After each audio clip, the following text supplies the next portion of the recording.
on the disadvantages of writing and the advantages of orality. The argument thus far for the loss of literacy has hinged on the loss of literates and of the contexts that made their services valuable. A stronger case, I think, can be made for the positive advantages of moving to an oral culture. Such an argument rests essentially on the manifest advantages of flexibility and adaptation that an oral tradition has over a written tradition. For the sake of this argument, I bracket those cases in which secret scripts and inscriptions are used for their magical efficacy. 15 Magical writing is common throughout the region. Scripts and signs are deployed in much the same way as magic spells or incantations and are expected to act on the world as signs. Carried as talismans, tattooed on the body, and perhaps blessed by monks and shamans who vouch for their power to protect their bearer, such writings operate as powerful fetish objects. While they testify to the symbolic power of writing and merit analysis in their own right, they do not constitute literacy in the sense understood here. I also exclude those scripts found in the region which seem to be totally confined to their role as aide-memoire in the service of the oral culture. Thus the Yao/Min in southern Hunan province are said to have had, from pre-Han times, a simple script designed to help them memorize laments that could then be embroidered on cloth. This sort of restricted literacy without permanent texts, literature, or documents, however fascinating as an appropriation of literacy in an essentially oral culture, as if Homer had a script to help him memorize and then recite difficult passages in the Odyssey, will also be bracketed in this discussion. 16. The existence of special, restricted forms of writing is a salutary reminder that texts, in the broad sense of the term, can take many forms, of which books and documents are but two. All hierarchies, I would venture, that aspire to intergenerational durability produce, as a matter of course, texts that assert claims to authority and power. Such texts, before the advent of writing, might take the form of material objects, crowns, coats of arms, trophies, cloaks, headdresses, royal colors, fetish objects, heirlooms, stels, monuments, and so on.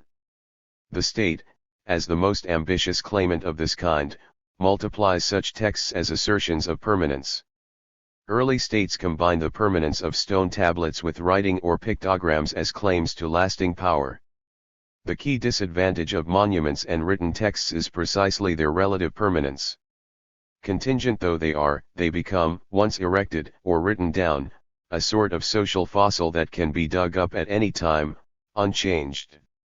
Any written text makes a certain kind of orthodoxy possible, whether that text is a legend of origin, an account of migrations, a genealogy, or a religious text such as the Bible or the Quran. 17 No text, of course, has a perfectly transparent meaning, and if there are multiple contending texts, the room for interpretive maneuver is that much larger.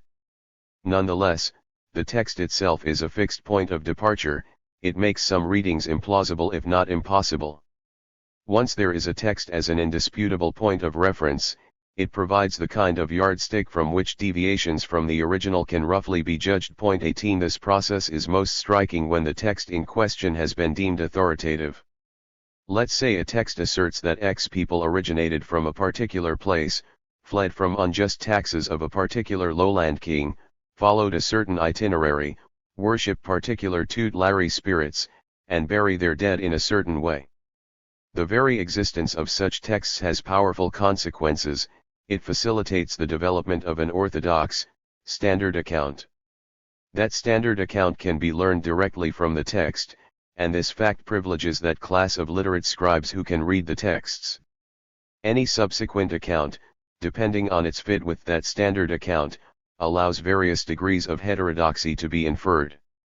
By contrast, debates in oral cultures about whether such and such a spoken account is credible cannot be referred back to an authoritative, written text. Such documents, furthermore, are, like all such documents, created in a particular historical context and reflect that context. They are interested, historically positioned texts. When they were created, they may well have served as a charter for an advantageous account of a group's history. What happens when the situation changes substantially and the textual account becomes inconvenient? What if yesterday's enemies have become today's allies and vice versa? If the text is sufficiently polysemic, it can be reinterpreted to bring it into line. If not, it can be burned or abandoned, though in the case of monuments it might involve chiseling off certain names and recorded events. 19 It is easy to see that, over time, a fixed account can become as much of a trap and impediment as an instrument of successful diplomacy. 20. For hill peoples and for stateless peoples generally, the world of writing and texts is also indelibly associated with states. Lowland potty states were centers of literacy not merely because they were cult centers for world religions but also because writing is a crucial technology of administration and statecraft. It is hard to conceive of a potty state without cadastral maps of taxable land, registration lists for corvée labor, receipts, record keeping, royal decrees, legal codes, specific agreements and contracts, and lists in short. Without writing. 21 The elementary form of statecraft is the population list and household census, the basis for taxation and conscription. Of all the written texts recovered from the early Mesopotamian kingdom of Uruk, fully 85% were economic records. 22 As Claude Lévi-Strauss notes, writing appears to be necessary for the centralized, stratified state to reproduce itself. Writing is a strange thing. The one phenomenon which has invariably accompanied it is the formation of cities and empires, the integration into a political system, that is to say, of a considerable number of individuals into a hierarchy of castes and slaves. It seems rather to favor the exploitation than the enlightenment of mankind. 23. In a common Aka account of their wanderings, roads, as a people, they are described as having once been a rice-growing valley people who were sorely oppressed by Yilolo rulers. The key figure in this part of the narrative is a king Jabiolang, whose great crime in their eyes was to have initiated a yearly census. 24 The idea of a census, Hajitja'u, stands symbolically for the entire apparatus of state power. Early colonial history is rife with indigenous resistance to the first colonial census. Peasants and tribesmen alike understood perfectly well that a census was the necessary prelude to taxes and corvée labor. A similar attitude toward writing and record-keeping permeates the history of colonial peasant rebellions against the state. The first target of peasant wrath was often not so much the colonial officials themselves as the paper documents, land titles, tax lists, population records through which the officials seemed to rule. Implicitly, it seemed to the insurgents that burning down the Public Records Office promised, by itself, a kind of emancipation. Nor was the association of writing with state oppression confined to the colonial world. The radical wing in the English Civil War, exemplified by the diggers and levellers, regarded the Latin of the law and of the clergy as a deliberately mystifying technology designed to fleece them. Knowledge of letters was itself prima facie cause for suspicion. 25. Much of early state-making seems to have been a process of naming units that were once fluid or unnamed, villages, districts, lineages, tribes, chiefs, families, and fields. The process of naming, when joined to the administrative power of the state, can create entities that did not previously exist. For Han officials, one distinguishing characteristic of barbarians was that they did not have patronyms. Such stable names were, among the Han themselves, the result of a much earlier exercise in state-making. In this sense, the very units of identity and place, which then acquire a distinctive genealogy and history, are, in their official, stable form, a state effect linked to writing. For many stateless, pre-literate or post-literate peoples, the world of literacy and writing is not simply a reminder of their lack of power and knowledge and the stigma attached to it. It is, at the same time, a clear and present danger. The acquisition of writing, associated as it is with state power, could as easily be an avenue for disempowerment as for empowerment. To refuse or to abandon writing and literacy is one strategy among many for remaining out of reach of the state. It might seem far more prudent to rely instead upon knowledges that resist bureaucratic codification. 26. For stateless peoples wedged between powerful lowland states and for whom adaptability, mimicry, reinvention, and accommodation are therefore important survival skills, an oral, vernacular culture holds substantial attractions. In an oral culture, there cannot be a single authoritative genealogy or history that can serve as the gold standard of orthodoxy. In the case of two or more renditions, which one is given credence depends largely on the standing of the bard in question and on how closely the account conforms to the interests and tastes of the audience. An oral tradition is, in most respects, inherently more democratic than a written tradition for at least two reasons. First, the ability to read and write is typically less broadly distributed than the ability to tell stories. 27 Second, there is rarely any simple way to adjudicate among variant tellings of oral history. Certainly there is no fixed, written text to which the variants can be compared for veracity. Oral communication, even by official bards, is by definition limited to the size of the face-to-face audience assembled to hear it. The spoken word, like language itself, is a collectivist activity inasmuch as its conventions have to be shared by whole groups of societies of varying size before any of its meanings become available to individuals within the society at the moment of transmission. 28 From the moment a spoken text, a particular performance, is frozen in writing as preserved speech, it effaces most of the particularity of its origin, cadence, tone, pauses, accompanying music and dance, audience reaction, bodily and facial expression, any one of which might be essential to its original meaning. 29.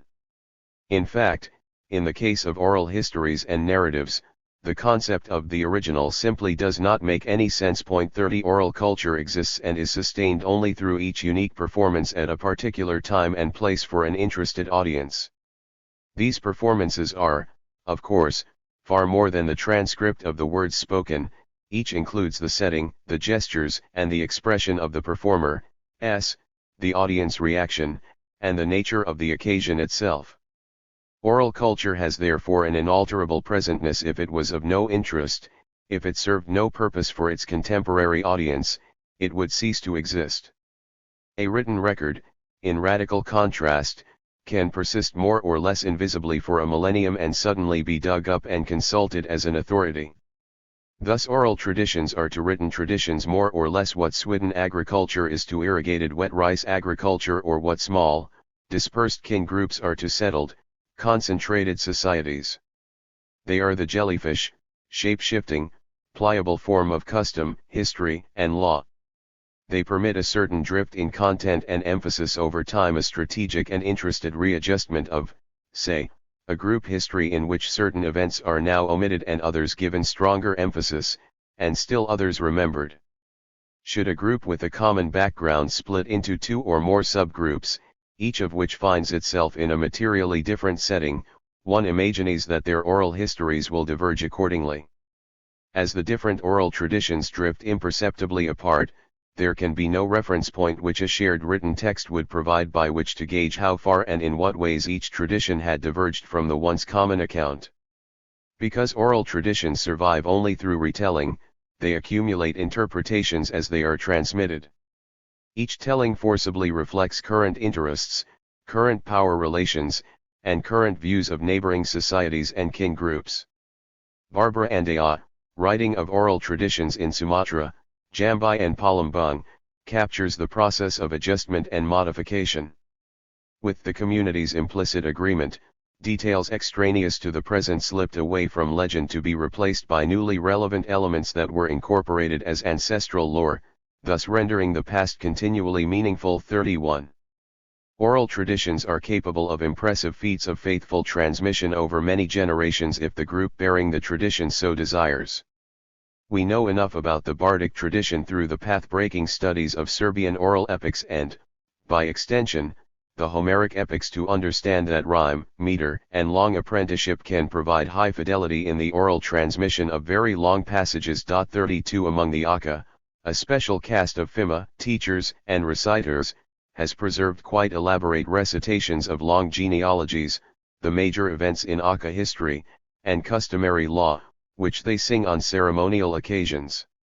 The fact that widely separated groups of Aka with quite different dialects have preserved nearly identical oral texts is testimony to the efficacy of such techniques. More impressive still is the fact that the Aka and Hani, who split more than 800 years ago, have preserved oral texts with a high degree of mutual intelligibility. 33. I encountered an impressive contemporary example of detailed oral history in a Pao village 2 days' walk east of Kala in the Burmese Shan states. At the end of the evening meal, a few villagers asked an elderly man to chant the story of Uong Tha, perhaps the most famous Pao politician after World War II. Uong Tha was murdered near Tongai in 1948 by unknown assailants. The recitation, which I tape recorded, lasted more than 2 hours. Far from being the heroic, swashbuckling epic that I had anticipated, it proved, on translation, to be a far more mundane and exceptionally detailed account of the last days of Uong Tha.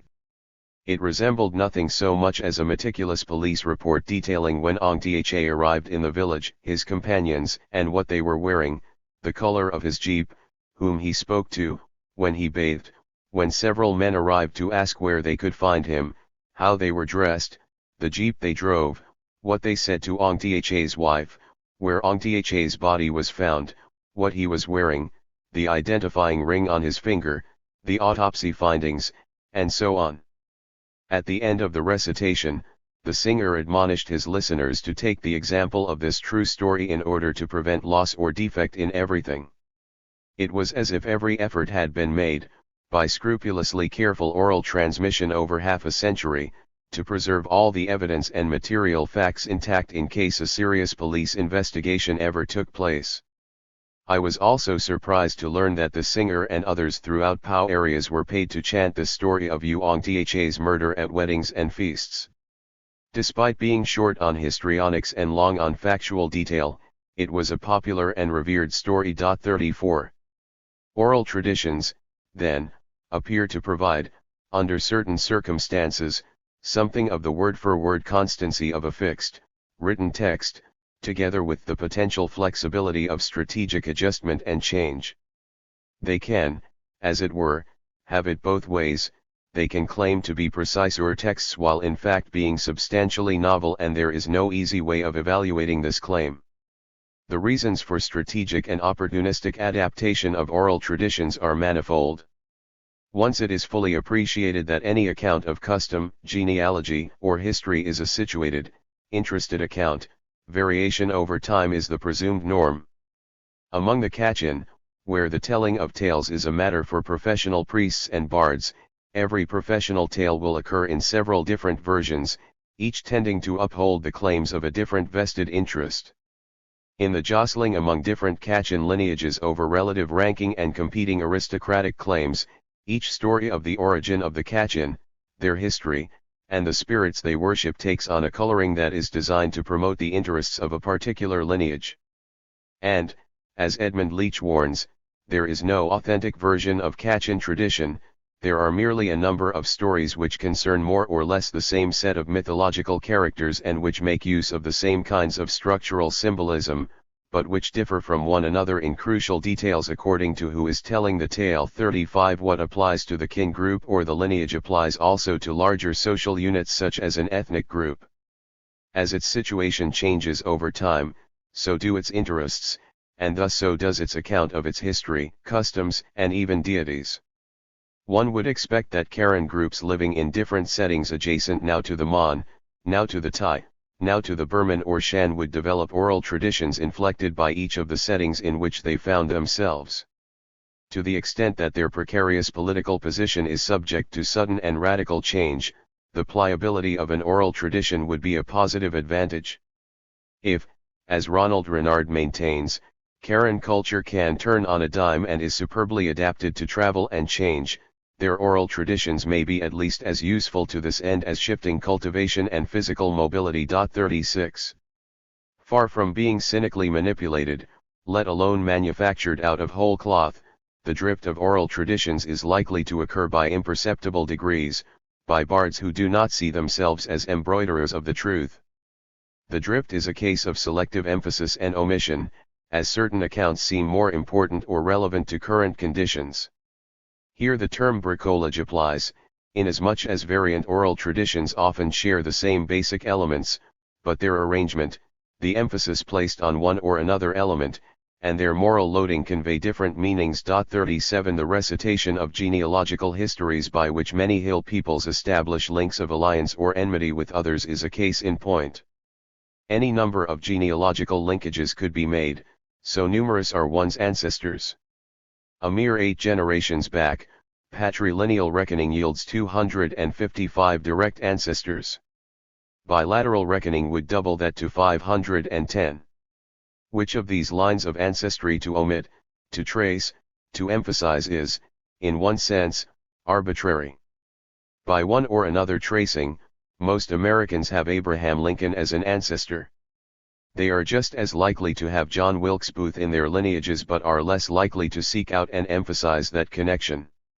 Simply by strategic selection and emphasis of particular ancestors, it is possible to establish an actual genealogical connection that might help legitimate current alliances.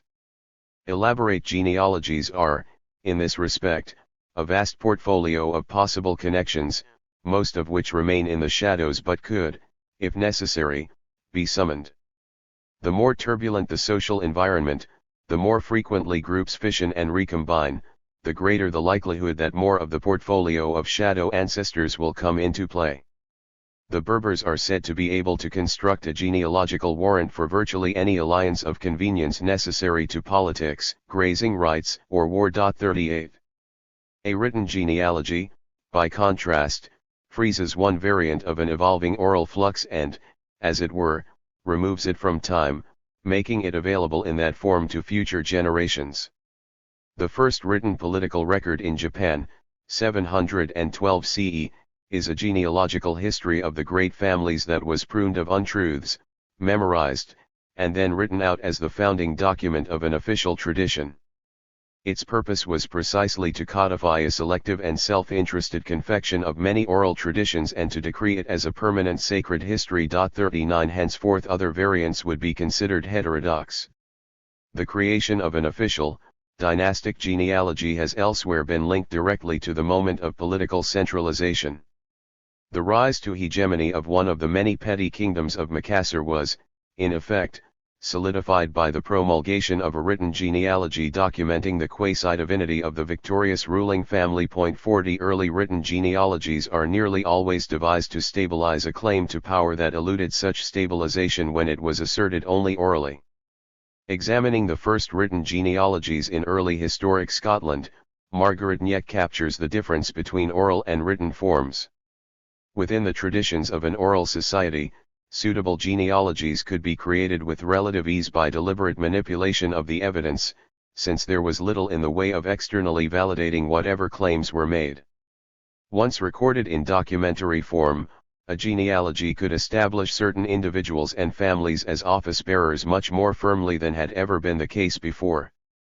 The fabrication of claims to challenge power and position of such individuals would then have necessitated access to those lists which did exist, as well as to the technology whereby alternative versions could be produced. 41. One could say much the same about the portfolio of possible histories at a group's disposal as about their genealogical options. The possibilities for selection, emphasis, and omission are legion. Take, as a fairly banal example, U.S. relations with Great Britain. The fact that Americans fought 2 wars with Great Britain, the Revolutionary War and the War of 1812, is generally soft-pedaled in view of more recent alliances in the 20th century's world wars and the Cold War. Were the United States currently an enemy of the United Kingdom, one imagines that a different historical account would prevail. The possibilities are, to be sure, as rich for written histories and genealogies as they are for oral histories and genealogies. The difference is that the selective forgetting and remembering is more unobtrusive and smooth in the case of an oral tradition. Within an oral tradition there is simply less friction to impede innovation, and what is in fact quite novel can pass itself off as the voice of tradition without much fear of contradiction. The advantage of not having a history. If an oral history and genealogy provide more room for maneuver than a written history and genealogy, then perhaps the most radical step of all is to claim virtually no history or genealogy at all. Leofer Johnson contrasts the Lisuh, in this respect, with the Lua and the Mean. The Lisuh, aside from insisting that they kill assertive chiefs, have a radically abbreviated oral history. Lisuh forgetting, Johnson claims, is as active as Lua and Mean remembrance. He implies that the Lisuh chose to have virtually no history and that the effect of this choice was to leave no space for the active role of supra-household structures, such as villages or village clusters in ritual life, social organization, or in the mobilization of people's attention, labor, or resources. 42. The Lisuh strategy radically extends their room for maneuver in two ways. First, any history, any genealogy, even in oral form, represents a strategic positioning vis-a-vis other groups. It is only one of many such possible positionings. A particular choice might prove inconvenient. Adjusting that positioning, even in oral accounts, is not instantaneous. The Lisuh, by refusing to pin themselves down to any account of their past except for their tradition of autonomy, have no position to modify. Their room for maneuver is virtually limitless. But Lisuh historylessness is profoundly radical in a second sense. It all but denies Lisuhness as a category of identity except perhaps for outsiders. By denying their history, by not carrying the shared history and genealogy that define group identity, the Lisuh negate virtually any unit of cultural identity beyond the individual household. The Lisuh, one might say, have devised the ultimate jellyfish culture and identity by not positioning themselves at all. This option would appear to curtail the possibilities of collective resistance while maximizing their capacity to adapt to a tumultuous environment. Relatively powerless hill peoples, I have argued, may well find it to their advantage to avoid written traditions and fixed texts, or even to abandon them altogether, in order to maximize their room for cultural maneuver. The shorter their genealogies and histories, the less they have to explain and the more they can invent on the spot. In Europe, the case of the Gypsies may be instructive. Widely persecuted, they have no fixed written language but a rich oral tradition in which storytellers are highly revered. They have no fixed history. They have no story they tell about their origins or about a promised land toward which they are headed. They have no shrines, no anthems, no ruins, no monuments. If there were ever a people who needed to be cagey about who they are and where they came from, it is the Gypsies. Shuttling between many countries and scourged in most, the Gypsies have constantly had to adjust their histories and identities in the interest of survival.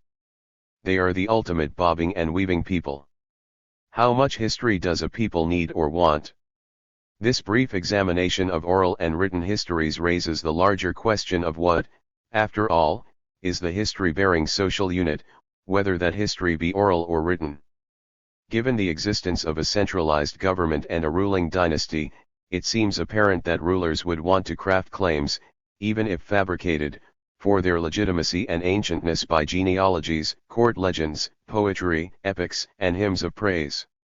It is hard to imagine any institutional claim to naturalness and inevitability that does not rely in large part on history, oral or written. A similar case can be made for virtually any social ranking. The claim that one particular lineage should be ranked above another or that a particular town ought to be privileged over another, if it is not to seem arbitrary, or based on raw power, will be justified by reference to history and legends. One might even say that assertions of superior rank or inequalities beyond a single generation necessarily require a historical warrant. Such claims need not be written or oral, they may rest, as they often do in the hills, on the possession of valued regalia, gongs, drums, seals, heirlooms, even heads, the display of which on ceremonial occasions represents such a claim. Sedentary communities, even if they are not strongly ranked, are likely not only to have a story about their founding and past but to historicize their claim to their fields and house lots to the extent that those have become valuable property.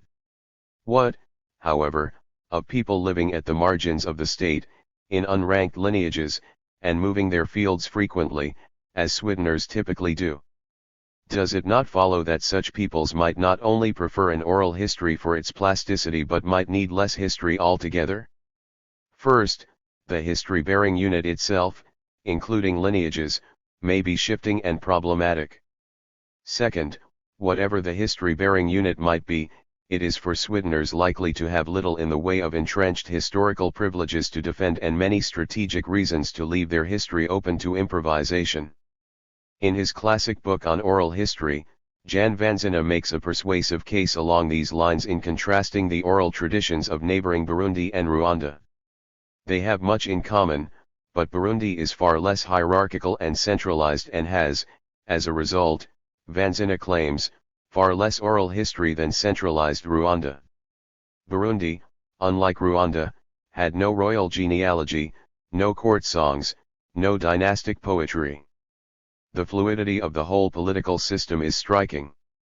There was nothing to favor the rise of detailed oral traditions, no provincial history because provinces were unstable, no histories of important families because besides the royal family a usurper with little authority there were none, and no centralized government, hence no official historians. It was in everyone's interest to forget the past. The former senior regent of the country told me that history was of no interest at court, so there were practically no historical accounts. The political system shows why. 43. Written and oral cultures are not mutually exclusive, no oral culture is untouched by texts, and no text-based society lacks a parallel and sometimes resistant oral tradition. As with wet rice agriculture and sweetening, or with hierarchical and relatively egalitarian social forms, it may be more useful to speak of oscillation. As the advantages of text-based states grew, stateless societies may have moved toward literacy and writing. As these advantages diminished, stateless peoples may have remained or moved toward more exclusively oral traditions. The relationship of a people, a kinship group, and a community to its history is diagnostic of its relationship to stateness. All groups have some kind of history, some story they tell themselves about who they are and how they came to be situated where they are. After this common ground, the similarity ends. Peripheral, acephalous groups are likely to emphasize itineraries, defeats, migrations, landscapes. Rank, heroic origins, and claims to territory are, by contrast, the stuff of centralization and, would-be, state formation. The form traditions take also varies. Written traditions are of enormous instrumental value to the process of permanent political centralization and administration. Oral traditions, on the other hand, have substantial advantages for peoples whose welfare and survival depend on a fleet-footed adjustment to a capricious and menacing political environment. Finally, there would seem to be something of a difference in how much history a people choose to have.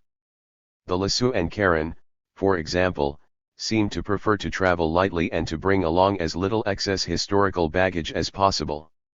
Like skippers of tramp steamers, they know from experience that they cannot be sure what their next port of call might be. Stateless peoples are typically stigmatized by neighboring cultures as peoples without history, as lacking the fundamental characteristic of civilization, namely historicity. 44 The charges are wrong on two counts. First, the stigmatization presupposes that only written history counts as a narrative of identity and a common past. Second, and more important, how much history a people have, far from indicating their low stage of evolution, is always an active choice, one that positions them vis-a-vis their powerful text-based neighbors. Chapter 7. Ethnogenesis.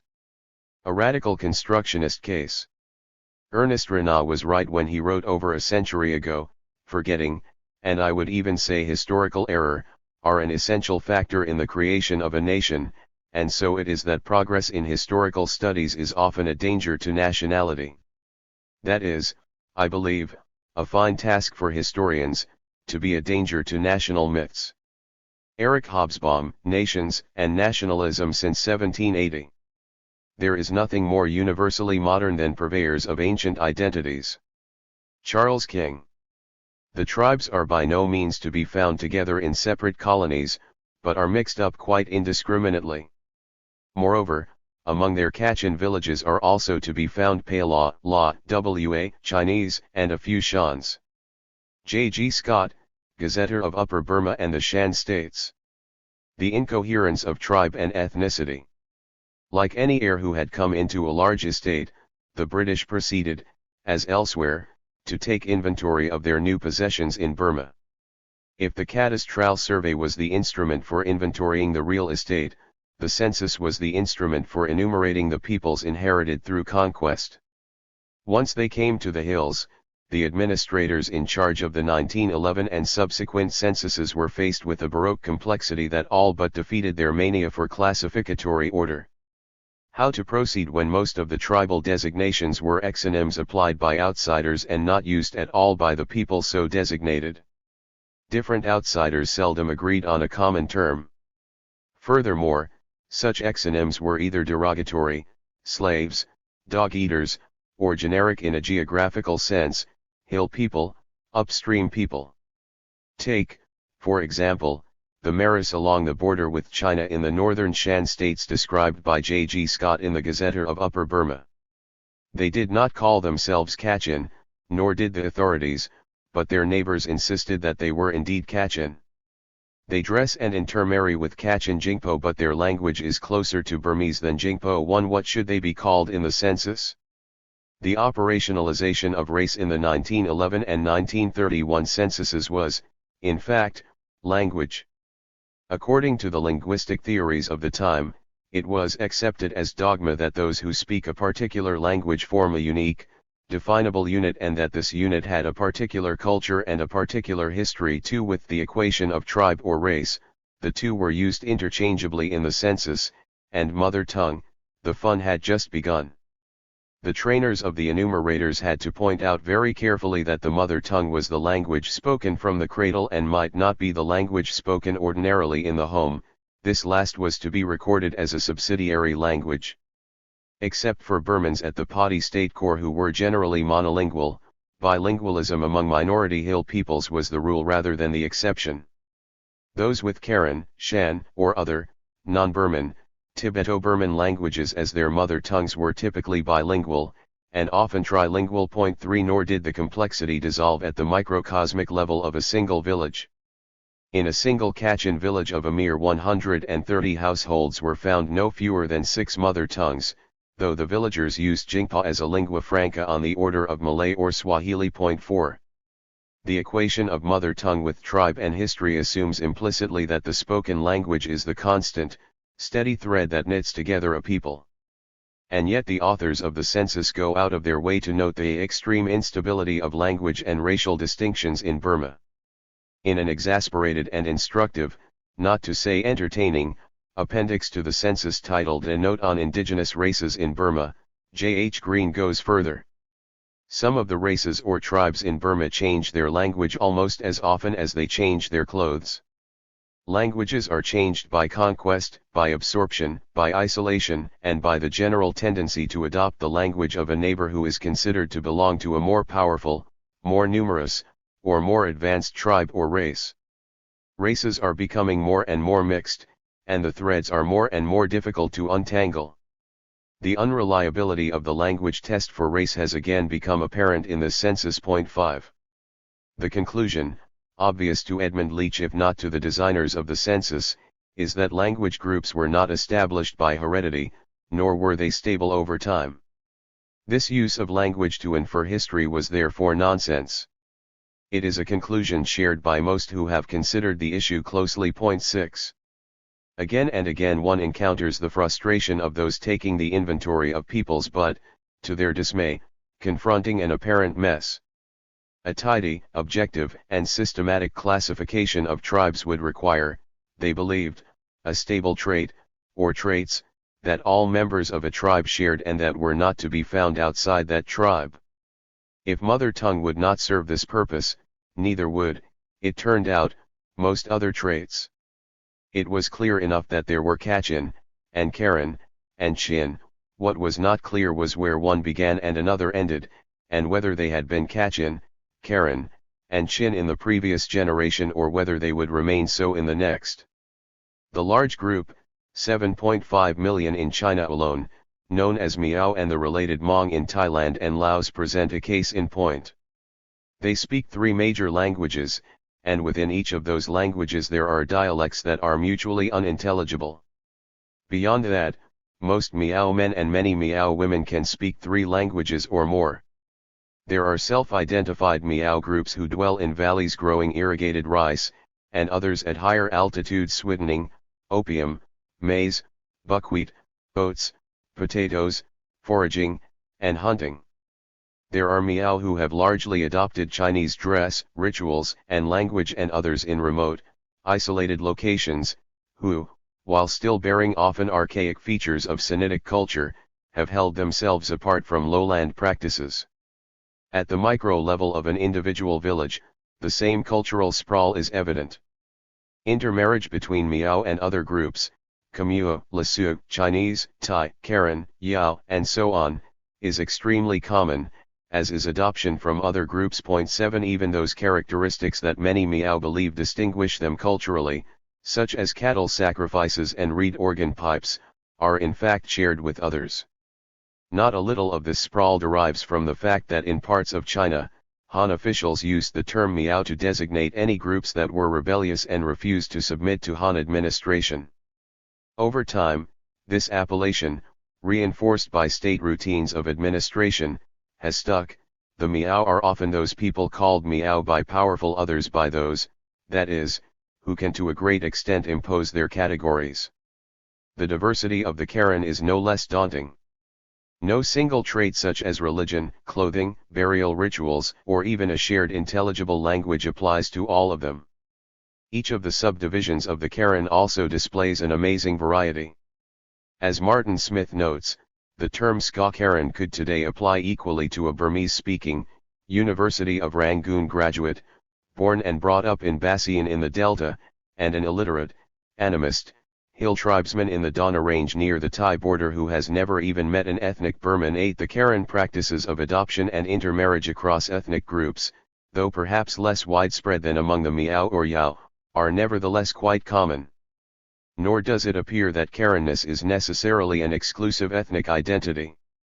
In Thailand, at least, according to Charles Keyes, it is possible for someone to be Karen in a domestic, village, and church setting and to be Thai at the market, in politics, and in interaction with Thais. Much the same is true, he believes, for the routinely frictionless movement between Thai and Chinese identities, between Thai and Khmer, Thai and Lao. Karen and many other minorities often appear to be ethnic amphibians, able to pass between such identities without a sense of conflict. Living in close symbiosis with another cultural complex, ethnic amphibians learn, often consummately, the performance required in each setting. Keyes points also to the Lua/Lawa, Sweeteners, and Animists, who speak a Hmong Khmer tongue at home but who are so versed in the Thai language, lowland cultivation techniques, and Buddhism that they can become Thais virtually overnight when they move to the valley.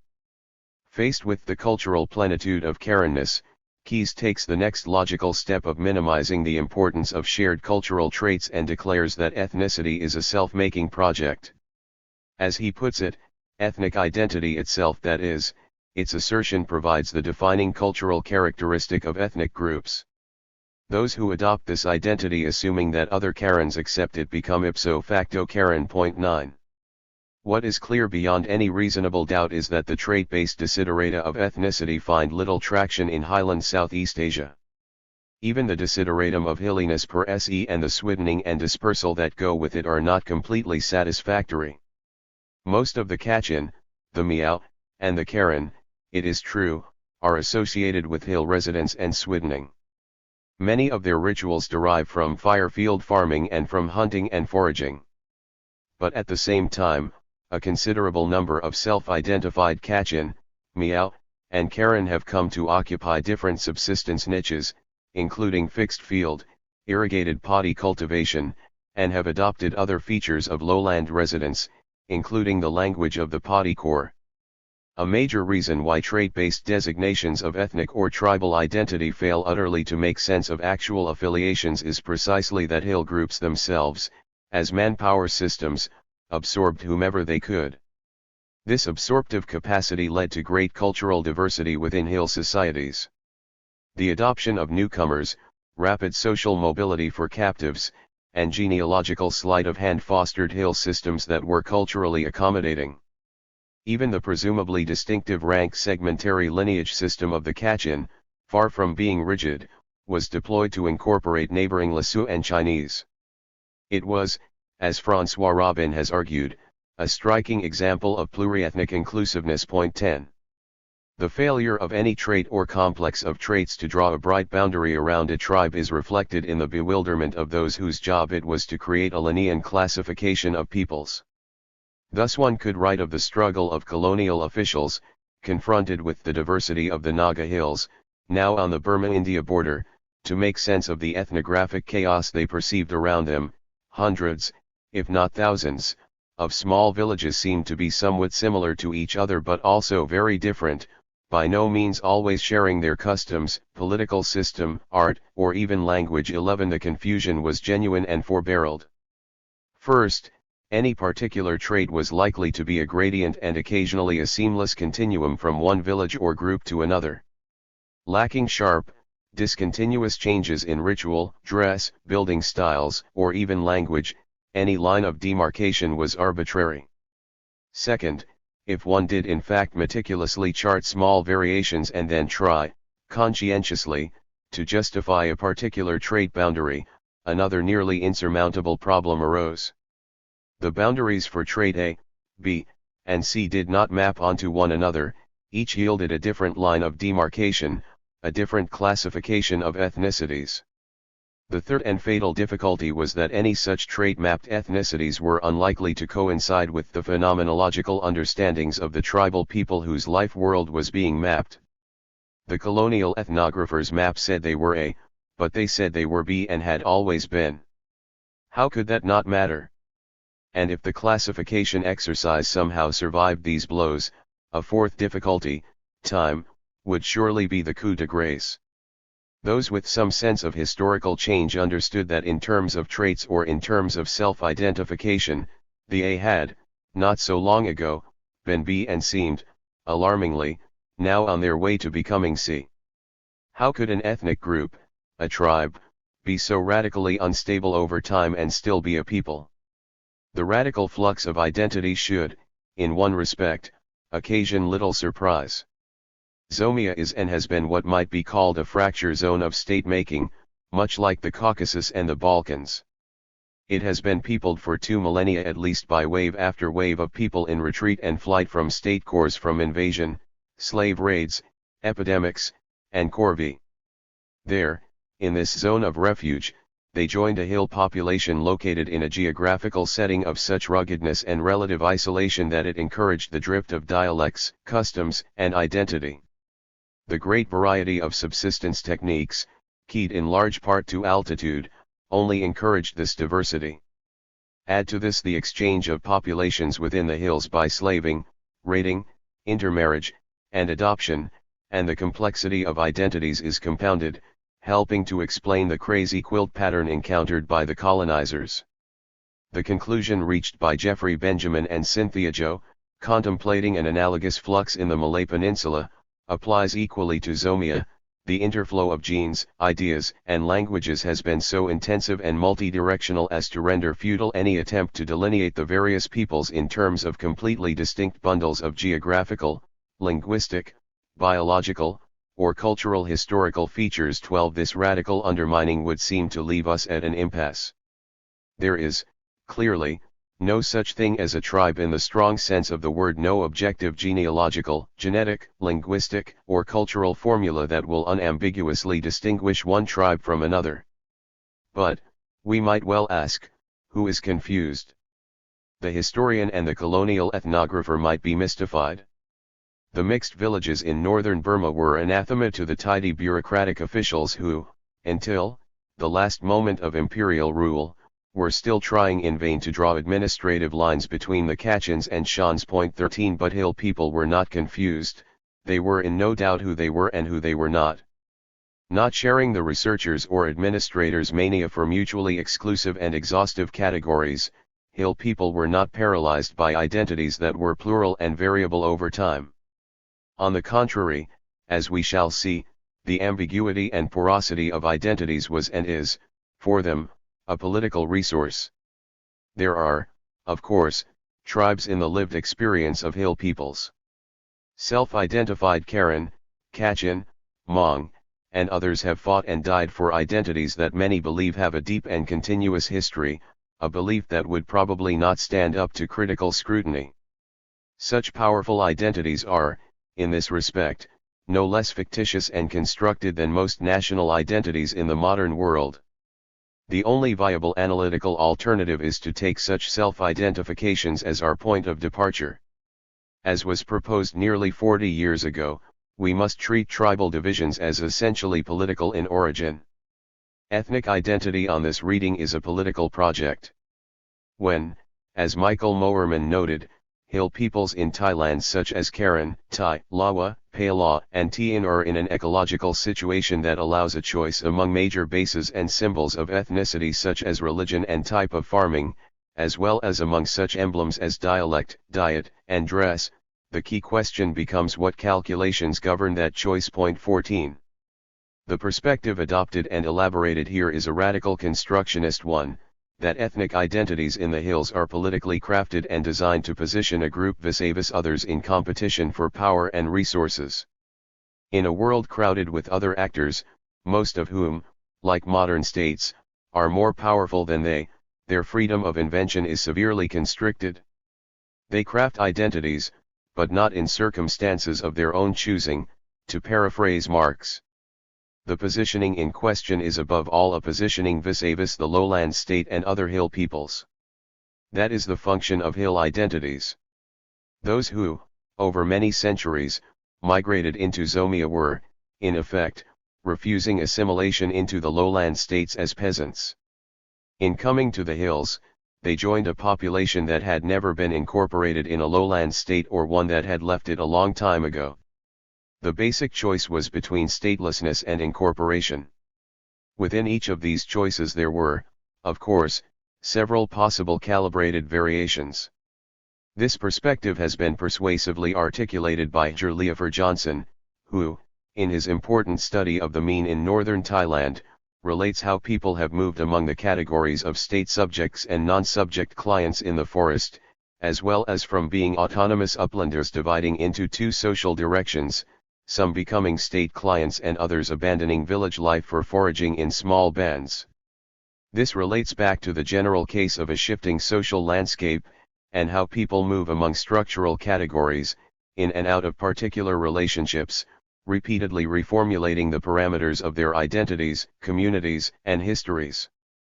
15. On this view, what imperial administrators and census takers saw as an exasperating confusion could more appropriately be seen as evidence of how subsistence routines, social structures, and identities could be deployed to express a positionality vis-a-vis the major lowland states. Ethnic and tribal identity, in the 19th century and much of the 20th, has been associated with nationalism and the aspiration, often thwarted, to statehood. And today, the utter institutional hegemony of the nation-state as a political unit has encouraged many ethnic groups in Zomia to aspire to their own nation-statehood. But what is novel and noteworthy for most of this long history in the hills is that ethnic and tribal identities have been put to the service not merely of autonomy but of statelessness. The paradox of anti-state nationalism, if it might be called that, is typically overlooked.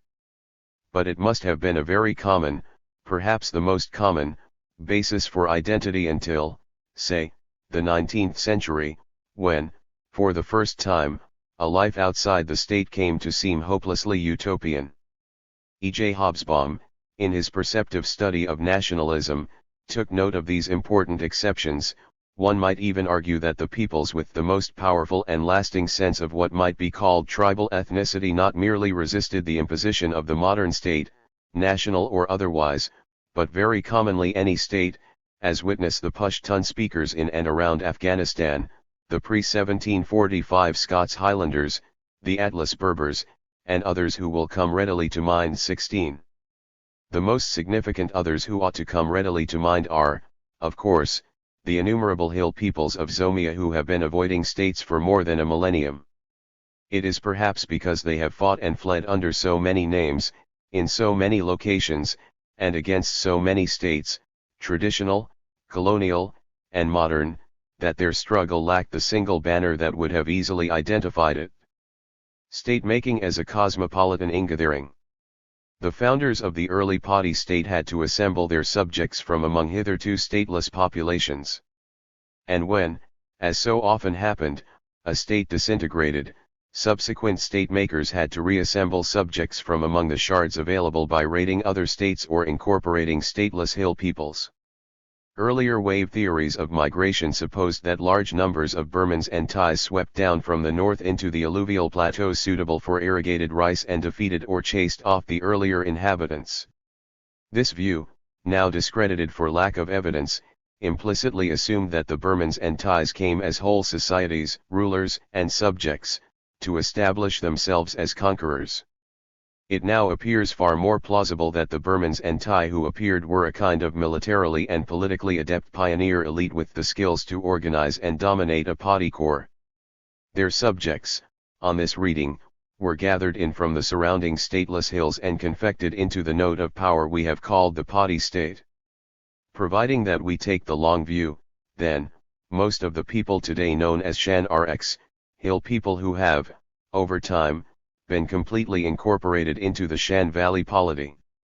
Most of those who appear today as Burman are the descendants recent or long ago of non-Burman populations from both hill and valley, Shan, Kachin, Mon, Khmer, Paiute, Chin, Karen, and so on. Most Thai are, in the same fashion, hill people, and, on the longest view, the creation of Hanness itself should be seen as the most successful, long-term, state-based ingathering of all time. The early need for manpower was such that none of these states could afford to be too particular about where its subjects came from. The most carefully observed and elaborated model of such ingathering comes to us from the studies of the Malay Maritime Trading Center, the Negeri, largely because Europeans have been describing it since before the 16th century. Designed as an interstitial polity to mediate between hill collectors and international trade, and to defend its strategic location, the Negeri amassed manpower both by force and by the attraction of commercial gain. Its waterborne slaving expeditions cast a wide net, and the captives thus assembled were incorporated into the Negeri. The formula for full incorporation was minimal, becoming a retainer of a Malay chief, professing Islam and speaking Malay, the lingua franca of trade in the archipelago. A Negeri was less an ethnicity than a political formula for membership in the polity. As a result of the vagaries of trading and raiding, each Malay trading Negeri took on a different cultural complexion depending on the mix of peoples it had incorporated over time: Minangkabau, Batak, Bugis, Acenas, Javanese, Indian, and Arab traders and so on. At its most successful, a Negeri such as Malacca would become a magnet for traders from far away, rivaling Venice. Its radical dependence on fluctuating overseas trade, however, made the Negeri a very fragile affair. The small Thai or Shanmuan polity, though somewhat less vulnerable to radical oscillations in trading fortunes, resembled the Negeri in many respects. 17 It was in constant competition with its neighbors and larger states for manpower. It too captured or admitted its subjects without regard to their background. It too was highly stratified but open to rapid social mobility. The terms of full membership were the profession of Theravada Buddhism, another universal religion, Padi cultivation, fealty to a Thai lord, and the ability to speak the local Thai language. The small Thai and Shan statelets spread all the way from northern Vietnam across Zomia to northeastern India. Because they were so numerous and so small, they represent a much observed laboratory for many Padi state processes that have also operated historically on the Burmese, Thai, the most successful of the Thai states, and even Han states. It is a rare historian or ethnographer who has not remarked on the degree to which many, in some cases most Thai and Shan commoners were, as Leach puts it, descendants of hill tribesmen who have in the recent past been assimilated into the sophisticated ways of Buddhist Shan culture. 18 Georges Condomines much later echoed the view that especially in the Shan states and other Tai principalities, the bulk of the population remained composed of non-Tai. 19 In keeping with the openness of the Muan, the non-Tai who lived there could use their own language as well as Tai and follow their own customs. The combination of slavery and fluid social mobility and the alchemy with which hill people became Valley Shan or Tai, or Burman or Tai, was such that historians have been careful to distinguish these forms of bondage from those of their New World counterparts. 20 Leach describes a typical process of entry through bondage. Kachins, as individuals or as groups, enter the service of Shans as laborers or soldiers and, in recompense, acquire Shan wives. By settling in the valley and adopting the rituals of the new place, his Shan wife's local spirit guardians or nats, he severs his link to his Kachin kinsman and enters the Shan system of stratification at the bottom. Shan terms for Kachin in general incorporated a prefix, ka, meaning serf, and Leach estimates that nearly all low-class Shans in the Kachin Hills area were of slave captive or commoner Kachin origin. 21 Observing over a slightly longer time frame, Condomines shows that hill people entering the Tai system as slaves became, before long, commoners with other Tai. And if, in the course of a power struggle, one of them managed to seize power, he was given a noble Tai name and his genealogy was reworked to bring his origin into line with his power. 22 So despite a Tai saying declaring that a Ka serf is as different from a monkey as a Tai is from a Ka, the formulas for citizenship in this intensively competitive polity avoided practices that would drive its population away. But the generalized practice of raiding and slavery could lead to a more rapid transformation of a polity. A visitor to Chiang Mai in 1836 described a Shan chief who had 28 wives, all taken as captives, while his subordinates had themselves seized women as well. With the majority of wives of alien origin, J.G. Scott reports that the physical features of the inhabitants of a locality might completely change in a couple of generations, and the language as well, for the mothers teach the children. He adds that for years it had been the Shan custom for Shan chiefs to have Chinese, Burmese, Karen, and Kachin wives, sometimes captured, sometimes bought, sometimes received as presents. Occasionally, the issue of such unions took power, with the result that often a Sogwe is of a different race than the bulk of his subjects. 23. Another route to Shanness or Tainess, which is to say to hierarchy and stateness, had a more wholesale quality to it. This was for a successful Kachin chief to transform his more open-rank egalitarian realm into a petty Shan-style kingdom. Much of Leach's classical work is devoted to this theme. Typically, the strategy involved a powerful Kachin chief taking a wife from an aristocratic Shan lineage. This marriage, while it transformed the Kachin chief overnight into a Shan prince, at the same time barred him from continuing to give wives to Kachin lineages without prejudicing his status as a Shan prince.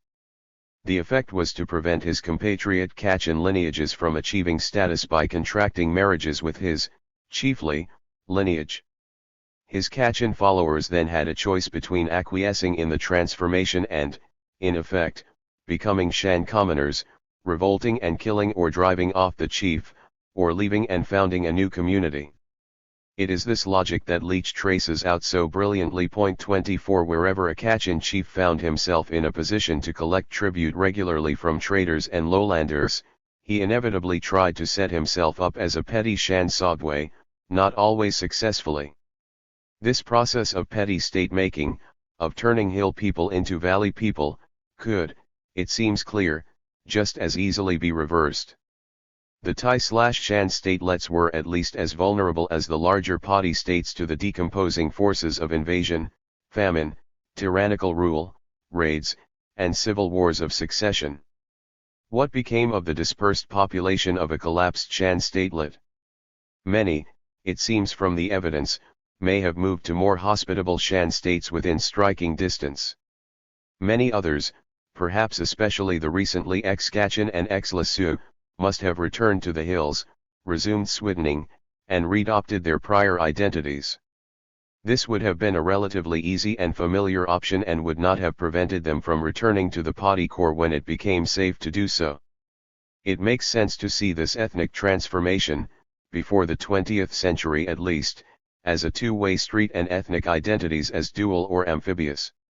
For a great many hill people in Southeast Asia, the lowland state identity closest at hand was the Timuan, a low church version of the more distant, high models available from the Han, Burman, and Thai courts. A successful valley state would attract Kachin, Lasue, Aka, Wa, Khmer, Lu, Min, and many other hill peoples to a new identity that was, one suspects, less definitive or permanent than becoming a subject of a much larger kingdom. For some ethnic groups, located in the interstices of two or more Padi states, there were more risks and more choices. This seems to have been the situation of the Karen, especially the Po Karen, located between the Mon, Burman, and Thai Padi states. Much of the Burman population of Lower Burma was undoubtedly of Mon or Karen origin, and a convincing case has been made that the Karen are culturally, and strategically, medially positioned between these three valley states, able, with little friction, to move between one identity and another. 25 The Karen have both exploited this medial position and suffered grievously from it. While they have boasted of their role as agents and representatives of the Thai court in exacting tribute from other hill peoples in elegiac terms, our administration was so oppressive and the taxes so heavy that the tumplines of the carrying baskets rang like guitar strings when the people were bringing in their tribute. They were the first to pay a heavy price as a suspected Thai fifth column during the devastating Burmese invasions of Siam. 26. If, as seems evident, group boundaries are porous and identities flexible, then we would expect that they would shift over time as one identity became increasingly advantageous and another less so. Such seems clearly to have been the case recently with the Zhuang, a Thai language-speaking group and, today, one of the largest official minority groups in China. Perhaps driven, like other groups, into hilly southwest China by Han expansion, the Zhuang considered themselves a valley people like other Thai. They settled at generally lower altitudes below the Swidening Yi, Miao, and Yao. They came to occupy, or better stated, to create a cultural niche intermediate between the Han and the highlanders above them. The saying was, the Miao live at the head of the mountain, the Zhuang at the head of the river, and the Han at the head of the street. 27 Over time, the hitherto stigmatized Zhuang invented a mythical Han origin for themselves and, in effect, played Han to the minorities above them. The revolutionary government's new delineation of nationalities according to Stalinist criteria, however, identified them, mostly on the grounds of language, as Zhuang. This seemed at first a new stigmatization, and most putative Zhuang resisted the classification, claiming instead that they were Han who can speak the Zhuang language. In the 1953 census, most Zhuang speakers did not self-identify as Zhuang. The party created Zhuang administrative districts despite vernacular, folk understandings at variance with their categories. Under the new minority policy, however, there were substantial new advantages to a Zhuang identity: new political and administrative posts, preferential access to technical schools and higher education, and exemption from the one-child policy. Suddenly, the cash value of an official Zhuang identity skyrocketed to a point where it more than compensated for the possible stigma, and the new identity took hold. The Zhuang Han, of course, were still, in a vernacular sense, Zhuang and Han, but one side of their Janus-faced identity, the official side, had become more valuable. The new dispensation reversed what had apparently been a process of gradual Sinicization of the Zhuang. To see the growth of the valley states as the product of certain techniques of cosmopolitan ingathering, some more coercive and some less so, is decentering. It serves to correct the more ethnic understanding of state-making that characterized both early historiography and modern nationalist histories. Shan culture, Leach concluded, is not to be regarded as a complex imported into the area ready-made from somewhere outside, as most authorities seem to have supposed.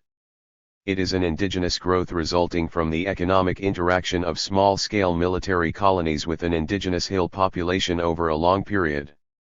28 Much the same could be said for the Burmese and Siamese pre-colonial states at their most successful.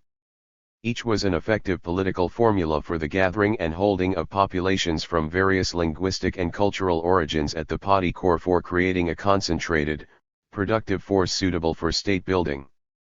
As suggested earlier, the Burmese and Siamese were to the numerous and varied populations they incorporated as the 2,000 conquering Norman families were to the indigenous peoples of Britain. Burmese and Thai polities are, then, best seen as recipes for state-making rather than as ethnic projects. First, there were, it appears, no massive wholesale invasions from the north eliminating or replacing the previous inhabitants. Second, if we squint a bit at the cultural foundations of the pre-colonial party state, they make best sense as frameworks for state space rather than as ethnicized markers. The keystone, of course, is the technique of irrigated rice cultivation that makes possible a party core in the first place. It was not, however, a technique exclusive to the Burmese and Thai, inasmuch as it had been the basis of the Khmer, Paiute, and Mon courts earlier. The cosmology and architecture of the Indic court center is, as it were, the ideological superstructure of the divine monarchy and was adapted for that purpose. Theravada Buddhism, another import, served as a universal domain, to assemble ethnic deities and spirits under a new hegemon, much as the party state subjects were gathered around the court. Local spirits, Nat, Phi, were accommodated as subsidiary deities much as Catholicism accommodated pagan deities under the rubric of the saints. Even the languages of the state builders, Burmese and Thai, were, in their written form, from Sanskrit via Pali, linked to the legitimating cosmology of Buddhism and the Indic state. Much of what passes as the ethnic particularity and distinctiveness of the Shan, Burmese, and Thai cultures is closely tied to the basic devices for state building. Put another way, stateness is built into the foundations of ethnicity.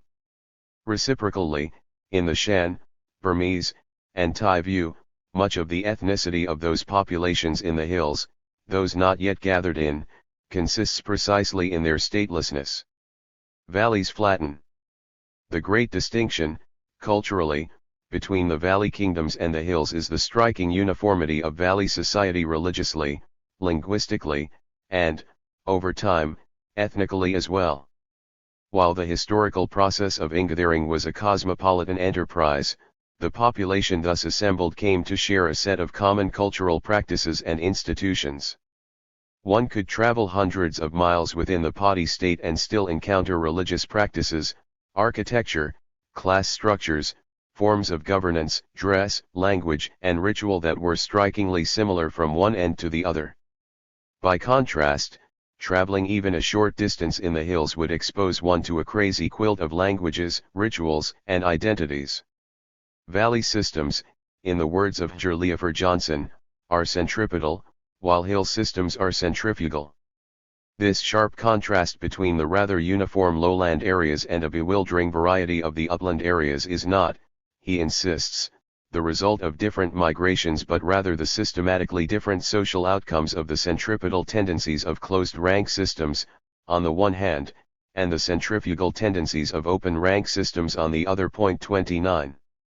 This cultural distinction not only marks off the hills from the great valley kingdoms of the Burmese, Thai, Han, and Vietnamese, it is just as notable in the contrast between the Shan statelets and their hilly neighbors. Leach highlighted this discrepancy a half-century earlier and pointed to the probable cause. The hill people who are neighbors to the Shans are astonishingly varied in their culture.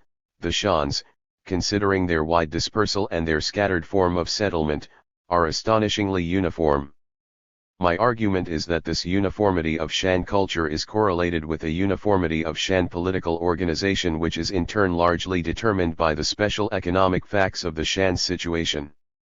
My historical assumption is that the Valley Shans have everywhere, for centuries past, been assimilating their hill neighbors, but the unchanging economic factors in the situation have meant that the pattern of assimilation has everywhere been very similar. Shan culture itself has been modified relatively little. 30. The uniformity of the petty Shan kingdoms lies, as Leach implies, in the fact that they are miniature state spaces geographically, economically, and politically. Each of the Shan states lies between 600 and 900 meters in a valley or plain, some long and narrow, some rounded like a cup, some flattened like a saucer, some extensive enough to suggest the Irrawaddy Valley on a miniature scale 31 as in the larger valleys. Each of these areas was suitable for wet rice cultivation, and Shanness became synonymous with paddy planting. The compacting of people and grain in the small core area made possible state formation on a correspondingly small scale.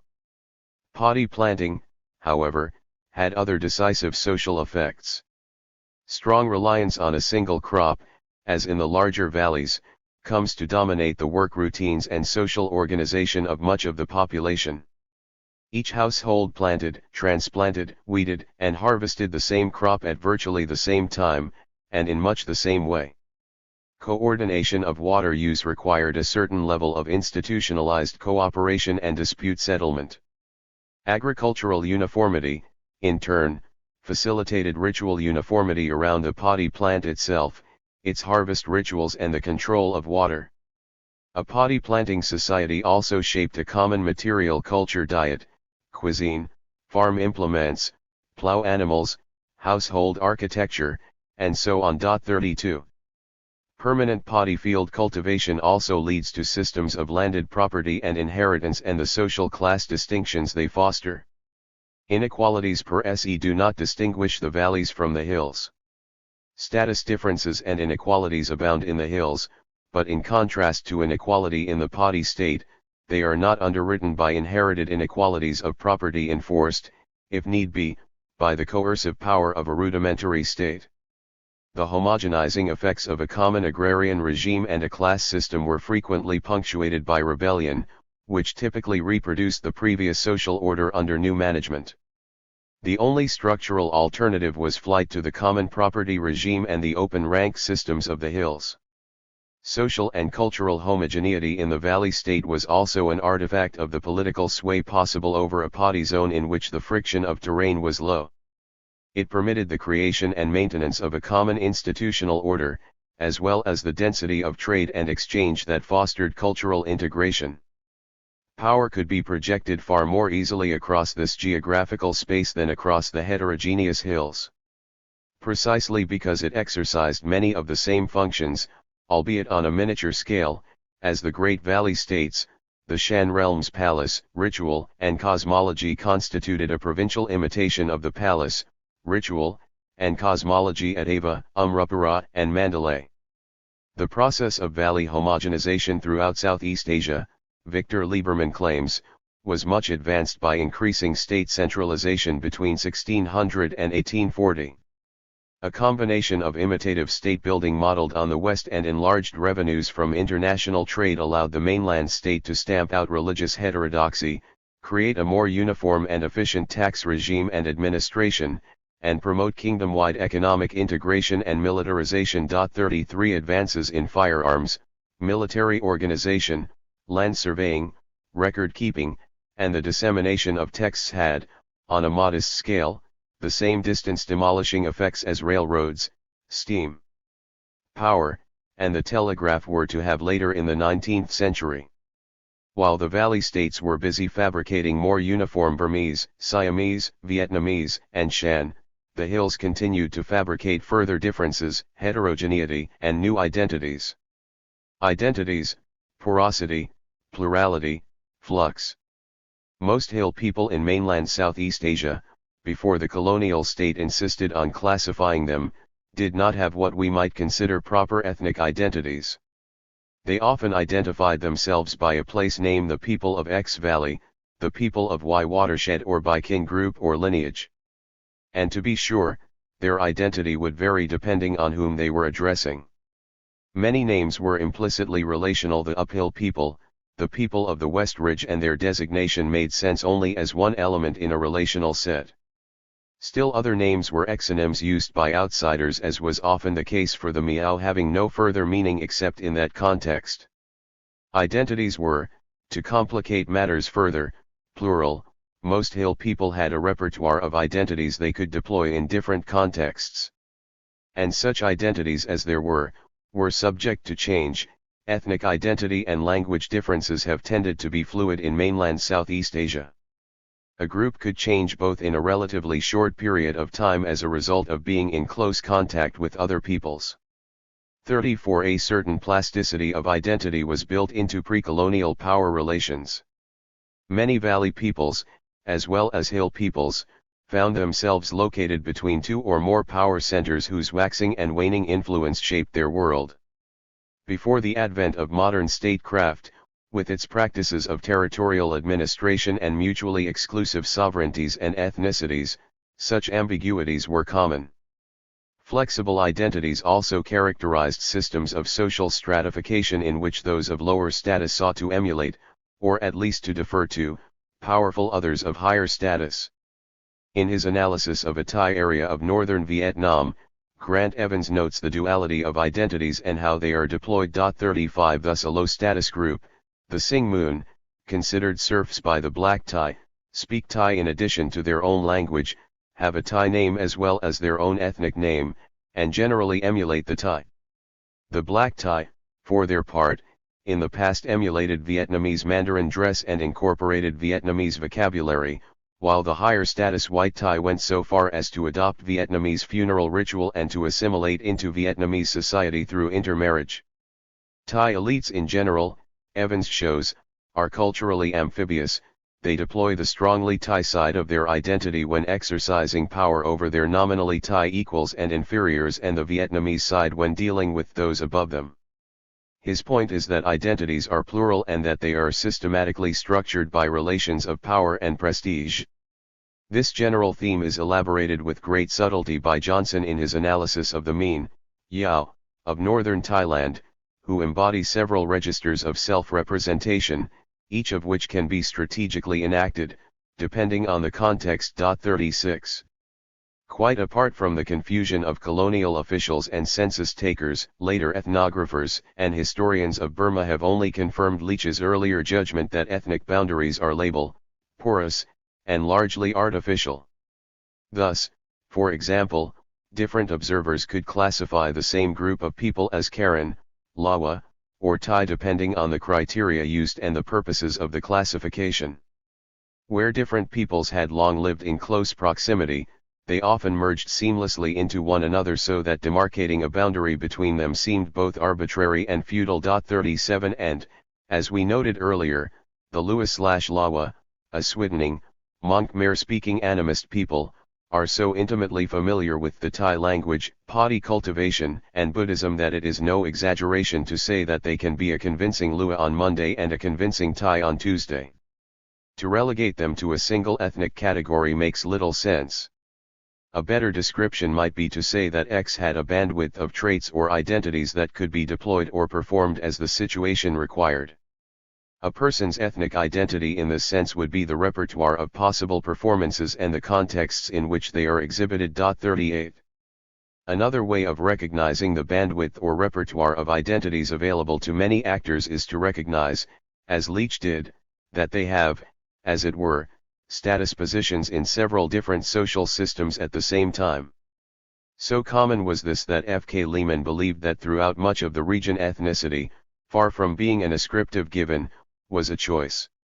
Whole communities might be faced with a conscious choice about what group to belong to. 39 This seems a useful way to conceive of such plural identities, providing that we keep three qualifications in mind. The first is that powerful outsiders, especially states, constrain the identity choices of most actors. Second, movement toward one of an array of identities does not exclude the possibility that, should circumstances change, that movement might be reversed. Finally, and surely most important, we must never confuse what an outsider might perceive as a momentous shift in identity with the lived experience of the actors involved. Leach points out in this context that Kachin communities, whether egalitarian or stratified, and Shan communities share much of the same ritual language, although they interpret it differently. When an economically well-situated small Kachin polity becomes part of a Shanmuan, it will appear to an external observer that the Kachin have become Shan.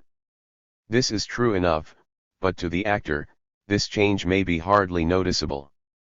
In becoming sophisticated, the individual merely begins to attach Shan values to the ritual acts which previously had only a Kachin significance. It is only the external observer who tends to suppose that shifts in the culture and social organization of a group must be of shattering significance. 40. There is surely something defective about any analytical understanding of identity change that is so radically at variance with the experience of real actors. Ethnic change can, I believe, be differently formulated so as to accommodate better the vernacular understandings of local actors.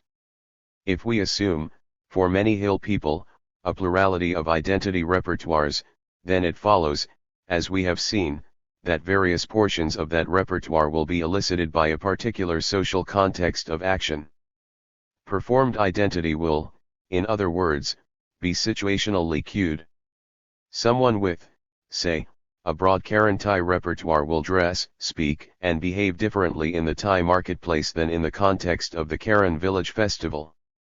There is, of course, no reason at all to suppose one part of the repertoire is more authentic or real than any other. To a great extent, then, the expressed or enacted identity is a function of the relative frequency of the social context in which it is appropriate. If, say, the Karen Thai in question moves into a predominantly Thai, lowland settling and plants irrigated rice, then the frequency of the Thai social and cultural context will prevail, and with it the Thai portion of the enacted repertoire. What looks to an outside observer like a change in ethnic identity is no more and no less than a shift in the relative frequency with which the Thai-coded part of the repertoire is performed.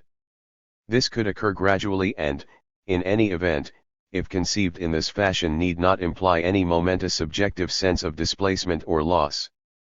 The historical relationship between the Mon and the Burmans, both lowland paddy planting peoples, not only provides an illustration of identities as plural and performed but also suggests the strategic value of having a range of identities at one's disposal.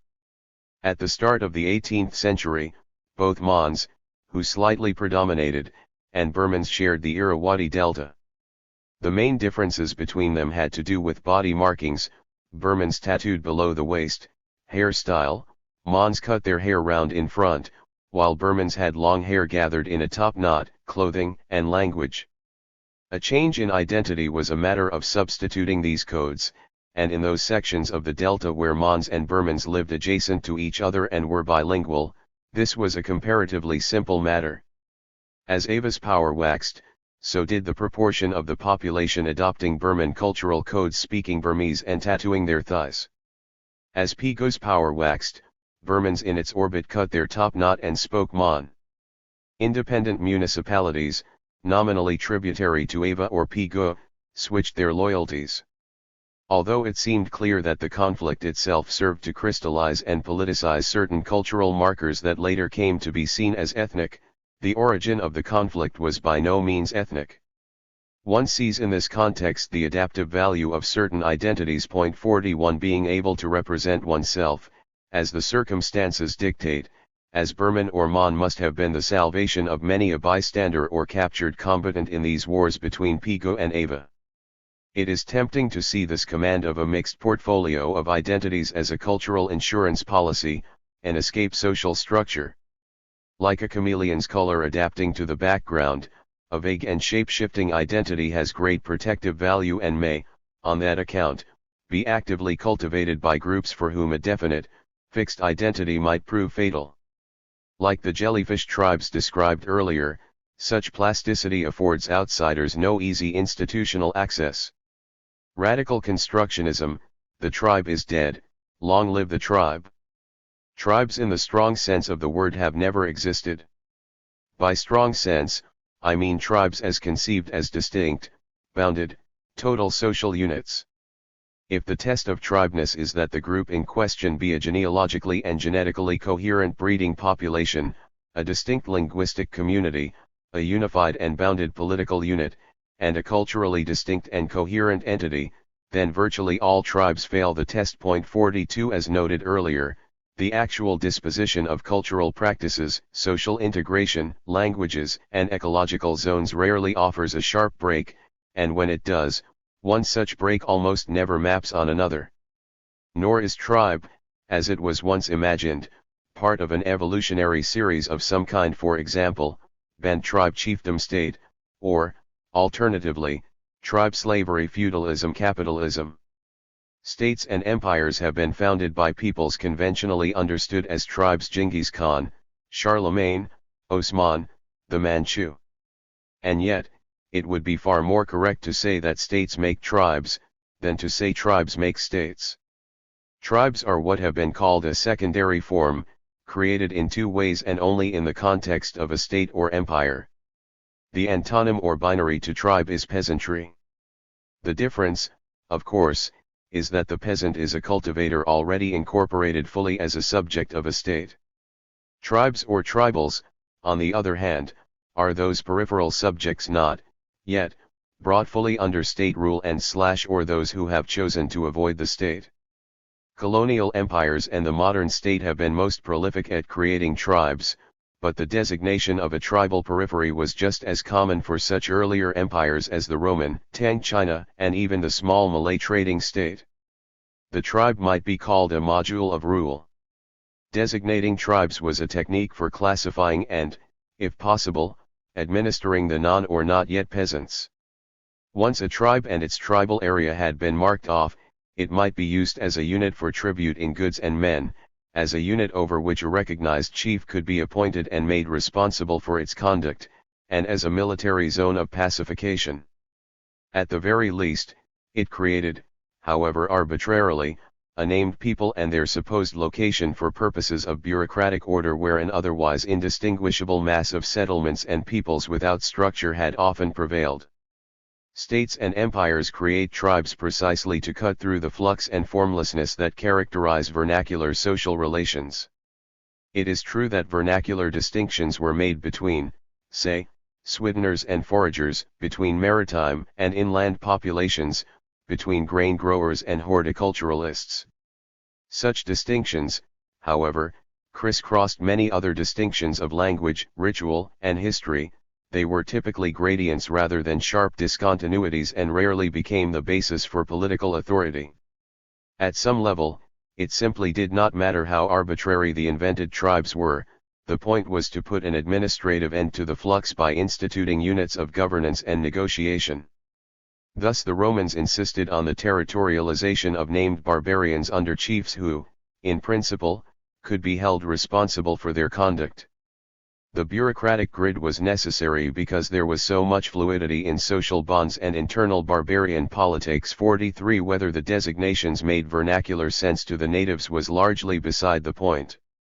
In late imperial and republican China, on the southwest frontier, the names for the subdivision of the troublesome Miao were arbitrary designations based loosely on women's dress and bore no relation to the vernacular terms of self-identification. 44.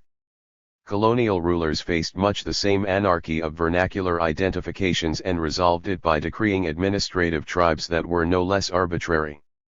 Armed with ethnographers and deterministic theories of social evolution, the French in Vietnam not only drew boundaries around the tribes they dimly discerned and appointed chiefs through whom they intended to rule, but placed the peoples so designated on a scale of social evolution. 45 The Dutch accomplished much the same administrative alchemy in Indonesia by identifying separate indigenous customary law, adat, traditions which they proceeded to codify and use as a basis for indirect rule through appointed chiefs. As Tanya Lee puts it, the concept of adat community assumed, as it simultaneously sought to engineer, a rural population separated into named ethnic groups with traditions stable enough, to serve as definitions of group identity and centralized political structures with recognized leaders. 46. This technology of rule, at a single stroke, not only proposed new and sharp identities but assumed a kind of universal, hierarchical, chiefly order. Acephalous, egalitarian peoples without chiefs or any permanent political order beyond a hamlet or lineage had no place in the new dispensation. 47 They were hustled willy-nilly into a world of chiefs by fiat whether they liked it or not. Peoples whose vernacular order was egalitarian lacked the institutional handles by which they could be governed. Those institutions would have to be provided, if necessary, by force. In what became known as the Shan states of eastern Burma, the British were confronted with a population roughly half of whom were acephalous and egalitarian, Gumlau Kachin, Lahu, Pau, Pada, Kaya. Seeking the hierarchical institutions that would provide a political entry point for indirect rule, the British naturally chose to rely instead on some 40 or so Shan Sabwas who, more often in theory than in practice, laid claim to rule their local domains. Though this choice sparked resistance then and later, it was the only institutional transmission belt available to the British. Once invented, however, the tribe took on a life of its own. A unit created as a political structure of rule became the idiom of political contestation and competitive self-assertion. It became the recognized way to assert a claim to autonomy, resources, land, trade routes, and any other valuable that required a state-like claim to sovereignty. The recognized idiom for making a claim within a state was an appeal to class or to estate: the peasantry, the merchants, the clergy. The recognized idiom for claims outside state space was an appeal to tribal identities and entitlements. Nowhere was this more apparent than in the white settler colony of North America. As Alfred Kroeber aptly writes, the more we view Aboriginal America, the less certain does any consistently recurring phenomenon become that matches with our conventional concept of tribe, and the more largely does this concept appear to be a white man's creation of convenience for talking about Indians, negotiating with them, administering them, and finally impressed upon their own thinking by our sheer weight. The time may have come to examine whether it is not overwhelmingly such a construct. 48. In this secondary sense, named tribes with self-consciousness of their identities do most certainly exist. Rather than existing in nature, they are a creative human construction, a political project in dialogue and competition with other tribes and states. The lines of demarcation are essentially arbitrary at the outset, given the great variety of ethnographic difference. The political entrepreneurs, officials or not, who endeavor to mark out an identity based on supposed cultural differences are not so much discovering a social boundary as selecting one of innumerable cultural differences on which to base group distinctions. Whichever of these differences is emphasized, dialect, dress, diet, mode of subsistence, presumed descent, leads to the stipulation of a different cultural and ethnographic boundary distinguishing an us from a them. This is why the invention of the tribe is best understood as a political project. 49. The chosen boundary is a strategic choice because it organizes differences in one way rather than another, and because it is a political device for group formation. The only defensible point of departure for deciding who is an X and who is a Y is to accept the self-designations of the actors themselves. Tribe making. States fabricate tribes in several ways. The most obvious is to create them as a template for administrative order and political control. But it is striking how often a tribal or ethnic identity is generated at the periphery almost entirely for the purpose of making a political claim to autonomy and/or resources. The creation of the Cossacks as a self-conscious ethnicity, conjured up out of thin air, so far as origins are concerned, is particularly instructive for understanding ethnogenesis in Southeast Asia. The people who became the Cossacks were runaway serfs and fugitives from all over European Russia. Most of them fled in the 16th century to the Don River steppe elands to escape or avoid the social and political ills of Muscovite Russia. 50. They had nothing in common but servitude and flight. On the vast Russian hinterland, they were geographically fragmented into as many as 22 Cossack hosts all the way from Siberia and the Amur River to the Don River basin and the Azov Sea. They became a people at the frontier for reasons having largely to do with their new ecological setting and subsistence routines. Depending on their location, they settled among the Tatars, Circassians, whose dress they adopted, and Kalmyks, whose horseback habits and settlement patterns they copied. The abundant land available for both pasture and agriculture meant that these pioneer settlers lived in a common property land regime where each family had its own independent access to the means of subsistence and complete freedom of movement and residence. An ethos of independence and egalitarianism, desired by a people who had known servitude, was underwritten by the political economy of frontier ecology. Cossack society was, at this stage, something of a mirror image of Tsarist Russian servitude and hierarchy. All three of the great peasant uprisings that threatened the empire began in the Cossack lands. Here, as in Zomia, the stateless frontier also attracted religious dissidents, most prominently the so-called Old Believers, who associated religious reforms with servitude. 51 After the defeat of the Bulavin uprising, 1707-8, the autonomy of the Cossacks was made contingent on supplying fully equipped cavalry units to the Tsar's forces. And after the ruthless military campaign of suppression against those Cossacks most closely associated with the Pugachev rebellion, 1773-74, the rudimentary local democratic assemblies of the Cossacks were supplanted by a titled, land-holding Cossack nobility with its own serfs mostly from the Ukraine.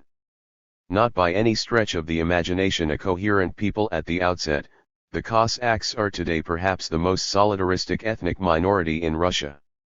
To be sure, their use as a martial minority like the Karen, Kachin, Chin, and Gurkha levies in South and Southeast Asia contributed to this process of ethnogenesis. 52 It did not, however, initiate it. As an invented ethnicity, Cossackdom is striking, but it is not unique. Cases of essentially maroon communities that became distinctive, self-conscious, ethnic formations are reasonably common.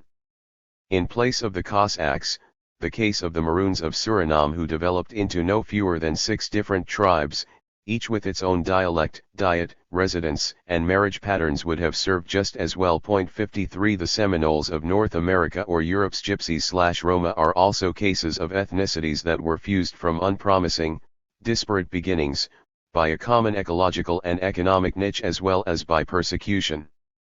All ethnicities and tribal identities are necessarily relational.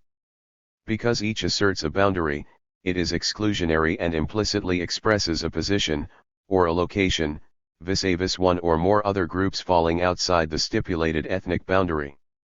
Many such ethnicities can be understood as asserted structural oppositions between binary pairs, serf versus free Cossack, civilized versus barbarian, hill versus valley, upstream, Hulu, versus downstream, hillier, nomadic versus sedentary, pastoralist versus grain producer, wetland versus dryland, producer versus trader, hierarchical, Shan, Gumsa, versus egalitarian, Kachin, Gumlao.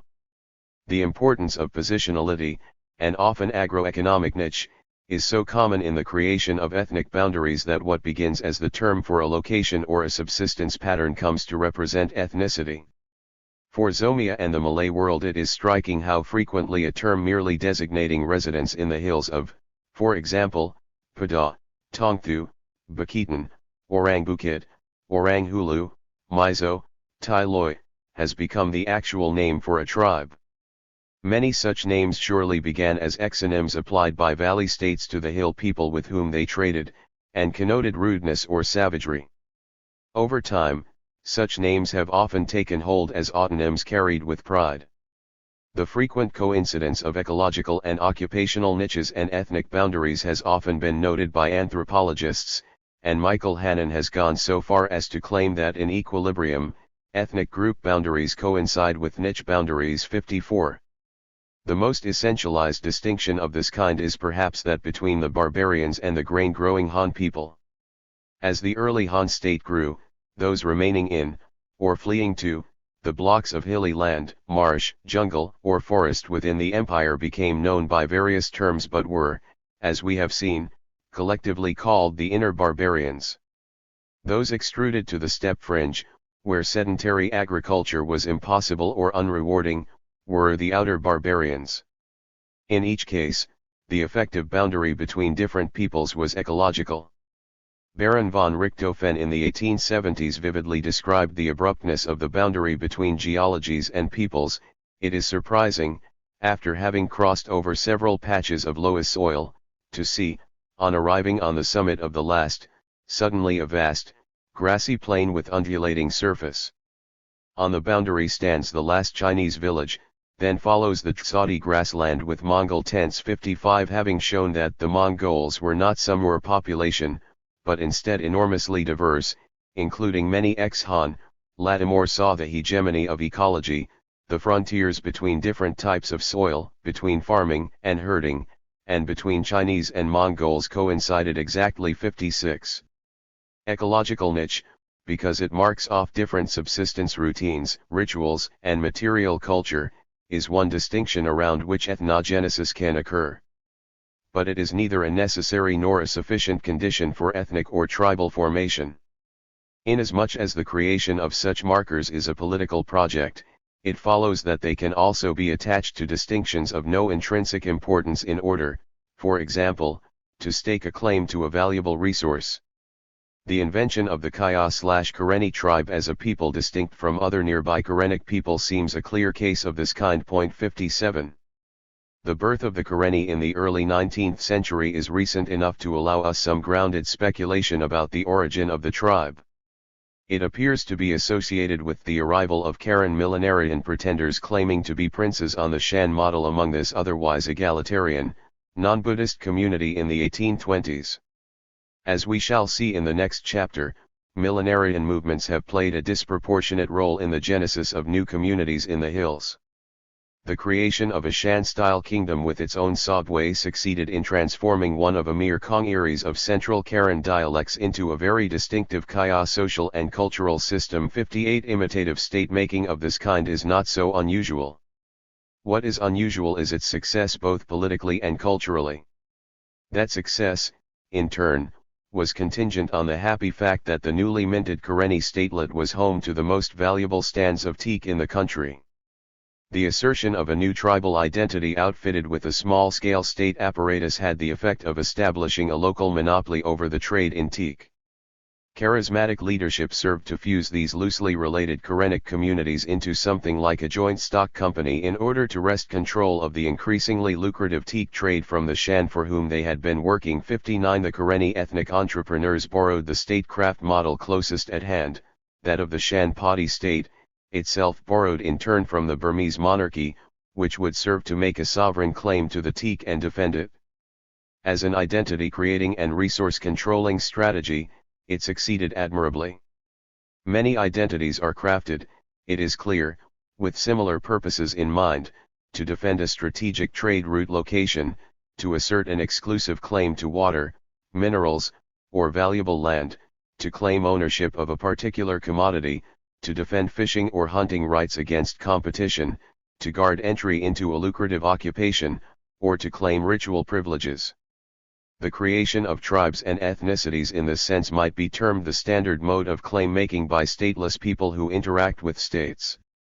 It serves, for such societies, essentially the same purpose that the formation of a trade union, a corporation, or a craft guild would serve in a more contemporary society. 60. Those who successfully stake a claim to resources on this basis acquire a powerful reason for embracing the new identity.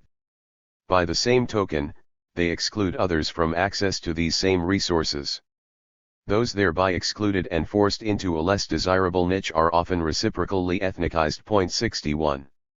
The demarcation of tribes in Africa was, as in all colonies, an official imperial project as well. A small army of specialists was busy drawing ethnic boundaries, codifying customs, assigning territories, and appointing chiefs to create manageable units of imperial rule, often over stateless peoples. Some grid of classification had to be imposed on a bewildering cultural variety so as to yield named units of tribute, taxes, and administration. Driving the enterprise, Wilmson writes, was that self-fulfilling prophecy that foretold the existence of tribes and, through administrative order, created what it could not discover. The tribe, once established as the only social form proper to the representation of stateless peoples, became quickly hegemonic.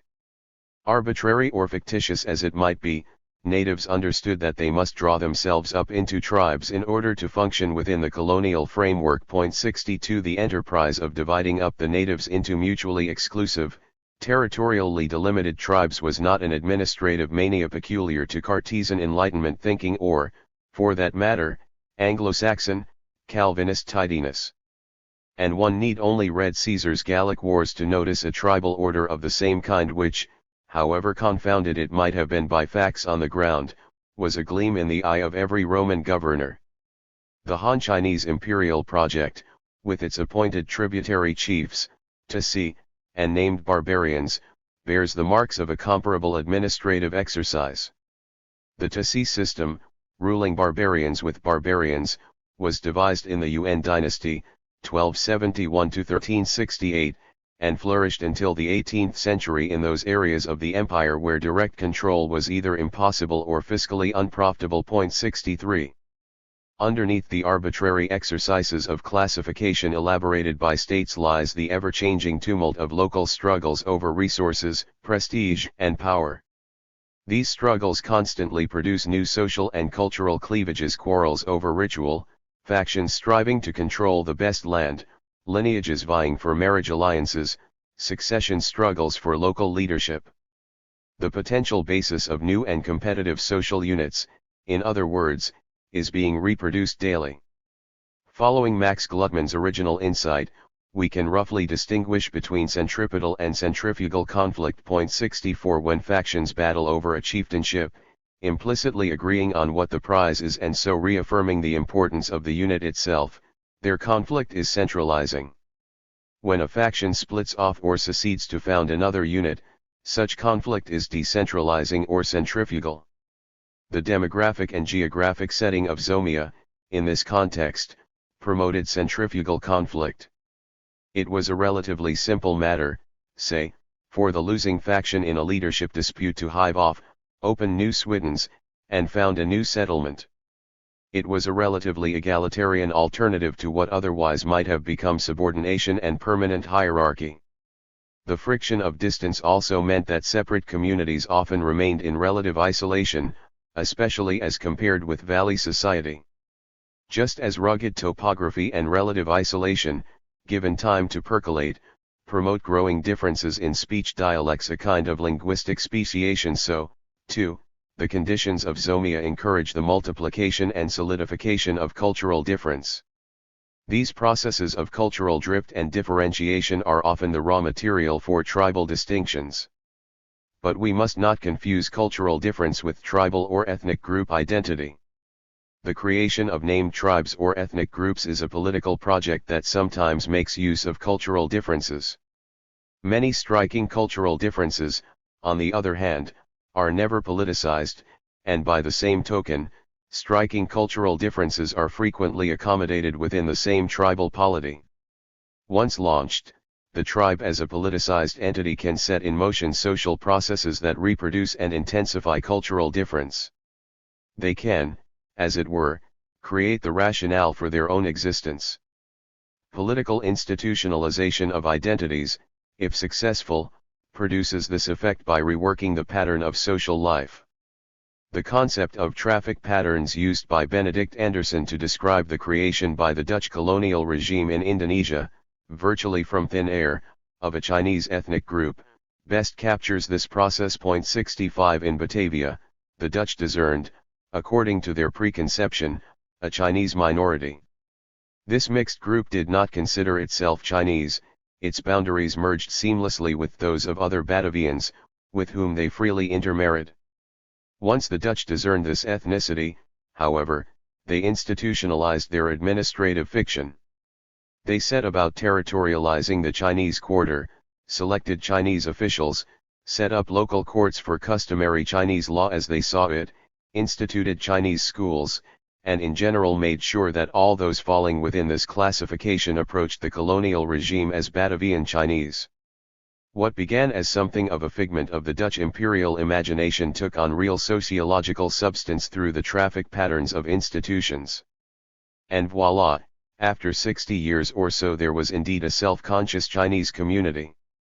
The Dutch had, to paraphrase Wilmsen, through an administrative order, manufactured what they could not discover. Once a tribe is institutionalized as a political identity, as a unit of representation with, say, rights, land, and local leaders, the maintenance and reinforcement of that identity becomes important to many of its members. Jeffrey Benjamin has shown that highland groups such as the Sonoy and Semang responded to the lure and danger of the colonial and Malay state by becoming more tribal, by instituting a set of marriage practices that promoted dispersal and foraging. A cultural taboo against the use of the plow further discouraged sedentism. 66 The more successful the identity is in winning resources and prestige, the more its members will have an interest in patrolling its borders, and the sharper those borders are likely to become. 67 The point is that once created, an institutional identity acquires its own history. The longer and deeper this history is, the more it will resemble the myth-making and forgetting of nationalism. Over time such an identity, however fabricated its origin, will take on essentialist features and may well inspire passionate loyalty. Genealogical face-saving. In the egalitarian societies usually designated tribal, I would argue that the most prevalent mode of reckoning descent is by stipulation. Morton Fried, The Notion of Tribe. Early colonial officials could, in a sense, be forgiven for finding tribes in the hills. 68 Not only was it their expectation, but the self-representation of many hill peoples reinforced that expectation. Where there were no states to speak of, the principles of social cohesion were formally ordered by kinship, genealogy, and lineage.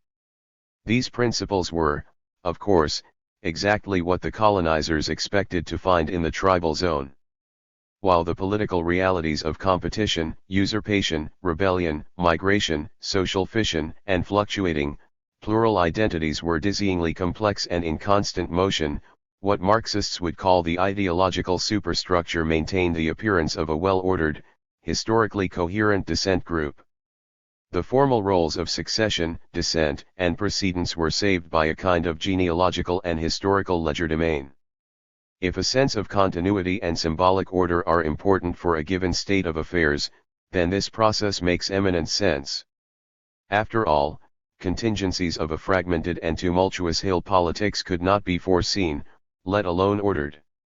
It was far easier to adjust and interpret the outcome of, say, a successful usurpation or an anomalous marriage in a way that artfully demonstrated that, after all, the rules had been satisfied and were still intact. All hill peoples, without exception, as nearly as I can tell, have had long experience in reworking their genealogies to absorb strangers.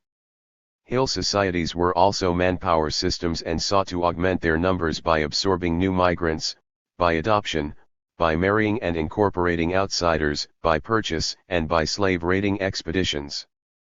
The new manpower was welcome not only for opening new swidens but also to improve the political and military weight of the receiving group. Valley societies, seeking manpower as well, readily absorbed its newcomers into a class order, typically at the bottom. Hill societies, by contrast, attached newcomers to descent groups or kindreds, often the most powerful ones. The Karen have something of a reputation as less likely to intermarry than many other hill peoples, but, living in the interstices of many more powerful neighbors, they are in fact prodigious at incorporating new members. A partial list of those absorbed would include Chinese, Shan, Lamit, Lasu, Lahu, Aka, Burmans, Mon, Lao, and Lu. 69 The Aka, also an in-between people in the sense of being a mid-slope society with valley peoples below them and other hill peoples above them, have a long-established system of assimilating people. A man marrying into this society, known for its exceptionally long oral genealogies, is accepted as the founder of a new, junior, lineage so long as he practices ancestor service, has a son, and speaks Aka. Many of the lineages with comparatively short genealogies, a mere 15 or 20 generations, actually recall their ancestors' previous identity. Yunnan Chinese, W.A., Thai. A captured slave is incorporated into his master's lineage or one genealogically close to it. According to Leo Alting von Giza, the repertoires of incorporation are so long-standing and routine that it is clear, over time, that the Aka, while remaining the Aka, have been massively replenished, in a genetic sense, by infusions of newcomers. 70 Genealogically speaking, however, the tumult disappears inasmuch as all of the immigrants are in short order naturalized by being worked into the warp and woof of existing descent patterns. The same genealogical sleight of hand operates to devise chiefly lineages that reconcile the facts of power with the ideology of descent. A chiefly Kachin lineage can produce a genealogy 40 or more generations deep. Leach regards these genealogies as fictional and of no value as evidence of historical fact. Once a lineage has become influential, it in turn inspires commoner lineages to rewrite their own genealogies in order to stress, to their advantage, their closeness to the powerful lineage. Actual power in the Kachin lineage system turns on lavish feasting while meeting ritual obligations, thereby establishing a claim to the loyalty and labor, manpower, of all those in the sponsor's debt. Anyone who successfully fulfills what are seen as the obligations of an aristocrat will be accepted as an aristocrat, virtually no matter what the facts of descent may be. 71 Leach makes it abundantly clear that a genealogy can be devised to throw a mantle of legitimacy over virtually any set of actual power relations. Social climbing then is the product of a dual process. Prestige is first acquired by an individual by lavishness in following ritual obligations. This prestige is then converted into recognized status by validating retrospectively the rank of the individual's lineage. This last is largely a matter of manipulating the genealogical tradition. The complicated nature of Kachin rules of succession makes such manipulation particularly easy. Furthermore, any influential aristocrat can reconstruct remote sections of his genealogy in his own favor. Despite the fact that in principle a man's rank is precisely defined by his birth, there is almost infinite flexibility in the system as actually applied. 72. The tribalism of the hills was thus abetted by elaborate genealogical myths reconstituted as necessary so as to legitimate, by descent, the actual distribution of power in society. Saga tellers were the specialists whose job it was to bring the myths in line with the facts. Driven by some combination of myopia and administrative convenience, colonial officials sought out hierarchy and tribalism, and the elaborate myths of descent in the hills were there to encourage them. They established a Shan state in an area where less stratified people were just as numerous. Among the Kachin, they much preferred the aristocratic, chiefly, autocratic variety and showed great distaste for the anarchic, democratic, Gumlau Kachin. 73. For the Karenni as well, recruitment to leadership depends largely on charisma, feasting, and political and military skills. The importance of heredity and genealogical standing lies in the way in which political success must be reconciled with the ideological rule of rightful descent. Even a usurper, Lehman explains, upon seizing power, attempted to show that one or more of his ancestors was of the royal bone even though the usurper may have been an ordinary villager. Inasmuch as the Karenni, and Karen society in general, follow cognatic kinship, in which male and female lines are reckoned, finding the requisite connection was even easier than with the Kachin. If, then, the colonizers were looking for tribes constituted by orderly rules of descent and long histories, the uplanders they encountered were only too happy to oblige them with retrospective genealogical order in which they themselves clothed their turbulent politics. 74. The tribe, as a formal social institution, appears, in other regions as well, to be more in evidence as a kind of ideological exoskeleton than as a useful guide to political realities. One of the most famous tribes in history, that of Osman, founder of the Ottoman Empire, was in fact a motley collection of different peoples and religions collaborating for political purposes. This was not an exception. Surveying the evidence, Rudy Paul Lindner claims that modern anthropologists' field studies in the Middle East show that tribal, clan, and even camp membership are more open than the tribal idiom or ideology might indicate. 75. The tribe was, in Osman's case, a useful vehicle to bring together Turkish pastoralists and Byzantine settlers. And if blood ties were deemed desirable in keeping with the idea of the tribe as consanguines, then clan genealogies could be recalled to forge distant relationships. The segmentary lineage model is, without doubt, a common tribal ideology, but it is not common tribal practice except insofar as it is necessary to keep up appearances. 76. The hegemony of blood ties and rules of genealogical descent, as the only legitimate foundation for social cohesion, though at variance with the facts, was so powerful as to dominate self-representations. It was, for hill people, the only way to justify actual power. Like Charles Dickens's couple The Veneerings, who were quite as determined to keep up appearances to themselves as to their neighbors. The mimicry is not a cynical ploy but a mode of reasoning about social relations. One can even think of it as a democratic mechanism in which the members of a community confer retrospective legitimacy on leaders who observe the obligations of ritual and generosity incumbent on chiefs. Tribal thinking in this special sense was as deeply embedded in Highland ideology as it was in the imagination of the colonizers. Given what we know of the ambiguity of ethnic identities, the porosity of their boundaries, the creation and demise of different identities, and the constant power politics taking place beneath the comparatively placid surface of genealogical continuity, a radical constructionist position on upland identities seems inescapable. At the very least, as Leach has shown for the Kachin, any hill population will have a range of social forms it can assume.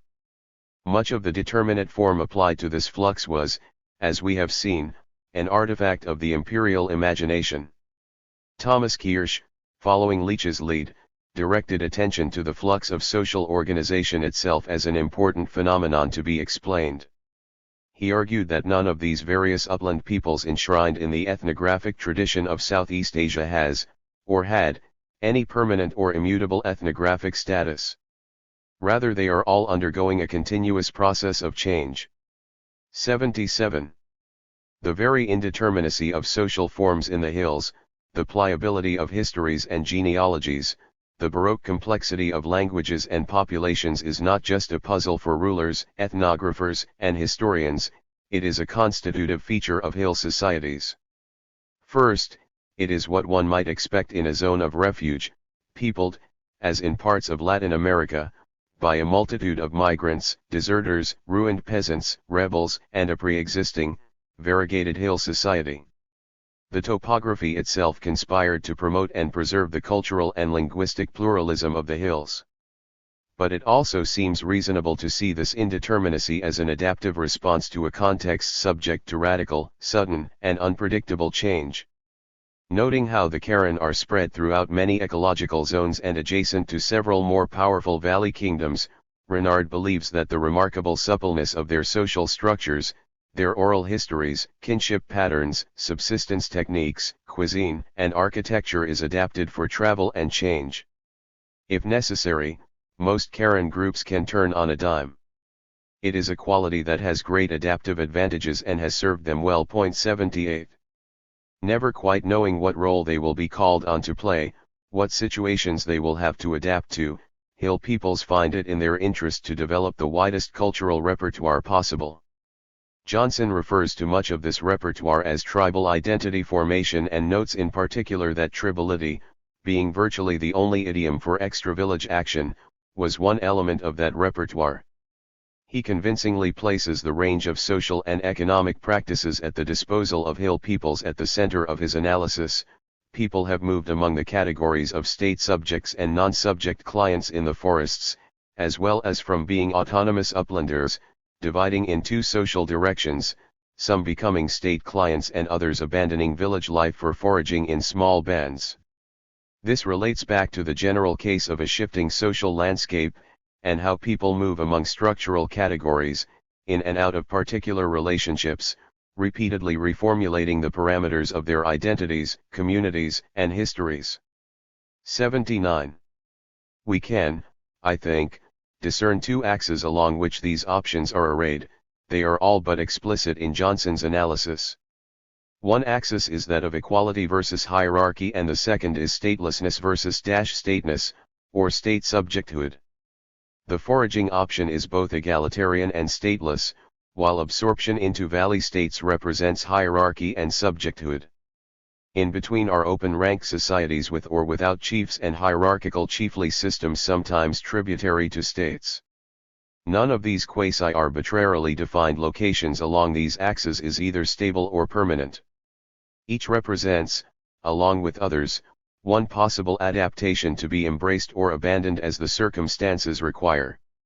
We now turn finally to the structure of these choices. Positionality.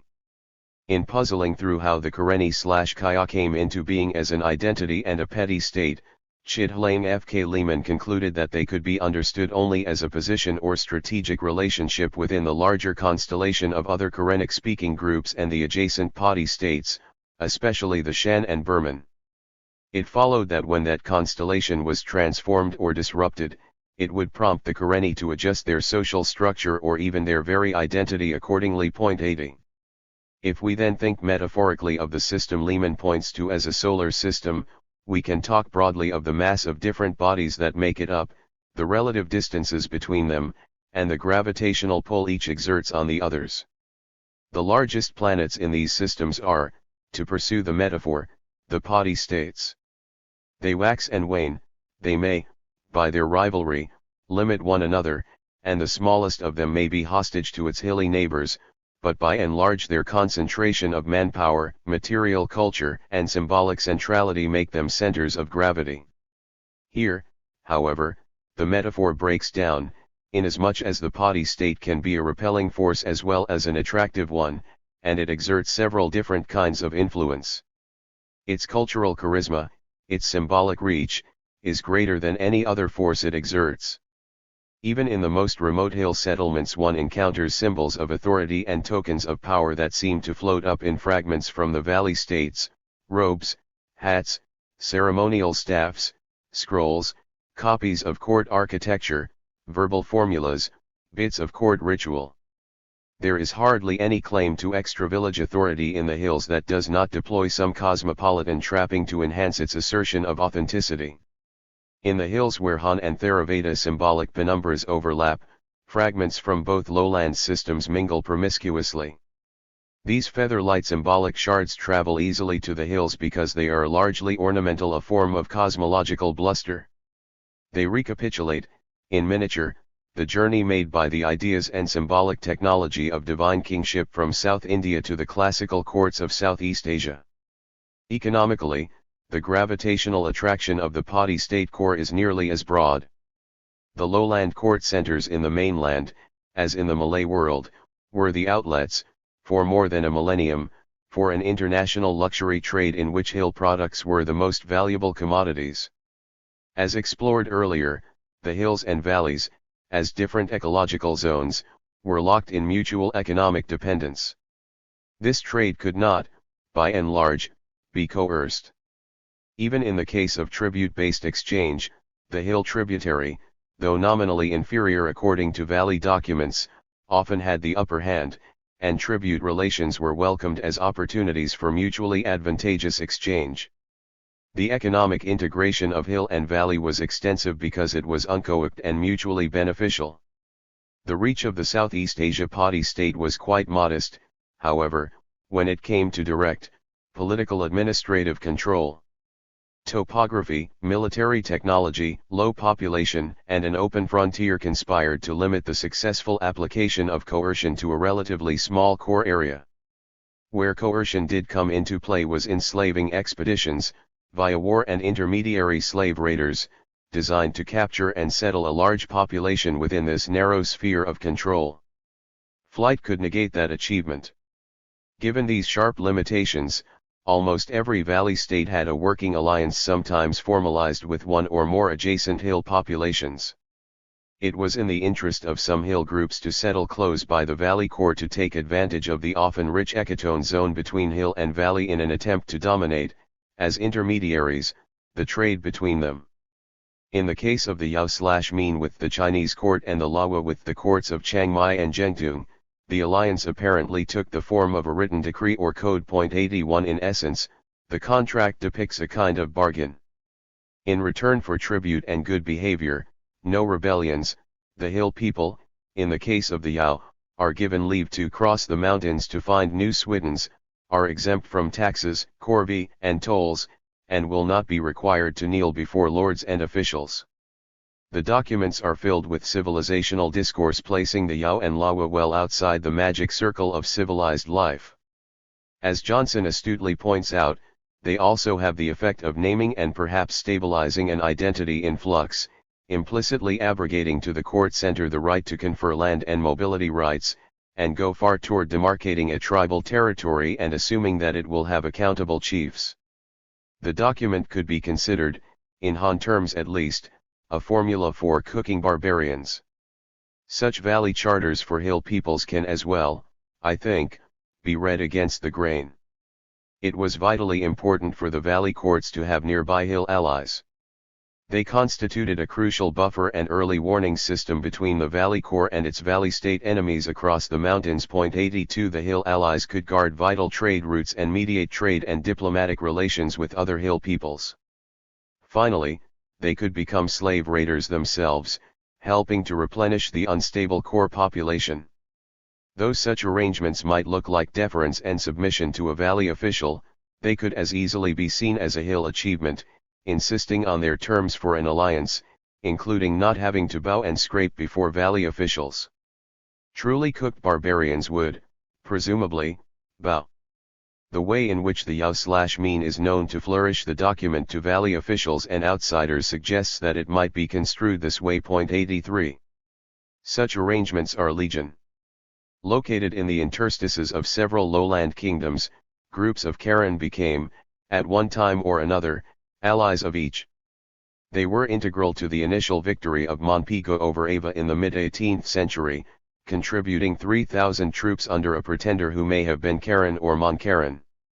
The Po Karen in this area were known as the Mon-Karen, Talaing Kariang, as distinct from the more northerly Ska Karen, sometimes known as the Burman Karen. When the Pigo kingdom was crushed and much of its population dispersed, the Karen fled with the Mon, seeking Thai protection. The Thai planted Karen on the frontier as an early warning system and in Burmese eyes a fifth column. To the Thai kingdom of Chiang Mai, Karen were considered keepers of the forest, ritually important as first-comers to the land and valuable allies and trading partners. The identity of different Karen groups was thus marked in each location and period by the lowland society with which it was affiliated. 84. Every civilized lowland Padi state required one or more hill-dwelling barbarian allies in a relationship that was often mutually advantageous. The Aka have been paired to the Thai states of Kengtung and Sip Songpana, the Chin to the Burmese court, the Lawa to the Thai Yuan at Chiang Mai, the Wa to various Shan/Thai states, the Po Karen to the Mon, the Lawa to La Na and earlier to Lam Phun, the Jirai to the Kin, the Pala to the Shan, Upland Thai to the Lao, Kachin to Shan, and in the northwest, the Naga are said to have been a kind of highland auxiliary to the Manipuri court. 85 In each case there grew up a kind of cultural symbiosis, in which the hill allies, or some of them, came more closely to resemble their valley partners. This does sound very much like a formula for cooking barbarians. More than that, it was a formula for absorption and assimilation. If, as has been argued, the Thai and Burmans came in small numbers as military colonists, then these and other valley populations may well have been constituted in just this fashion. 86 Close hill allies were increasingly likely to be governed by chiefs with valley connections and to be increasingly hierarchical. They would then correspond in the Han scheme to cooked barbarians. The Han civilization series Raw Barbarians, Cooked Barbarians, Full Subjects/Entered the Map is structurally similar to the Shan civilizational series outlined by Leach, Egalitarian/Gum Lao, Stratified Gumsa, Shan. 87 Leach portrays ethnic succession in what might be termed a gradient. Such succession is to be found in much the same form stretching between all Padi states and their adjacent hill allies. This is, after all, the social and cultural route by which hill people become valley subjects: physical proximity, exchange and contact, linguistic integration, ritual appropriation and, in the classical case, wet rice cultivation. It is to be stressed that this route is a gradient, not a series of abrupt, wrenching changes. It may not even be perceived at all in terms of ethnic succession. If we can imagine this ethnic succession as a relatively seamless affair, then it follows that it could be just as seamless when the direction is reversed. The route to lowland civilization is also the route to highland autonomy, with innumerable way stations in between. In the case of wars or epidemics, the transition might be abrupt, though perhaps familiar, but it might just as often have been a gradual and imperceptible process as the Padi state decayed, as trade routes shifted, or as taxes became more onerous. The way to the valley state was a two-way street, and leaving need be no more jarring or traumatic than entering. Egalitarianism, the prevention of states. Blow us all up with cannons or make us all 18,000 of us Nawabs. Pushtun elders to British. The Lamit simply could not understand the concept. Chief Carl Gustav Isaacowitz, Lamit. Because of their savagery, the Bedouins are the least willing of all nations to subordinate themselves to each other, as they are rude, proud, ambitious, and eager to be leaders. Ibn Khaldun. A major reason why Leach's political systems of Highland Burma is such a durable classic is that the opposition between what he calls the autocratic factions and democratic egalitarian factions he finds among the Kachin travels well outside its immediate ethnographic context. For stateless peoples living on the margins of states, it seems to represent a fundamental choice about positioning. In canvassing the literature of his time, especially works on the Assam-Burma border region, Leach found many other examples of the contrast between democratic egalitarian forms and autocratic monarchical forms within indigenous groups. He cites work on the Chins, the Sema, the Konyak, and the Naga. 88 To these examples we could add the Karen, the Lahu, the Wa, the Karenni, and perhaps a good many more if one conducted a comprehensive search of the literature. 89. The British-led pacification forces were struck by the resistance they met in egalitarian Kachin areas. Our opponents here were the Kumlau Kachins, whose principal characteristic is that they do not own the authority of any chief. Even in single villages 90 they had, it was noted, no form of salutation or obeisance. Acephalous communities like the Gumlau were subversive to British or any other administration. They provided no institutional levers or handles with which to enter the community, negotiate with it, or govern it. The colonial administration accordingly would only recognize properly constituted tracts under a duwa and cautioned officers, even in these villages, to be alert to this spirit of independence and to suppress it without delay. 91 Thus the compiler of the Gazetteer, proud heir to a democratic tradition himself, can write without a trace of irony. Such republican or democratic communities are no longer permitted within the Burma administrative boundary. 92. In the case of the Kaya, as Lehman demonstrates, the democratic and autocratic principles are embedded in two simultaneous ritual cycles and sets of personnel. 93 What one might call the aristocratic cult makes symbolic gestures beyond the locality and, in particular, adopts the trappings and symbols of the Shan kingdoms and the Burmese royal capital at Mandalay. Its ritual center is the center of the village, where tall teak poles, a diagnostic feature of Kaya villages which are equated with the flagstaff found in most Shan and Burmese pagodas, symbolizing the submission of local spirits to the Buddha, and are topped with an umbrella form, finial, which decorates most Buddhist architecture. The hereditary priesthood devoted to this cult makes offerings to a high god whose name is derived from the Shan term for lord, as is the term Sabwe. The priesthood may not mix with, intermarry with, or accept offerings from the other cult's priests, who are devoted to the local spirits, Nat, of the countryside, especially the forest. What seems important for our purposes is that the ritual complex of the Kaya appears thoroughly amphibious. Both democratic and autocratic components are present but are ritually segregated. One complex seems, by copying lowland forms, to contribute to the ideological superstructure of the Sabwas and state formation in general, while the alternative cult is purely local and makes no reference to chiefly authority. If fluidity of identity, being able to turn on a dime, involves shifts from hierarchical to non-hierarchical forms, then the Kaya seem fully equipped, ritually, for either eventuality. A final comparison of egalitarian and hierarchical social formations points to some of the cultural practices that work to hinder the development of permanent hierarchies of state and power. The Lua/Lawa, a relatively stratified hill society, and the Lasu, a relatively egalitarian group, are illustrative. Among the Lua there is strong emphasis on the ritual and feasting superiority of elite, Samang, lineages, which, at the same time, control access to land. 94 The ruling lineages have elaborate and deep genealogies emphasizing their status and their connection with powerful lowland courts, Chiang Mai, in particular. Prominent in that connection is a charter somewhat like that of the Mien, exempting them from corvée, conscription, and supplying fodder for elephants and horses, and confirming their right to swidden. The Lisueux, on the other hand, emphasize equal access of all lineages to competitive feasting, open access to land, and the lack of essential differences in rank or status. For our purposes, however, two features of the egalitarian Lisueux are notable. First, they have short and truncated genealogies, in what amounts to a refusal of history.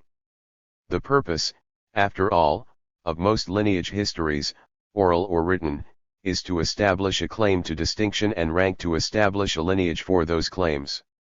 If, then, lineage histories are abbreviated or ignored altogether, it amounts to something of a cultural discouragement, if not prohibition, of historical claims to superiority. To have little or no history is, implicitly, to put every kin group on roughly the same footing. We have seen at some length how the absence of a written textual history and written genealogies may have the same strategic and adaptive advantages for subaltern groups. Oral genealogies, however contrived and invented, are also claims of the same genre, and to repudiate them is also an egalitarian move. It is often and correctly noted that text-based civilizations have consistently seen the stateless people outside their grasp as peoples without history. 95 But what we encounter here is the practice of disavowing status-building histories in the name of preventing hierarchy and its frequent companion, state formation.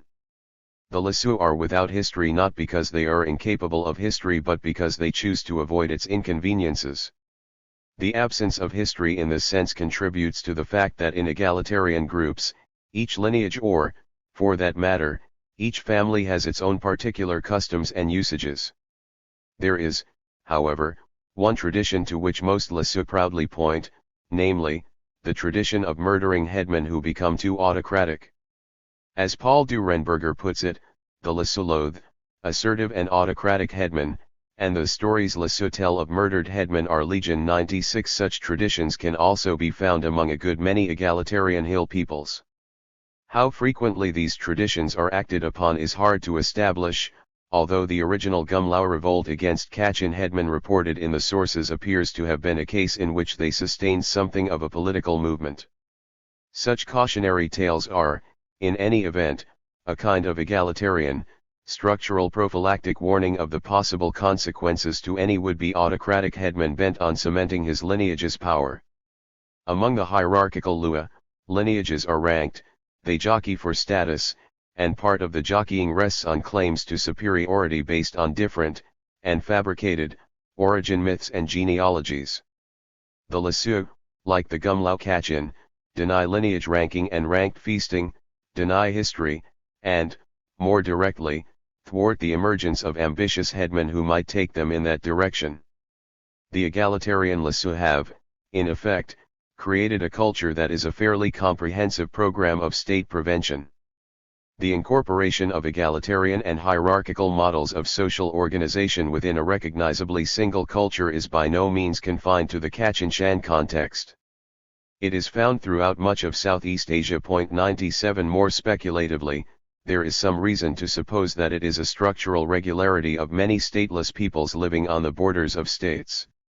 Thus Robert Montaigne's classic thesis on Berber society in Morocco proposed that Berber society oscillates between two rival and opposed social forms, between, on the one hand, democratic or oligarchic tribal republics ruled by assemblies or hierarchies of assemblies, and, on the other hand, ephemeral tribal tyrannies, exemplified in modern times by the Great Khades of the South. 98 As was the case with the Kachin, the Berbers had no indigenous model of state-making, and their form, when states did first arise among them, was based on the Hellenic model of the states they abutted. To mention just one of many parallel cases, Michael Khodorkovsky's study of the Kalmyk nomads and the Russian state posits the same oscillation. The nominally ruling lineage, along with the clergy, was devoted to creating a dynasty by hereditary succession and centralized power. Other tribal leaders favored decentralization and indeterminacy of succession rules, that is, open ranks.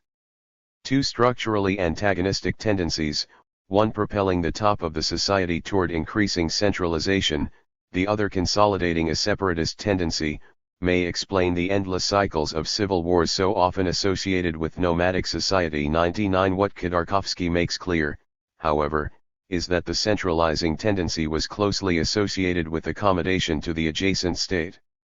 Thus the Tsarist regime promoted Kalmyk Khans as a form of institutional linkage and control. As it was for the British and Imperial China, tribal anarchy was anathema to the Tsars. Centralization and autocracy depended on a combination of the power of the Tsarist state, including the benefits it could bestow, and the political ambitions of Kalmyk Khans. Egalitarian, acephalous peoples on the fringes of states are hard to control. They are ungraspable. To the command, "Take me to your leader," there is no straightforward answer. The conquest or co-optation of such peoples is a piecemeal operation, one village at a time and, perhaps, one household at a time, and one that is inherently unstable. No one can answer for anyone else. Acephaly is therefore, like the jellyfish tribes of the Middle East described earlier, itself something of an escape social structure. The logical corollary of acephaly is typically the inability to unite except under very special circumstances, for example, charismatic religious leadership and brief military confederacies. A social structure that thwarts incorporation by an outside state also inhibits crystallization of any internal state-like structure. What are the material conditions that underwrite such egalitarian social structures? The circumstances of the Gumlau Kachin, Lasu, Berbers, and Kalmyks are suggestive in this respect. An open common property frontier seems particularly vital. Just as fixed, inheritable property in land facilitates permanent class formation, a common property frontier equalizes access to subsistence resources and permits the frequent fission of villages and lineages that seem central to the maintenance of egalitarianism. The farther away, in terms of friction of terrain, such peoples live from state centers, and the more mobile their subsistence routines, foraging, pastoralism, shifting cultivation, the more likely they are to maintain the egalitarian, stateless option. Enclosure of the commons and encroachment by the state are everywhere a threat to such arrangements. Much of the logic behind the exceptionally complex checkerboard identities in the uplands and the movement between them is best understood as a strategic choice of position vis-a-vis lowland states. Relative altitude and agroeconomic niche are often indicative of such positioning. This perspective is most obvious with identities invented by lowland states to suit their own administrative purposes. Following the Mid-Ming Dynasty Yao Wars, those who collaborated and settled under imperial rule became min, or subjects, and those who did not became, by definition, Yao 100. The ethnic term meant nothing beyond non-tax-paying hill people. It had, initially, no cultural or linguistic coherence. The term Miao, as we have seen, was similarly often applied comprehensively to all those in an area who were still defiantly beyond the state's grasp. And, of course, the terms raw and cooked, wild and tame, jungle and house, as applied to the Karen, can be understood as references only to the degree of political submission. Quite apart from state-applied exonyms, ethnic identities, subdivisions, and even villages as in Gumlau and Gumsakachin came to acquire reputations for relative degrees of hierarchy and linkage to states. The Highland Aka, according to von Jeza, chose subsistence routines that maximized their autonomy and specifically chose locations that put them beyond easy reach of states and slave raiders. 101. We should distinguish here between state-repelling characteristics and state-preventing ones. They are related but not identical. State-repelling traits are those that make it difficult for a state to capture or incorporate a group and rule it, or to systematically appropriate its material production. State-preventing traits, on the other hand, are those that make it unlikely that a group will develop internally durable, hierarchical, state-like structures. The state-repelling features we have repeatedly encountered in the foregoing analysis can be summarized in general terms. First, a society that is physically mobile, widely dispersed, and likely to fission into new and smaller units is relatively impervious to state capture for obvious reasons. 102. These features are, in turn, highly correlated, not to say mandated, by the choice of subsistence routines. Foraging, hunting, and gathering, land-based or maritime, encourage mobility, dispersal, and fission. One can easily stipulate a series or gradient of declining mobility, dispersal, and fission that moves from foraging to swiddening and then to fixed field crops and irrigated rice. For crop planting societies, as we saw in Chapter 6, versatile, unobtrusive root crops of staggered maturity are far more state-repelling than above-ground grain crops of synchronous maturity. Outside Southeast Asia, the series would also include nomadic pastoralism, with its great advantages in mobility and dispersal. A third state-repelling feature is a highly egalitarian social structure that makes it difficult for a state to extend its rule through local chiefs and headmen. One of the key material conditions of egalitarian structure necessary but not sufficient is open and equal access to subsistence resources. Common property land tenure and an open frontier are, in this respect, the material conditions that underwrite egalitarianism. In fact, the two major state-repelling subsistence routines, foraging and swiddening, both of which promote mobility and dispersal, are virtually unthinkable without an open, common property frontier. Its disappearance is a mortal blow to autonomy. A final state-thwarting strategy is distance from state centers or, in our terms, friction of terrain remoteness. Until nearly the 20th century, remoteness alone sufficed to put some groups definitively outside the reach of the state.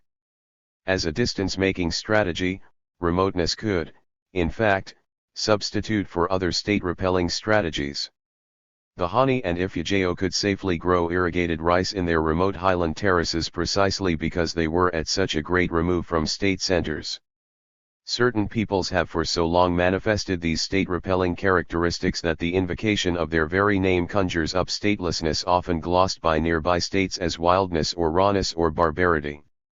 The Lahu, Lasu, Gumlau Kachin, Aka, Wa, Kamua, and Hmong, to mention a few, largely fit this description. Providing that one allows for variation over time and the various subdivisions of many ethnic groups, one could, if so inclined, devise something of a nominal scale of state-repelling characteristics along which any particular group might be ranked. The other pole of the scale would be anchored by what might be called state-adapted characteristics, densely settled, sedentary, grain-growing societies marked by property in land and the disparity of power and wealth that it promotes. Such characteristics are, of course, socially engineered into state space. The peoples manifesting these state-adapted features and therefore indelibly marked by their stateness are the Shans, Burmans, Thais, Mons, Pius, Khmer, and Kin/Viet. To paraphrase Fernand Braudel, not all the human traffic in the world moving back and forth between these poles is likely to erase these indelible associations. At the stateless extreme we get dispersed, mobile foragers or small clusters of people along remote ridges far from any state center. At the other, tax-paying, paddy-planting peasants near the state core. What is surely most important in this ethnic positioning vis-a-vis the state is the constant movement of individuals between these positions and, indeed, the shift over time in what, say, the position Karenni, Lahunyi, or Kachin might mean. At any one place and time, historically, the ethnic identities on offer might be seen as a bandwidth of possibilities for adjusting one's relationship with the state, a gradient of identifications which may be, over time, fitted to the prevailing economic and political conditions. To be sure, it makes eminent economic sense for paddy planters to drop everything and take up foraging when the price of resins, medicinal plants, or edible birds' nests shoots up. But the move to foraging can as easily occur because it is a state-evading strategy. Similarly, the choice between paddy planting and swiddening is more likely to be a political choice than a mere comparative calculation of calories per unit of labor. Insofar as the choice of subsistence routines, altitude, and social structure are associated with particular cultural identities and a positionality vis-a-vis the lowland state, then a change in ethnic identity may represent, first and foremost, a political choice that just happens to carry with it implications for cultural identity. 103. Some Lahu, for example, have moved to remote mountains and to foraging and, on other occasions, to settled village life and cultivation. As recently as 1973 many Lahu left Kengtung, Burma, for the hills, following a failed revolt against taxation and corvée imposed by the Burmese regime. 104 The Khmu have a comparable, though less rebellious, history. Some have abandoned village life for foraging at times, and some have moved to the valleys to become Buddhist potty planters. 105 And of course, as Leach discovered, many Kachin had been moving between different social forms, each of which expressed more of a positioning vis-a-vis the Shan Valley state and hierarchy than it did any momentous cultural shift.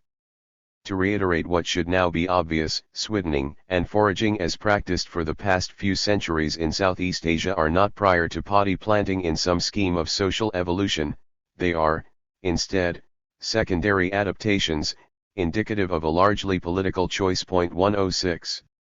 Johnson has noted astutely that ethnic distinctions may primarily have to do with lowland affiliations. In this respect, he claims that ethnic groups do not have a determinate social organization, by which he means to imply that a particular named identity can, in terms of subsistence, cultural affiliations, internal hierarchy, and above all its relationship to lowland states, vary widely. 107 In other words, not only are individuals and groups moving between ethnic identities as a consequence of positioning themselves, but these identities themselves are labeled as the aggregate of decisions their bearers take has the effect of repositioning the very meaning of that ethnic identity. If hill peoples have at hand a bandwidth of identities that they can take up, and if each of these identities calibrates a different relationship to lowland states, what can one say about historical trends? Here the shift in the past half-century has been momentous.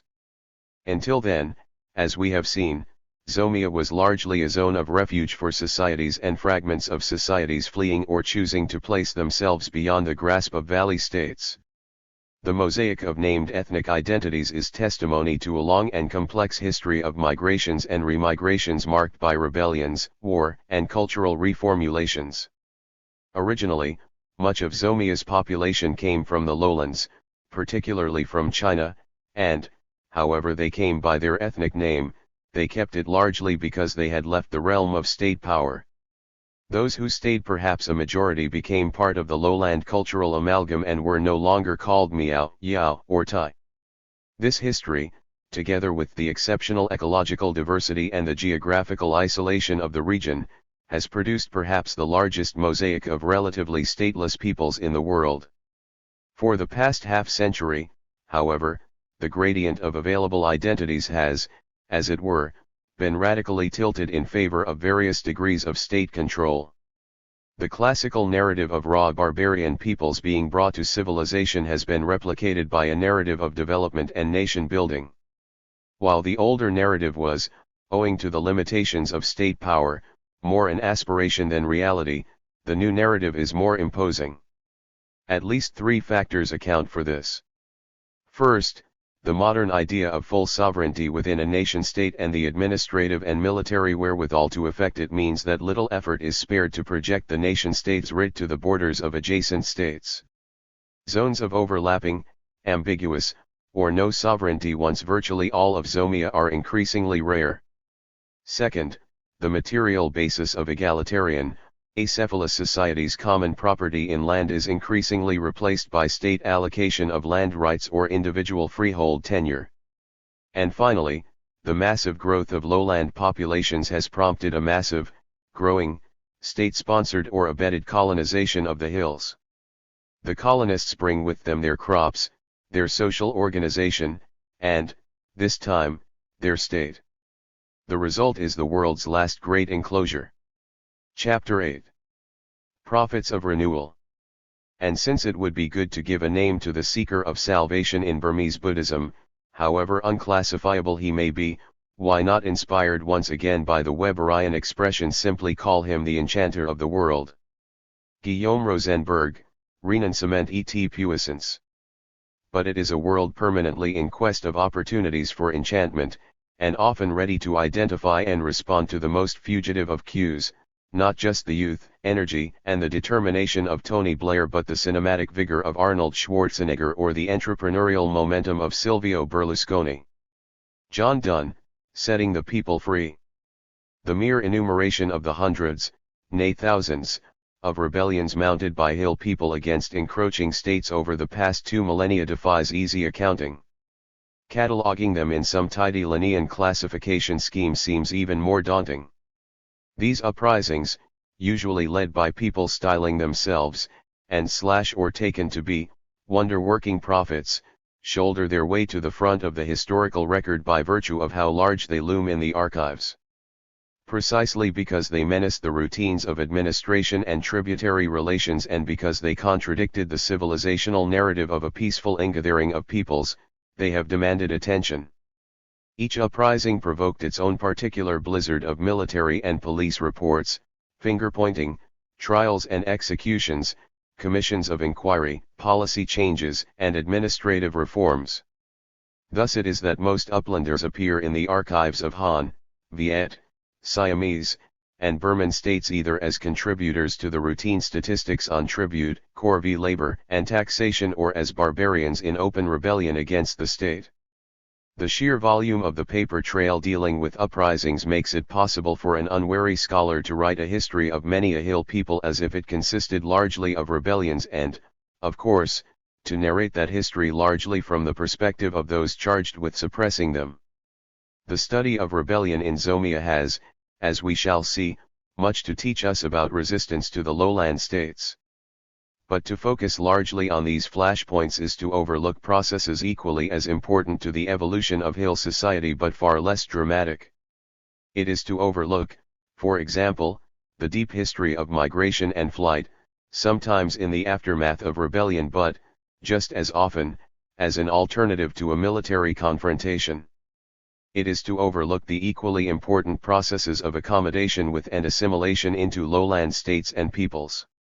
Those taking this path, of course, typically become, over time, Thai, Mon, Han, Burman, and Kin and therefore disappear from the historical record as Karen, Hmong, Min, Shan, and so on. But we have no reason to assume that they were any less numerous than those who remained identified with hill societies. And finally, to dwell on rebellions is to overlook the hill allies, auxiliaries, and mercenaries of the valley states who took part in the suppression of the rebellions.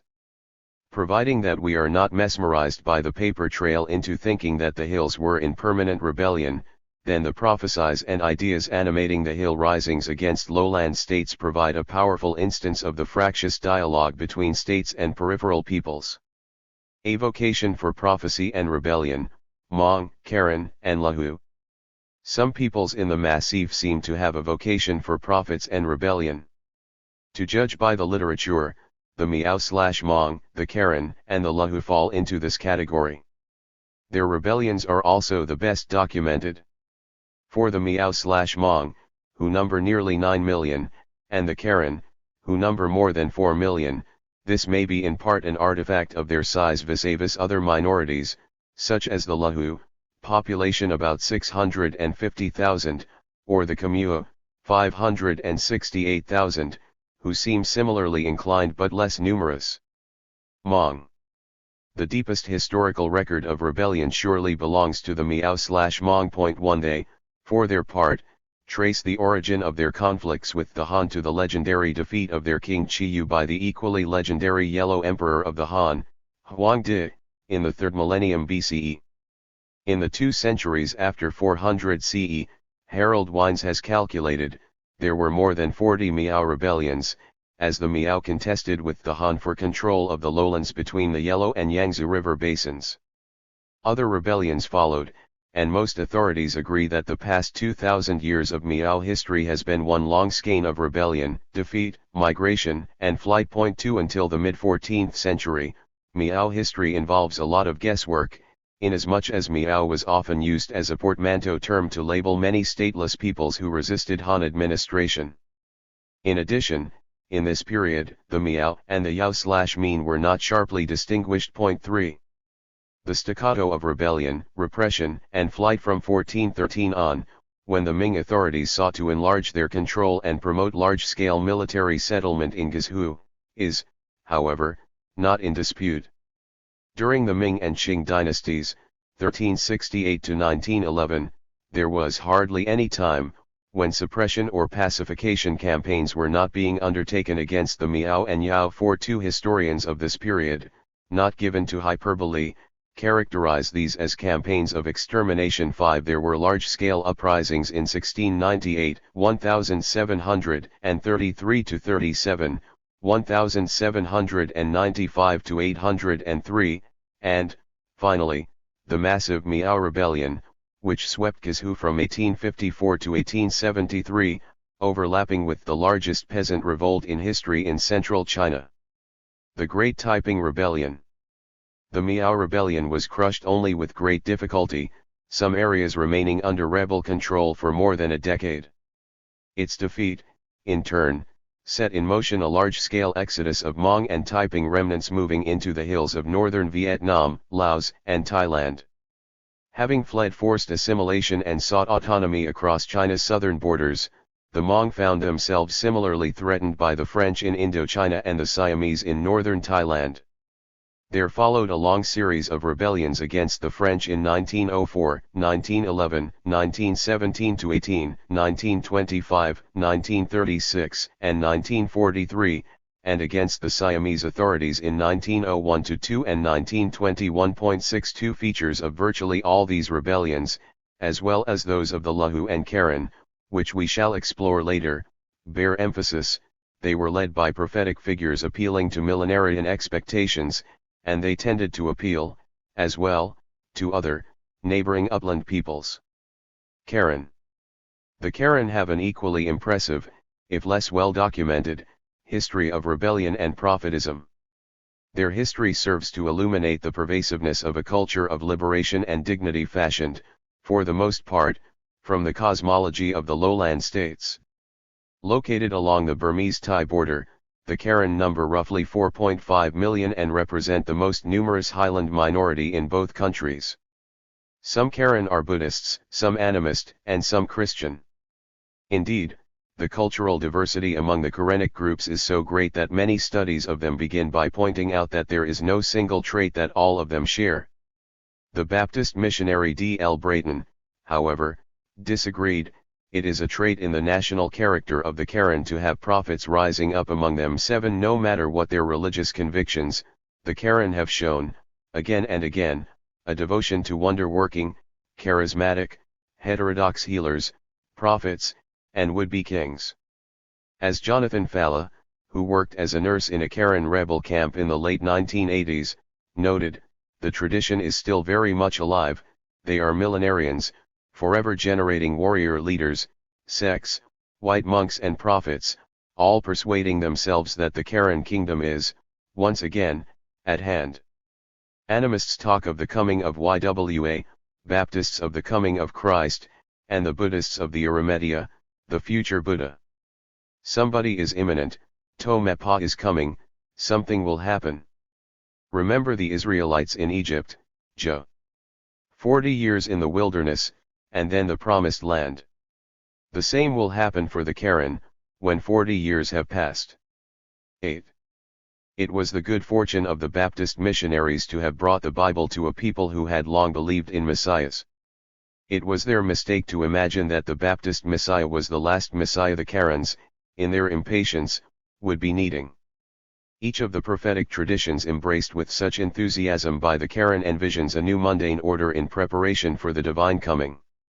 Frequently, a holy man, whether a healer, a priest, a hermit, yatha, or a monk, will be the herald of the coming order and be seen as the field of merit around whom the faithful gather. 9. What is heralded might, depending on the circumstances, be the imminent king, Minlong, or embryo Buddha, the Arya Maitreya, Kakavati, or a Karen king/savior figure such as Tomepa, YWA, Duega/Guiga, a former rebel leader, or another.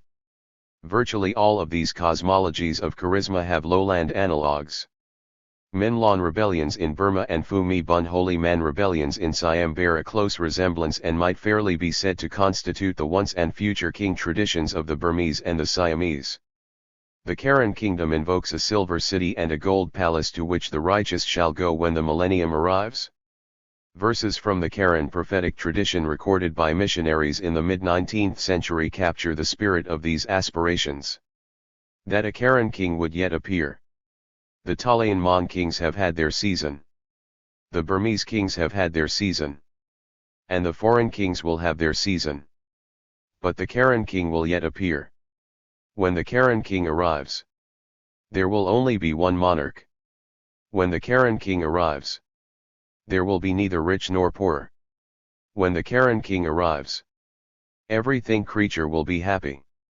Lions and leopards will lose their savageness. Point 10.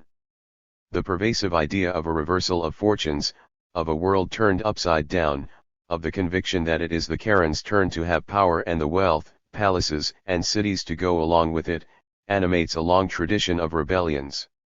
The locus class sikus for Min Lawn rebellions among the Karen appears to lie in the mid-18th century, amid the wars between the largely Mon kingdom of Pegu/Bago in southern Burma and Ava, the largely Burman kingdom in the north. 11 A Min Lawn from a Karen village north of Pegu appeared in 1740, his name was Thahla, though he was called Gwimin. 12 He may or may not have been Karen, but there is no doubt that he had a strong Karen following. 13 What began as a revolt against the high taxes imposed on Peguans by the Burmese governor ended with Gwimin being proclaimed king of Hanthawadi, Pegu region, and taking the official title Esmin Da Buddha Hakiti Damaraja, Buddha Field of Merit. His tenure was brief, but he was their king. He was deposed by his first minister in 1747, and his reign was followed by the Ava-Pegu Wars, culminating in the comprehensive defeat of Pegu by the new Burman king Alapaya in 1757. The devastation of this period is known in Karen oral tradition as the Alapaya hunger. Many thousands of Mon and Karen fled persecution by withdrawing to remote hills to the east or by placing themselves under the protection of the Siamese. From then on, the Min Lawn and rebellions came thick and fast. Another Min Lawn, perhaps nearly contemporaneous with Gwimin, called Sakhe Ren was the first in a line of at least 10 Min Lawn said to constitute a dynasty. 14 Subsequent Min Lawn and their followers expected Sakhe Ren to reappear with an army. In 1825-26, a Karen prophet proclaimed the imminent return of Ywa and, taking advantage of the Burmese defeat in the first of 3 Anglo-Burmese wars, threw off Burmese rule for 4 years before finally being defeated. In 1833 Adoniram Judson, an early missionary and founder of what later became the Rangoon University, met a Ska Karen prophet with a large following, Arimati. The prophet expected a great war after which a king would restore a Buddhist peace. Resisting the importuning of Christian missionaries, the prophet and his entourage established a small zone of religious order and later allied with the Kaya prince to fight a Burmese force in 1844-46. Arimati, who had declared himself Min Lawn, was killed in the battle along with many of his followers. In 1856 another Karen eminent king in the Salween Hill tracts gathered Shan and Karenni recruits and refused to pay taxes to the Burman official of the young British colony. 15 In 1867, in the mountains near Papun, a self-proclaimed Min Lawn rose among the Karen, although he was stigmatized by the colonial authorities as a bandit. A Min Lawn typically declared himself by inaugurating a pagoda and hoisting the finial, of its spire into place, a monarchical privilege.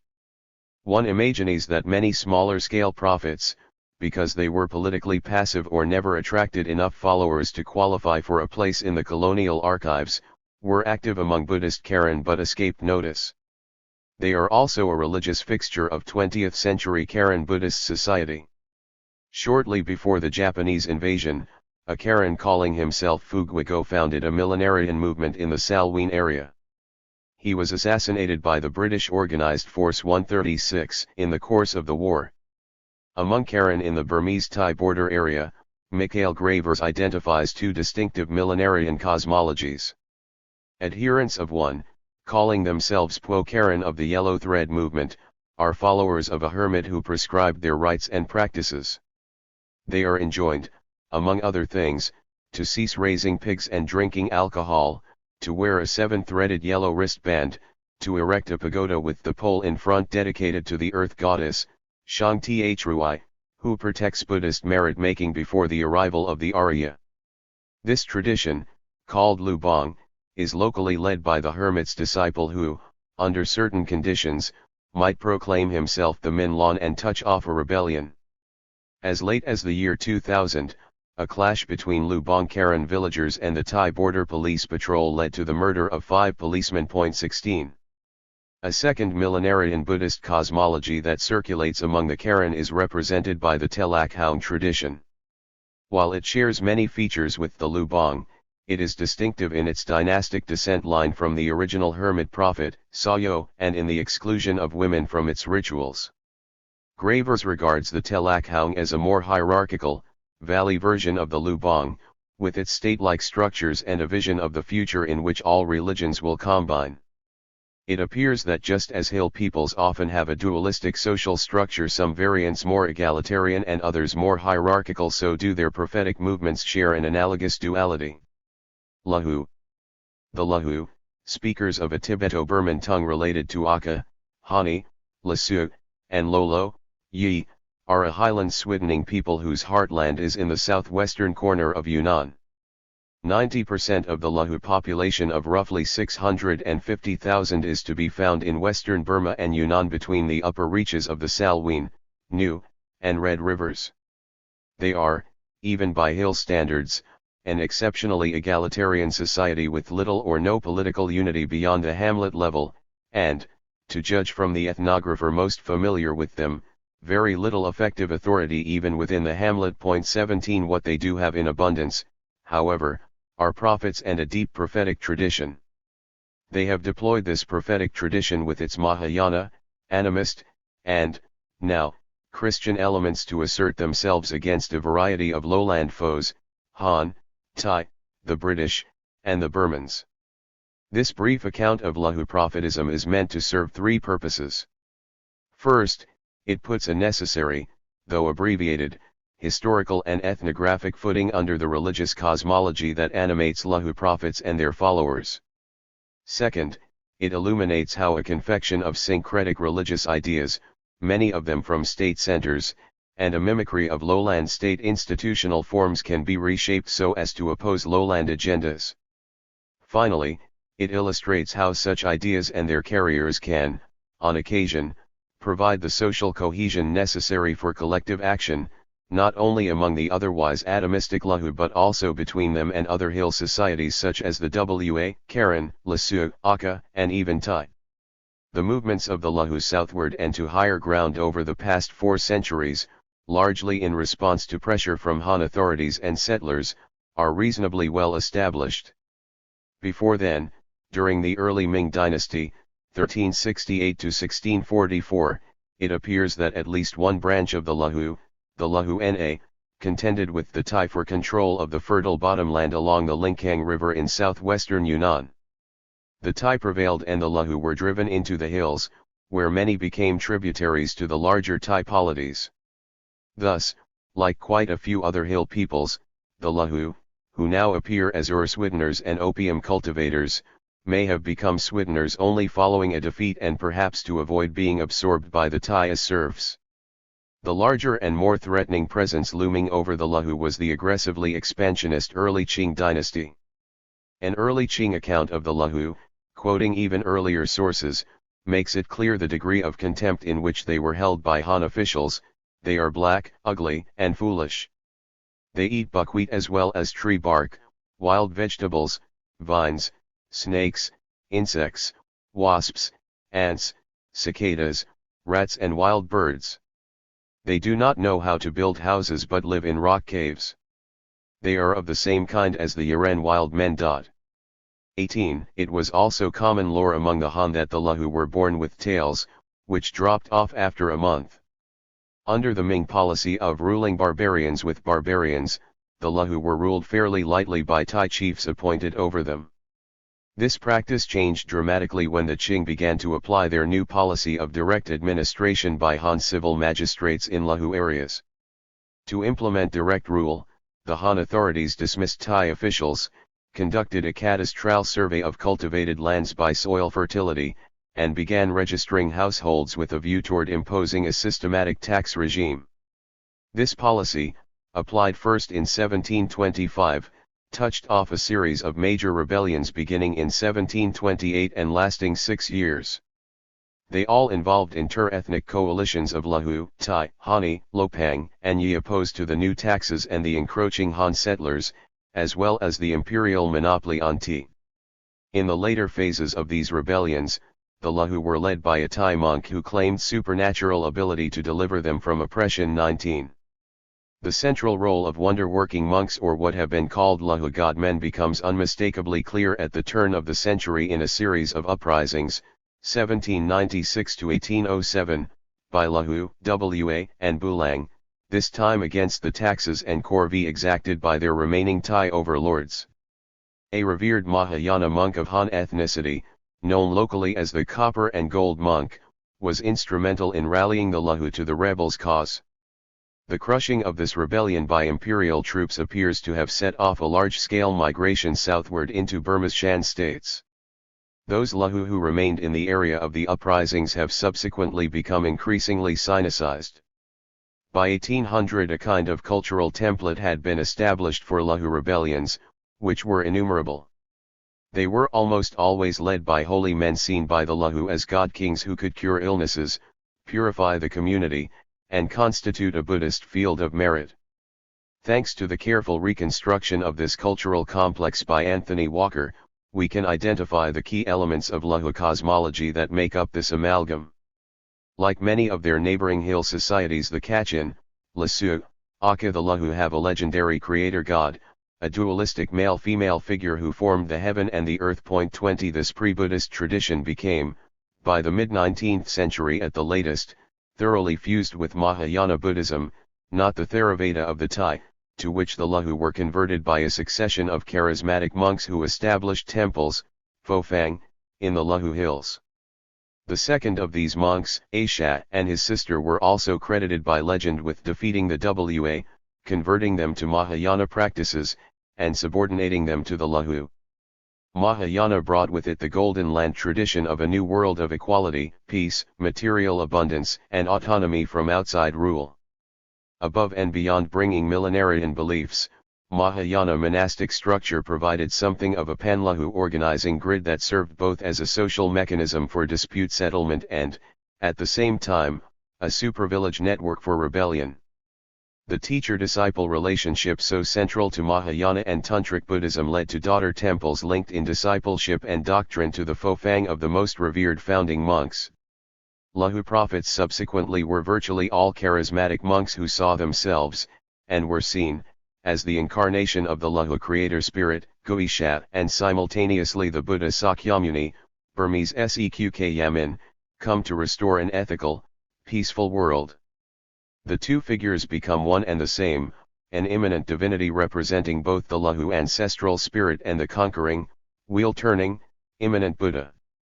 As Walker understands it, a recurrent phenomenon of the Lahu experience, often disturbing the ritual routine, is that of a holy man who, invoking his oneness with Kisha's divinity, seeks to surmount the limitation of a village-based social organization in order to challenge the hegemony of externally imposed political control. 21 As in the case of the Karen prophets, Lahu prophets arise both to restore traditional ethical principles and to resist subordination to valley states, in this case Han or Thai. The frequency of Lahu prophetic movements allows us to identify something of a career trajectory, even for an activity so decidedly unroutine as becoming a god-man. A local village priest has a mystical experience, perhaps as the result of an illness, and claims healing powers through the use of trance or possession. If his claim is accepted and he gains a substantial extra village following for his curing powers, he may claim, or his followers may claim, that he has Goisha's divine nature. He is then likely to insist on ritual and doctrinal reforms, diet, prayer, taboos, to cleanse the community and prepare for a new order. A final step, one that will invariably catapult him into the archives of his lowland neighbors and perhaps sign his death warrant, is when, as God-man, he proclaims a new order and unites his followers in defiance of the lowland state. Walker provides accounts of those 20th-century God-men who made it into the archives. The Chinese records describe a Lahu prophet, led uprising in 1903 preceded by a month-long assembly with gourd-pipe dancing and chanting. Its prophet was killed in the subsequent fighting. A Karen assistant to Harold Young, an American Baptist missionary, reported meeting a Lahu man north of Kentung who claimed to be a messianic king and whose following included Aka and Shan as well as Lahu. In 1918 Lahu rebels attacked a Chinese magistrate's office, Yamen, some of them carrying paper portraits of the Maitreya Buddha. By the 1920s, as Christianity began to make inroads among the Lahu, an American missionary reported that a Yunanese convert with a reputation for prophecy and healing had attracted a huge following, for whom he had prescribed new dietary laws. Although the account is fragmentary, this Christian God-man appears to have followed much the same script as had Lahu Buddhist prophets before him. In 1929 a Lahu healer near Kentung with a large multi-ethnic following suddenly fortified his village, refused to pay taxes, and prepared to attack and seize the small Thai statelet of Muansat for the Lahu. British colonial troops intervened at this point to destroy his fort and disperse his armed followers.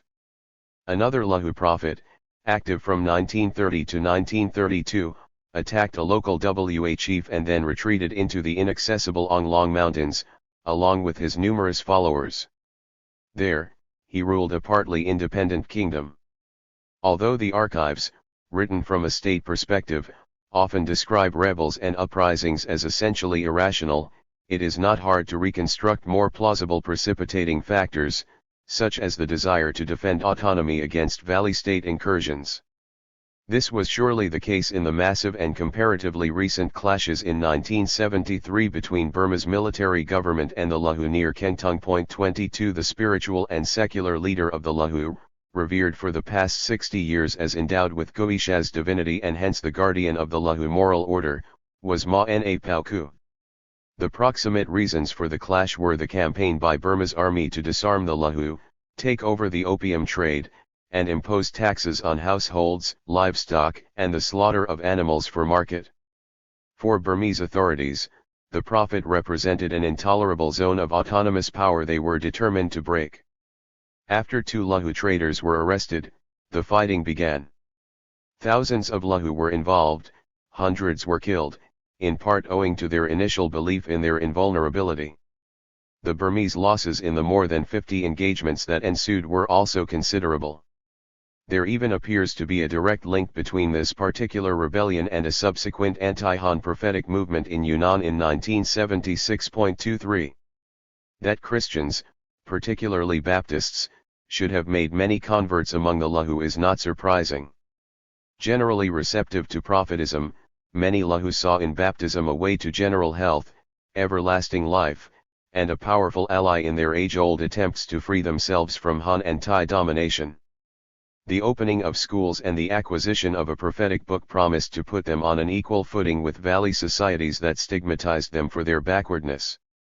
And in fact, many early Lahu converts who heard William Young's sermons understood him to be another wonder-working divinity calling, as had other prophets they followed in the past, for a return to ethical conduct, giving up alcohol, opium, gambling, in preparation for a new dispensation.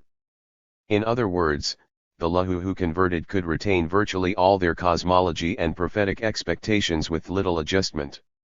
That the promise of being delivered from subordination to their Thai and Han overlords was paramount was astutely registered by 2 Presbyterian observers of Young's success.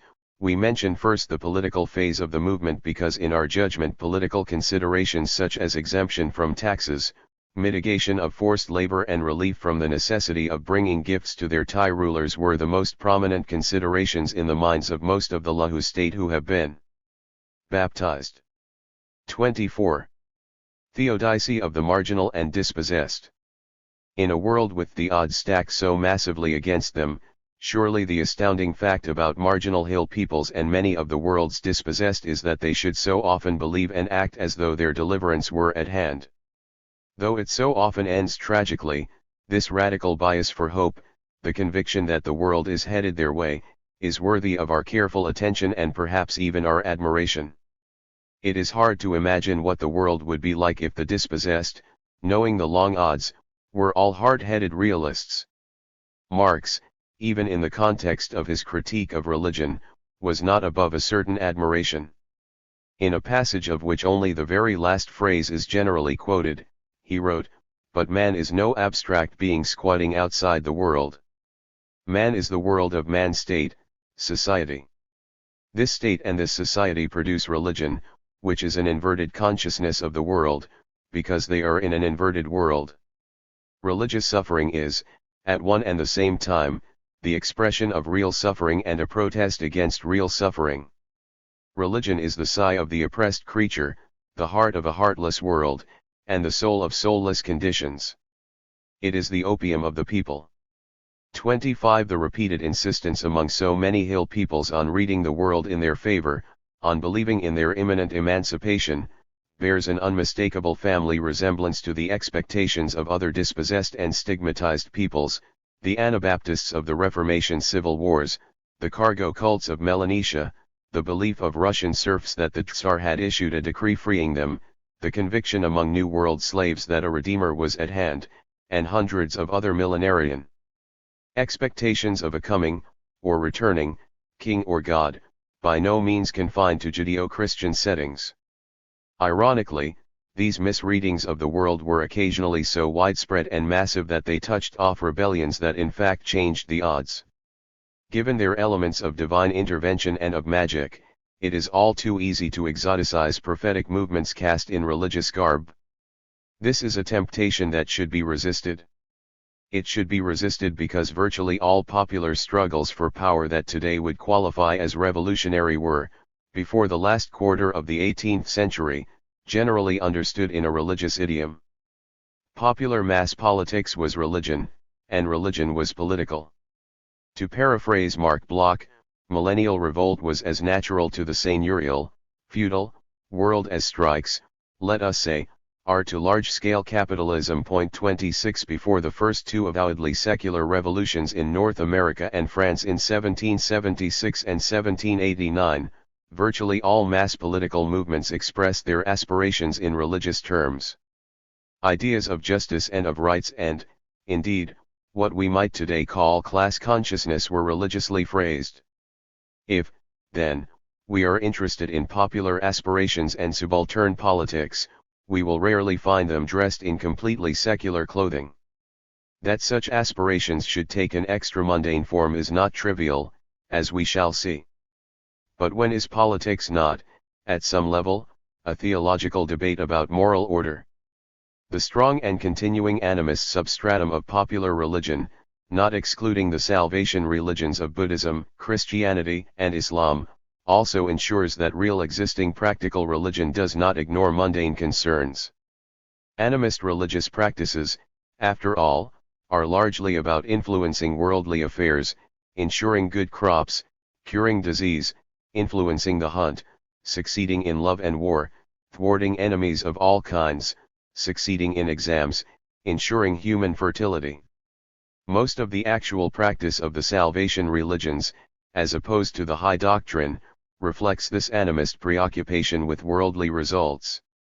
The cult of the Nats and the Phi in Burmese and Siamese Theravada practice, respectively, is so deeply embedded that ordinary practitioners rarely experience a tension between this popular animism and canonical Buddhism. 27.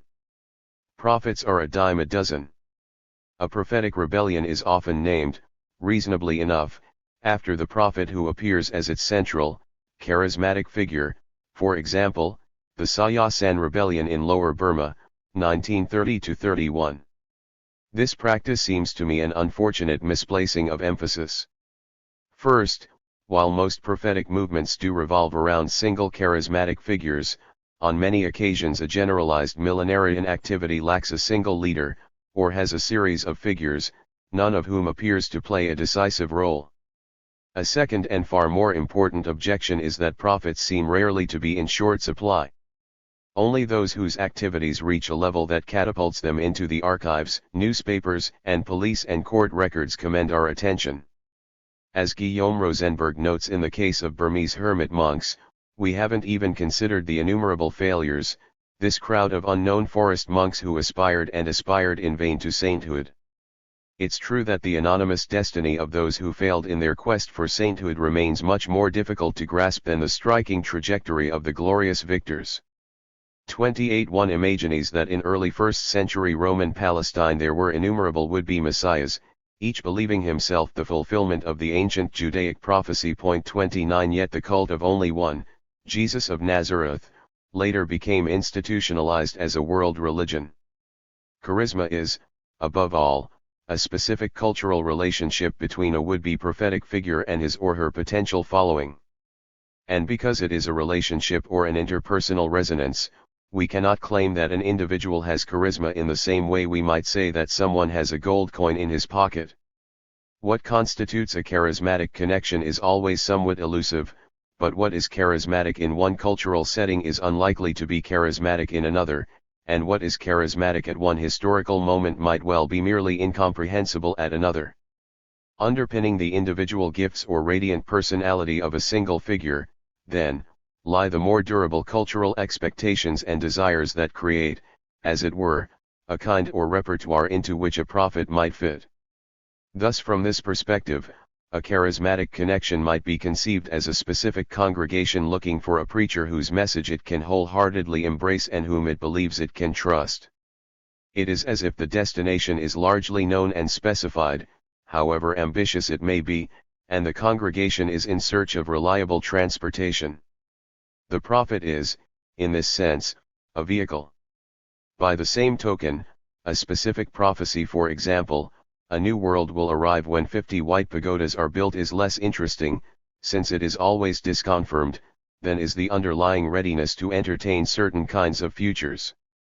This readiness, having structural and historical causes, is likely to outlive the failure of a specific prophecy and to surface again in a new form. Why is it, in other words, that certain groups appear to have a vocation for millenarian expectations? Why are so many societies in the hills veritable cottage industries for the manufacture of utopian futures?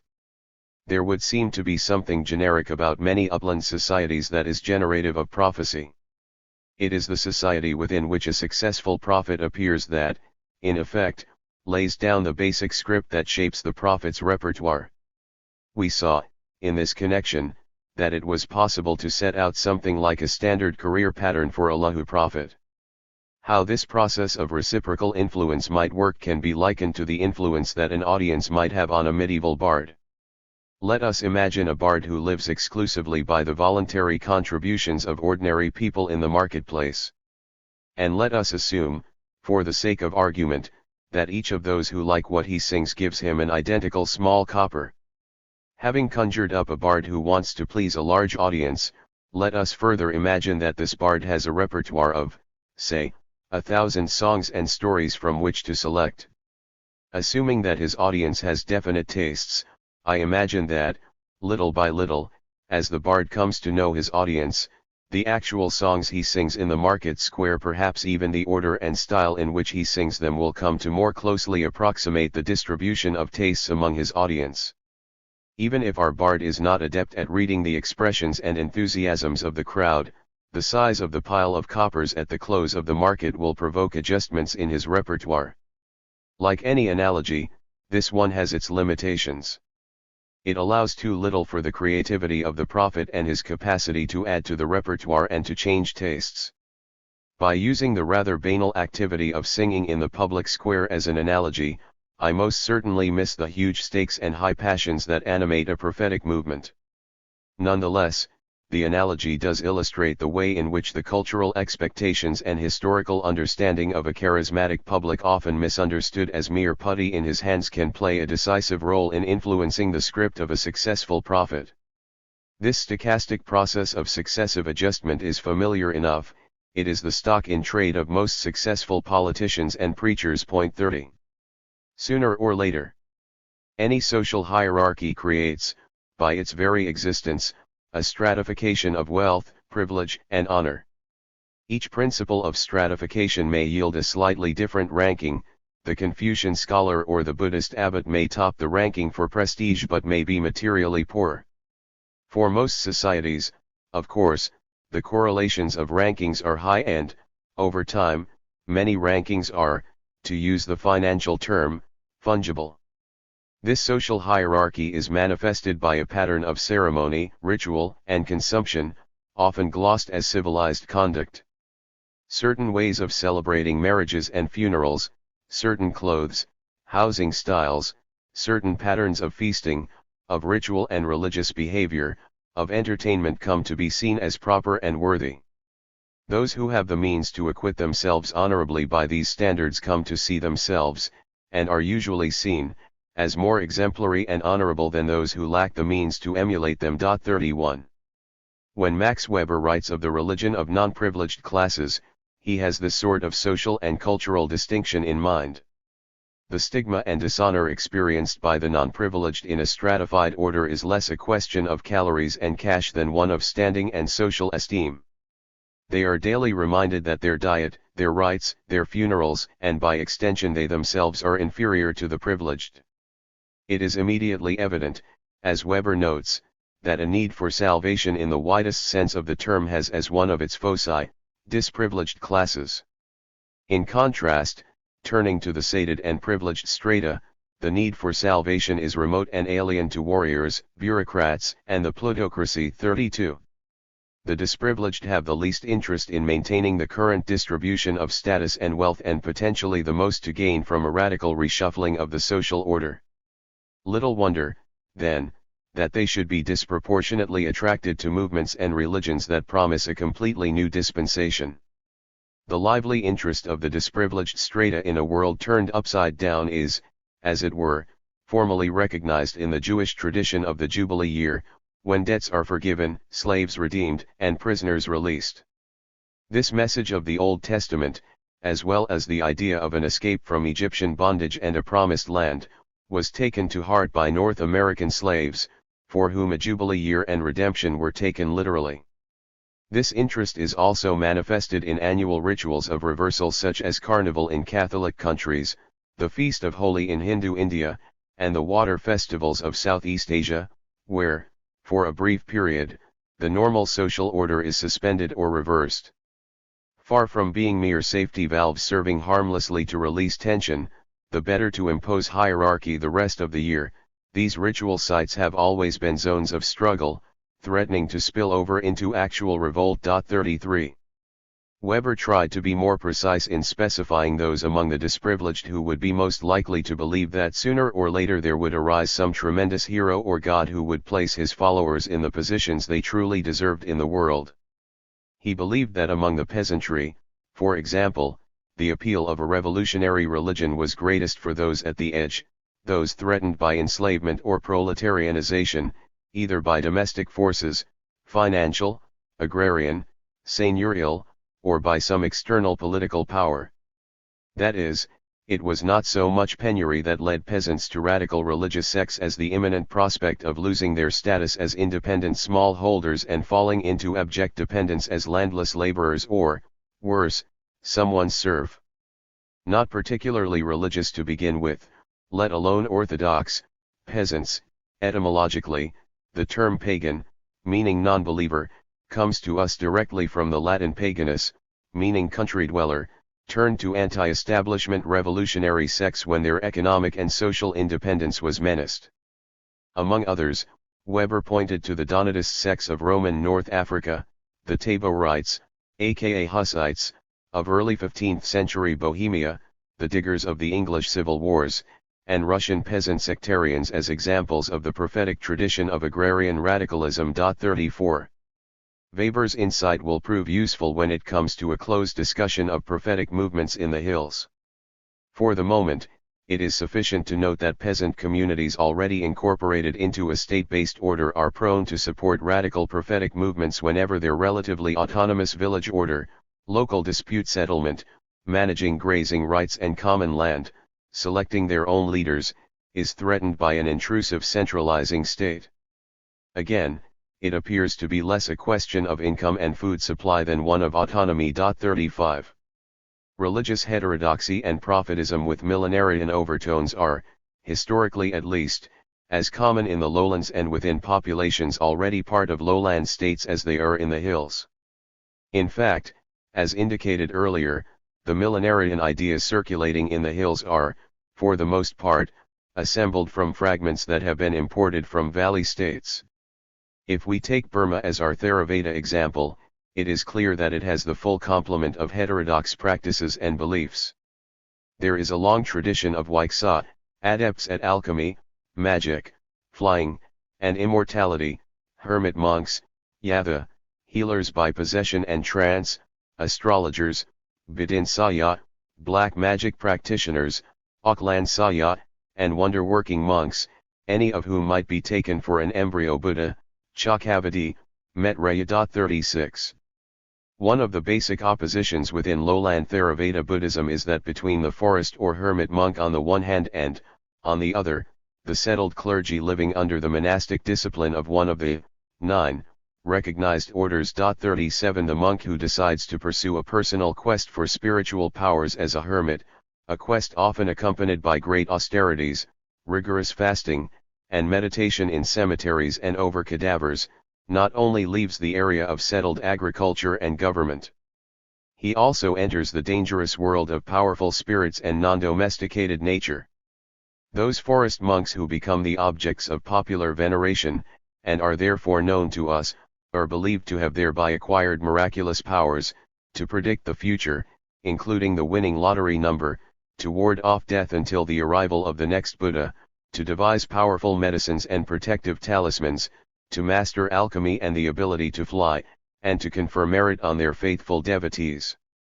The fact that these powers are seen by settled lowlanders to have been acquired only by leaving, as it were, state space and the landscape of irrigated rice cultivation for the forest and wilderness is something of an implicit tribute to the powers thought to reside outside the ambit of the Pali state. The fact that a great many forest monks are themselves of non-Burman ethnicity is also a recognition of the appeal of hill heterodoxy. 38. All these roles might collectively be seen as the charismatic, heterodox wing of Buddhist practice. Precisely because they depend on inspiration and a charismatic connection, they have always been discouraged as a threat to the institutional, hierarchical clergy, Sangha. Just as the Roman authorities looked with favor on the oracles of Apollo, who moved only in the best society, and banned the tumultuous revelries of the cult of Dionysus, much favored by women and lower-class men, so have Theravada authorities proscribed charismatic threats. 39 That such activities have constituted an ever-present danger is implied in the warning in the Buddhist ordination ceremony. Again, no member of our brotherhood can ever arrogate to himself extraordinary gifts or supernatural perfections, or through vainglory give himself out as a holy man, for instance, as to withdraw into solitary places or on pretense of enjoying ecstasies like the Arya, afterwards presume to teach others the way to uncommon spiritual attainments. 40 The founder of the Konbong dynasty in the 18th century, Alapaya, was concerned enough about this threat that those who failed to finish the prescribed course of study for the monkhood were tattooed and expelled so that their heterodoxy could be verified by a mark. 41. How might we understand the logic behind Burmese religious syncretism within the lowland state? We might, I think, begin with Michael Mendelssohn's observation that the Buddhist clergy is most densely clustered wherever wealth and Pali cultivation are concentrated, that is to say, in the spaces most suitable for state building. The wealthy lay public, officialdom, and the centers of official monastic learning gravitated to these same locations. Add to this close linkage another observation by Mendelssohn that the strength of Buddhism vis-a-vis other indigenous religious traditions, for example, Animaism, is directly related to the strength of royal authority, that is to say, the monarchical state.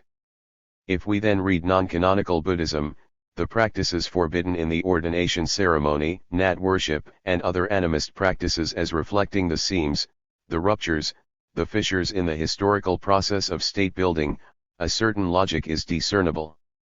These variant religious practices and their practitioners represent zones of resistant difference, dissent, and, at the very least, failures of incorporation and domestication by state-promoted religion.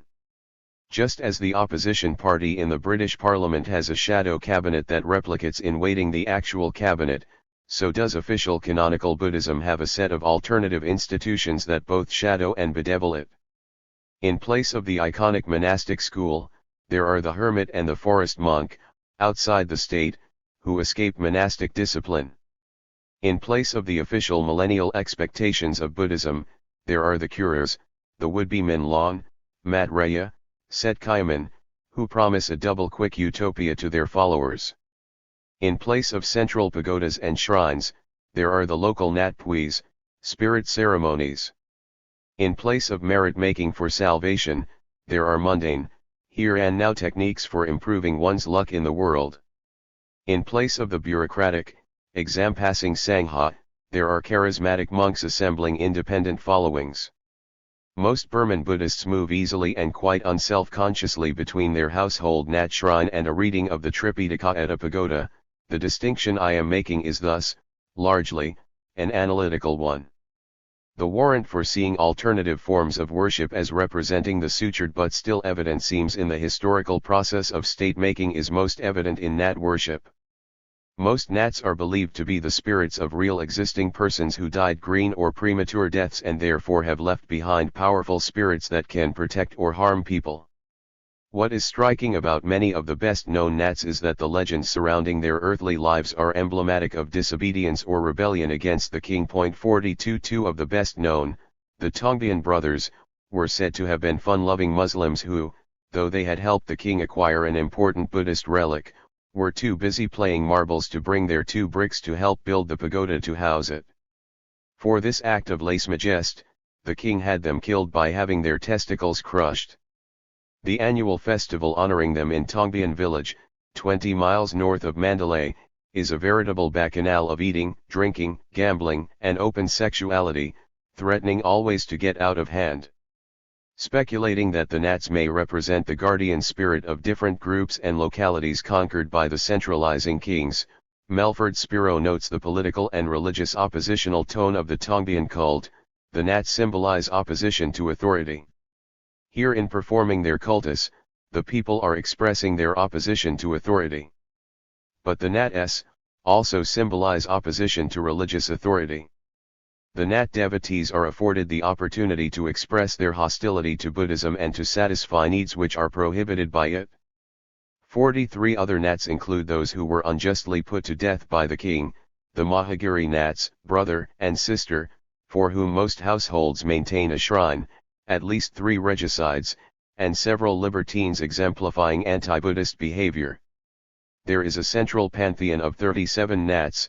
The number is the cosmologically correct one for Devas and subordinate tributary kingdoms, which, in part, was centrally established.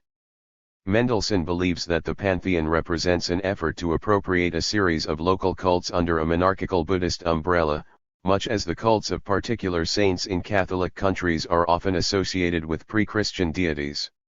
The purpose was to harness these powerful but essentially vociferous spirits to a centralized monarchy. 44 And yet the desired alliance has been an uneasy one, with Nat worship continuing to represent a spirit of resistance both to canonical Buddhism and to the unified state.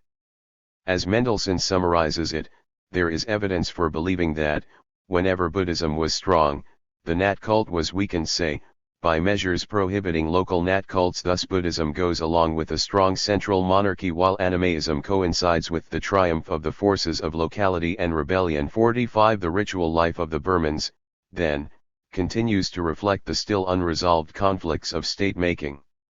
Quite apart from the Nat cults, the cleavage between the bureaucratized, registered, exam-taking clergy favors routinization of charisma on the one hand and the wonder-working, healing, amulet-dispensing clergy on the other is still very much in evidence. Many village Pongai are, in keeping with the expectations of their lay supporters, hybrids of the two. At times of national crisis, it has been the prophetic stream that has represented lay aspirations.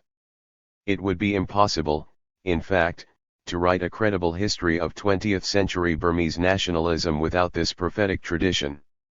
From the time, shortly after the colonial conquest, when Utama declared himself a pretender, Mingyi, and was hanged for his defiance by the British, there stretches an all but unbroken skein of would-be Buddhist world emperors, Set Kyaman, preparing for the Buddha's return, up to the Sayasan revolt in 1930. Although that revolt enters the archives under his name and he has become a state-sanctioned hero, presumably for his proto-nationalism, it is well to remember that he was one of 3 or 4 would-be kings in that rebellion. 46 Today, of course, it is the undomesticated clergy that represents the democratic aspirations of the lay public, while the captive clergy is kept in line by lavish personal and monastic gifts from the military high brass. 47 Annie Win, when he was alive and in power, banned any film featuring Nat worship. Nat worship and prophetic forms of Buddhism are to the organized and tamed Sangha, one might say, as sweetening and root crops are to irrigated paddy cultivation. The former are illegible and resist state incorporation, while the latter lend themselves to centralization. High-altitude prophetism. Lowland prophetic movements have, until recently, been as common as those in the hills. What distinguishes them, perhaps, from highland movements is that they represent a protest against oppression and inequality within an agreed cultural matrix. Such strategies may be, for all that, no less bitter and protracted, but they are, in a sense, lovers' quarrels. That is, they are, to use a Western concept, about the terms of the social contract, not about whether there should be a social contract in the first place.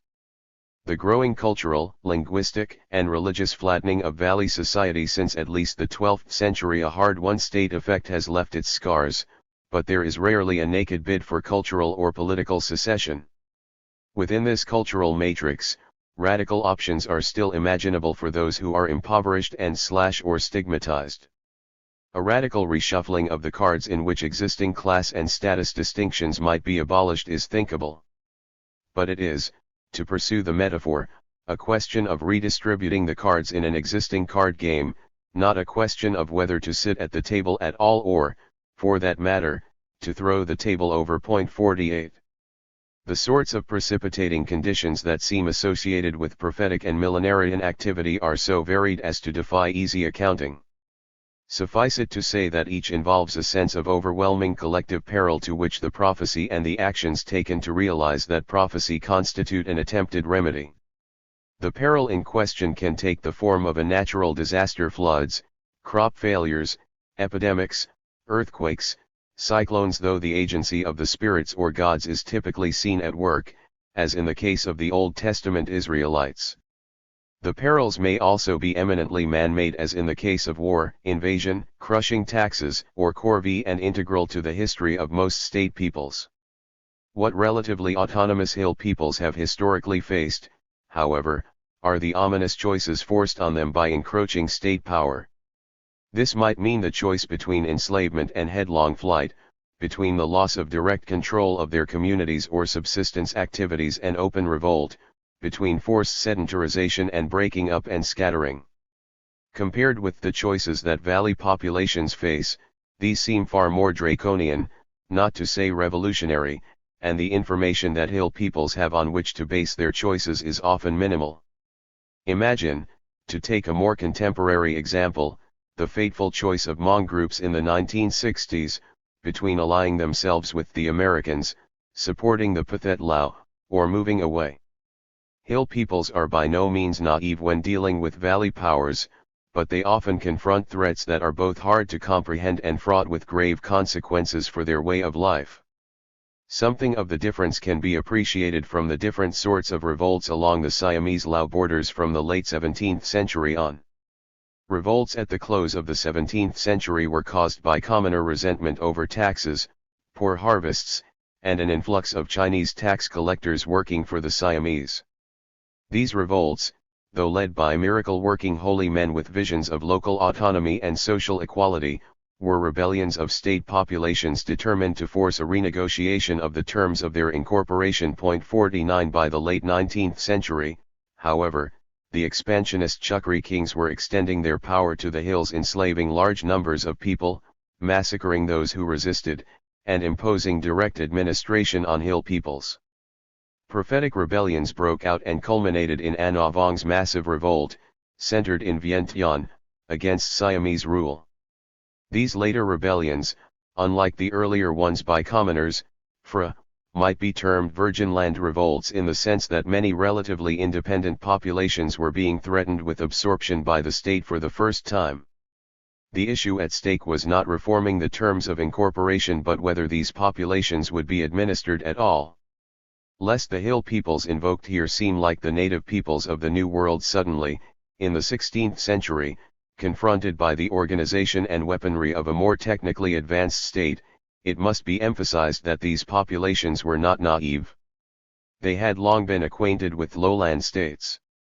Recall, in this context, the important distinction between the symbolic, the economic, and the political reach of the state. These people so vigorously resisting political incorporation had long been enthusiastic consumers of lowland cosmology, so much so that they had borrowed its traditions to create their own rebellious traditions. Symbolic commerce, perhaps because its goods are weightless and less impeded by the friction of distance, circulates most briskly. Economic exchange was nearly as brisk owing to the fact that hills and valleys are complementary ecological zones, each has products that the other needs. They are natural partners. Hill peoples had long enjoyed the advantages of voluntary symbolic and economic exchange while evading, if possible, the inconveniences of political subordination, most often in the form of slavery. It was this and only this involuntary import from the state they were resisting.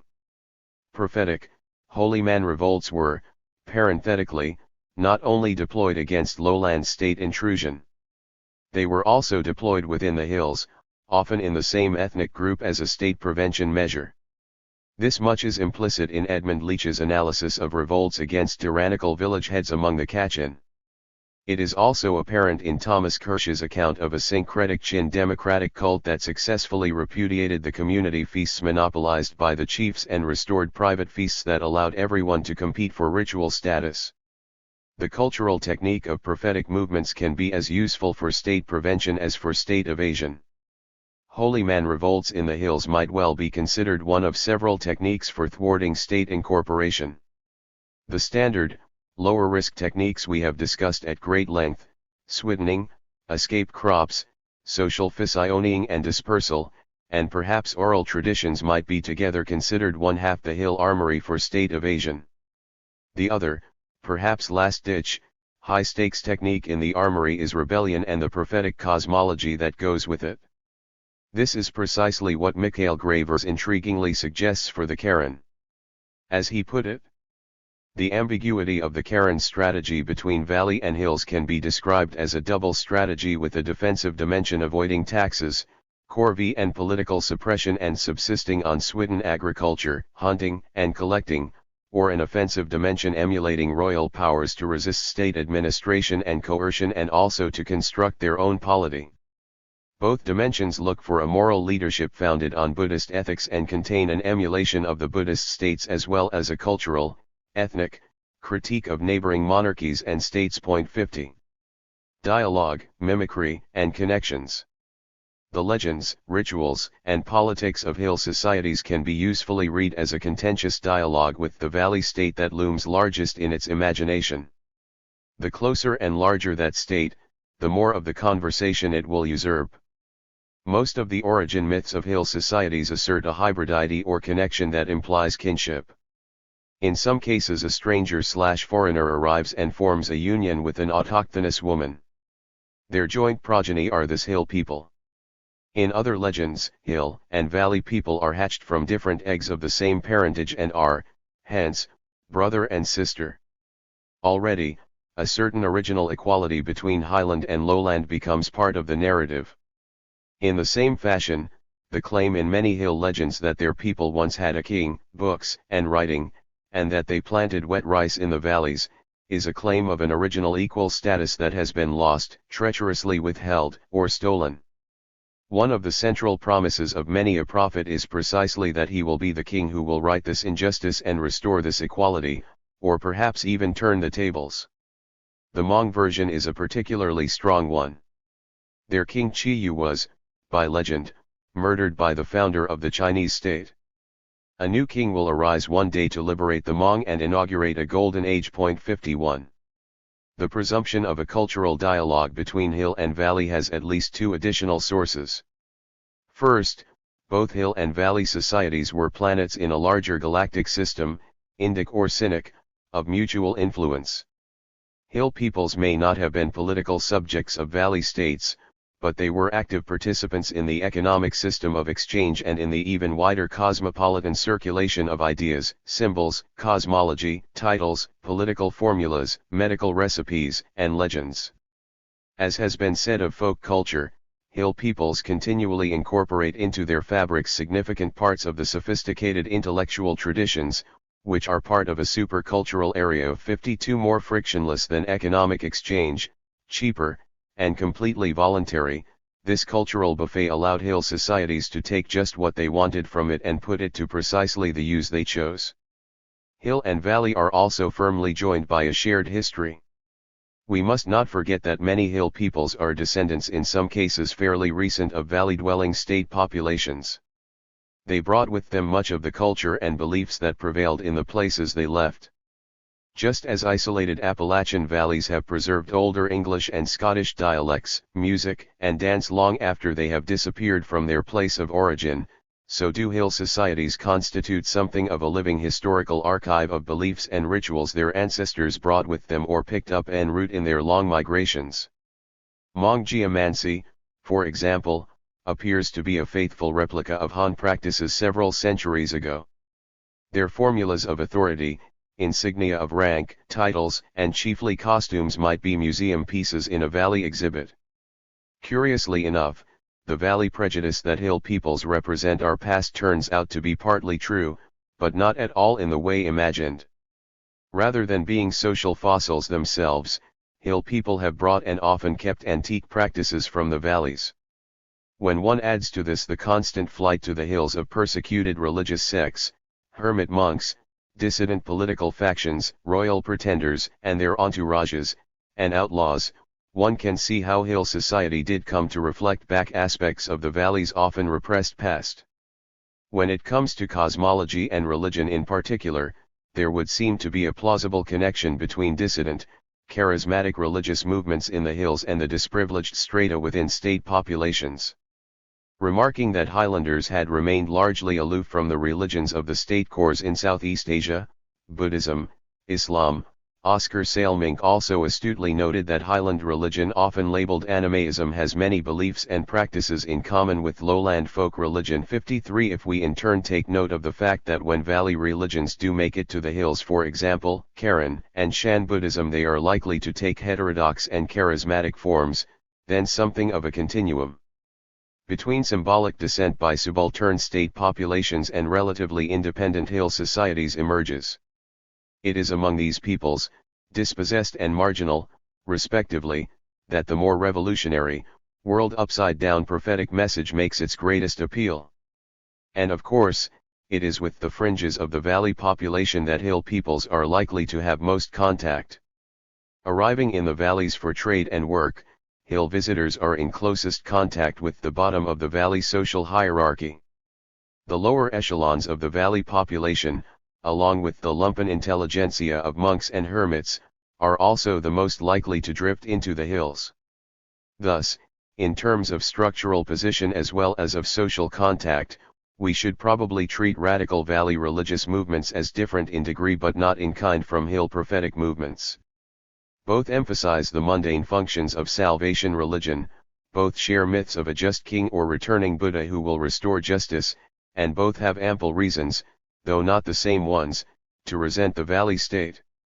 Each is, finally, something of a social and historical archive of state-breaking cosmologies and practices. Making a new state, a new order, which is exactly what nearly all prophetic movements aim at, requires, logically, breaking an existing order. On the surface of it, such movements are rebellions. They appropriate the power, magic, regalia, and institutional charisma of the valley state in a kind of symbolic jujitsu in order to attack it. The nature of the utopia a new king or Maitreya will bring can be read as the negation of state oppressions. All will be equal, there will be no corvée, taxes, or tribute, no one will be poor, wars and killing will cease, the Burman or Han or Thai oppressor will withdraw or be destroyed, and so forth. One can infer what is wrong with the present by the content of the promised future. Those expecting a new utopia, far from being passive, often prepare themselves ritually, announce their withdrawal of allegiance, refuse to hand over taxes, and launch attacks. The mobilization around a prophet is the idiom of both state formation and rebellion in pre-modern Southeast Asia, an ominous sign known well by rulers and their pundits. A fair amount of ink has been spilled wondering whether the use of the dominant ritual discourse, say, by Karen millennial Buddhist sects opposing Burman rule, or by the Hmong opposing imperial Han rule can be taken as subversive if it is so symbolically indebted to state rituals. Point 54. The question is, I think, a mere debater's point, for reasons that will become clear. It is true, surely, that the only existing discourse for political order beyond a small league of villages was the discourse of monarchy, human or divine. But this was no less true of European rebellions until the late 18th century. Point 55. Virtually all states were monarchies, and the remedy for a bad king was a better king. The pre-colonial, colonial, and post-colonial states of mainland Southeast Asia, and China as well, were in no doubt about the threat posed by wonder-working pretenders and their entourages. They have acted with dispatch to stamp out such movements wherever they arose and to support, in their place, a formal, orthodox, clerical hierarchy that could be supervised from the center. As Max Weber would have forecast, they have been implacably hostile to all charismatic inspiration with political overtones. In this respect, the fact that potential rebels deploy Buddhist cosmology and Han imperial insignia is not in the least reassuring to state officials. Point 56. We have often noted what might be called the great chain of mimicry that extends from Angkor and Pagan through pettier and pettier states right down to hamlet chiefs with the slightest pretensions among, say, the Lahu or Kachin. The classical states similarly modeled themselves after the states of South Asia in a process one might call the localization of imperial ritual. 57. It is pervasive as a process, although the proximate model for imitative palace architecture, titles, regalia, and ritual was generally the nearest larger political domain. What is important for our purposes is that the mimicry bore no relationship to the scope of power actually wielded. Clifford Geertz goes so far as to suggest that what was high centralization representationally was enormous dispersion institutionally, as if symbolic centralization could serve as a counterweight to the limits of hard power. Point 58. Much the same process, I suggest, is at work in the symbolic languages of rebellion as in local claims to rulership. It is as if there is open access software freely available to any rebel claiming to be the once and future king. Whether he gathers a large following is another matter. Structurally, however, the chances of a Lahu prophet becoming the universal monarch are no greater than the Wa hamlet chief becoming emperor, despite the fact that they have the cosmology for it. The dispersal of populations and agricultural production, coupled with a geography that impedes, if it does not absolutely prevent, social mobilization on a large scale, work decisively against it. Point 59. F. K. Lehman aptly notes the marked disparity between what the supralocal political system attempts to be, on the models provided it by its civilized neighbors, and what its resources and organizational capacity really permit it to achieve. 60 petty states can be and have been founded in the hills by charismatic figures, for example, the Kaya state in Burma, and larger kingdoms by valley prophets, Alapaya, but they are the exceptions that prove the rule. The cosmological bluster is the dialect, the only idiom in which a claim to supralocal authority can be phrased. As an idea, it is surely an imperial legacy, and as if state whose essence remains unchanged, even as it rarely if ever corresponds to empirical reality. The as-if state that lays claim to a cosmological hegemony as a center, a claim that typically obscures a fragmented and tenuous political situation on the ground, was by no means confined to Highland strongmen. Such ritual sovereignty was typical of the Valley kingdoms as well. In fact, it appears to have been the usual situation in South India, the locus clas sikus, from which Southeast Asian Valley kingdoms derived much of their cosmology. 61. In the invocation of the as-if state, in the mimicry of palace architecture, of ritual formulas, of getting the cosmology right, there is undeniably a kind of sympathetic magic at work. For those populations largely out of range of direct imperial power, the great state centers arrive in symbolic fragments that seem eminently appropriable.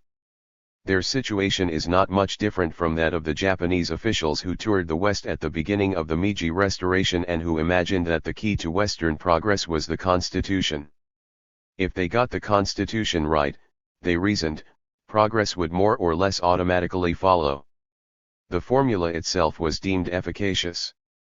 In this belief, Highlanders were not one whit different than the founders and usurpers of lowland states whose Brahmin handlers made sure that their palaces, regalia, genealogies, and oaths were scrupulously correct down to the minutest detail. Like a magic spell, it had to be word perfect. Perhaps because of the symbolic magnetism of the Valley state, charismatic leaders in the hills, rebellious or not, have been expected to demonstrate a knowledge of this wider world and a connection with it. They have been, virtually without exception, local cosmopolitans. That is, they have local roots but typically have traveled widely, speak many languages, have contacts and alliances elsewhere, know the sacred formulas of valley religions, and are skilled speakers and mediators. In one way or another, frequently many ways, they are savvy, to use the Native American pidgin term, to capture the same qualities. It is quite extraordinary, in fact, how far this generalization travels. In the Great Taiping Rebellion, in the hundreds of cargo cult uprisings in the Pacific Islands, in the rebellions of New World prophets against Europeans, the key figures are often culturally amphibious translators who move relatively easily between the worlds they inhabit. The conclusion of Stuart Schwartz and Frank Salomon, writing of early colonial revolts in South America, is fairly representative. With amazing regularity, the leaders of messianic or millenarian frontier uprisings turned out to be mestizos who had opted for Indian lifeways or, in the Andes, bicultural Indians whose social circumstances resembled that of mestizos. 62. The function of translation between cultures can sometimes be understood more literally, given the diversity of vernacular languages in the hills. Nicholas Tapp describes a powerful Hmong village chief in northern Thailand who was widely admired for his linguistic command of Karen, Lahu, Chinese, Shan, and Northern Thai. 63. Just as often, however, the cosmopolitanism derives from a knowledge of the lowland religions and their cosmologies.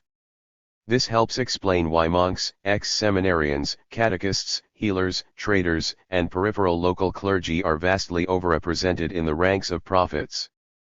They are, in the Gramscian sense, the organic intellectuals of the dispossessed and marginal in the pre-modern world. This too, as a generalization, travels well. Mark Bloch notes the prominent role of the country priests in peasant uprisings in medieval Europe. Their plight was often no better than that of their parishioners, but their minds could better encompass the idea that their miseries were part of a general ill. They were men well fitted to play the time-honored role of the intellectual. 64. Max Weber termed this class pariah intellectuals and noted that it stood on the point of Archimedes in relation to social convention, and was capable of an original attitude toward the meaning of the cosmos. 65. In the Highlands, such religious figures play much the same role, articulating the aspirations of the community and, at the same time, able to command, or at least neutralize, the symbolic technology of the state. The amphibious position of such leaders, with one foot in each of the two worlds, makes them potentially dangerous. They can, structurally, become a fifth column serving outside interests. Eric Muegler describes a Yi village in Yunnan that, realizing this danger, took quite exceptional ritual and practical steps to contain at point 66 the crucial and potentially ruinous responsibility for hosting and feeding Han officials, sometimes accompanied by hundreds of troops, was rotated annually among a handful of prosperous families. During their year of service, the host couple was required to act as Lahu and abjure anything culturally coded as Han. They wore clothing thought to have been worn by Lahu ancestors, they ate and drank from wooden vessels rather than ceramic ones, they drank only homemade wheat beer, they ate no meat associated with lowland diets, dogs, horses, cattle, and they were never to speak Chinese throughout their year of service. One could scarcely imagine a more comprehensive set of prohibitions designed to keep the host family hyper-Lahu and to keep the Han at arm's length. Almost all social contact with the Han was relegated to a speaker who lodged free at the host's house for the year. He, by contrast, drank and ate with the guests, dressed well and had cosmopolitan manners, spoke fluent Chinese, and generally entertained the dangerous guests. The speaker was, one could say, a village-level minister of foreign affairs whose job was to placate the guests, minimize their demands, and serve as a kind of cultural barrier between the Han and the internal affairs of the village. Knowing that a powerful and cosmopolitan local intermediary could as easily be a liability as an asset, the Lahu took pains to split the two roles and thus minimize the danger. Turning on a dime, the ultimate escape social structure. I am determined, in what follows, to de-exoticize prophetic movements in upland Southeast Asia. Commonly, such movements are often treated as a phenomenon sui generis, a radical break with normal reasoning and action and therefore suggestive of a kind of collective derangement, if not psychopathology. 67 This is unfortunate for two reasons. First, it ignores the rich history of millenarian movements in the West that continues to this day. Second, and more germane in this context, it misses the degree to which prophetic activity is continuous with traditional healing practices and with village decisions about moving or splitting up. Prophetic activity can, I believe, fruitfully be seen as a strong and more collective version of these more quotidian activities, different in degree but not necessarily in kind. The shaman or traditional healer treats patients who are troubled or ill, typically through trance and/or possession. The shaman identifies what is out of whack and then conducts rituals to persuade the spirit troubling the patient to withdraw. In the case of the prophet, however, it is the entire community that is, as it were, out of whack. Often the crisis and threat are such that the normal cultural paths to dignity and respect, diligence as a cultivator, bravery, successful feasting, good hunting, marriage and children, and locally honorable behavior generally are no longer adequate to an exceptional situation. It is in this context that a whole community's life world is at stake and cannot be made whole with minor adjustments.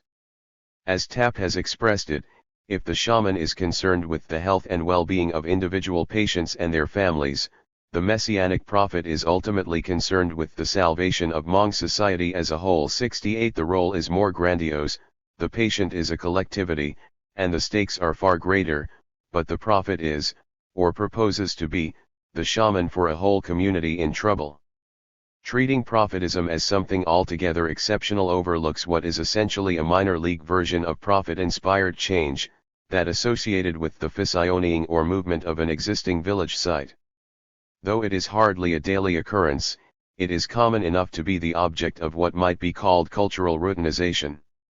Any number of perfectly reasonable circumstances might lead to the breakup or movement of a village and its fields: soil exhaustion, population growth, crop failures, political pressure by neighboring groups or states, an unpropitious death or miscarriage, an epidemic, factional rivalry, visitation by malevolent spirits, and so forth. Whatever the underlying reasons, two aspects of a potential move are important. First, it is always accompanied by a great deal of uncertainty, anxiety, and social tension. Even if, as is usually the case, a new site has already been selected, the potential dangers are still considerable as they were historically in making alliances and choosing whether or not to go to war. For this reason, in most cases, the choice was made or announced via a prophetic dream. Among the Hmong, for example, A prominent woman or man, often a shaman, would have a dream telling her to move to a new place.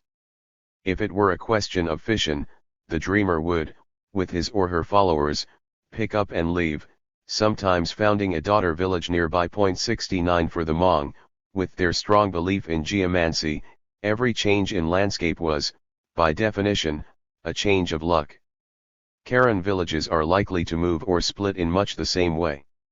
If anything, Karen villages, like those of the Lahu, seem to be exceptionally fragile and apt to break up for any number of reasons. The breakup is, as in the Hmong case, typically announced via a prophetic vision, dream, or sign.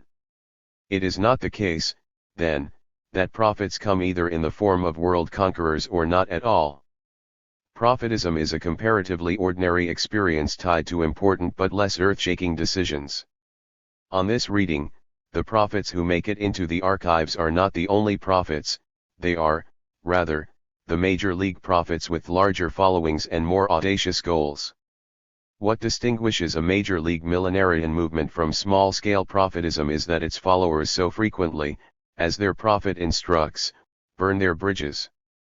Unlike relocating villagers who hope to restore, under better conditions, many of the routines they left behind, the followers of millenarian movements are both awaiting and instituting a new world.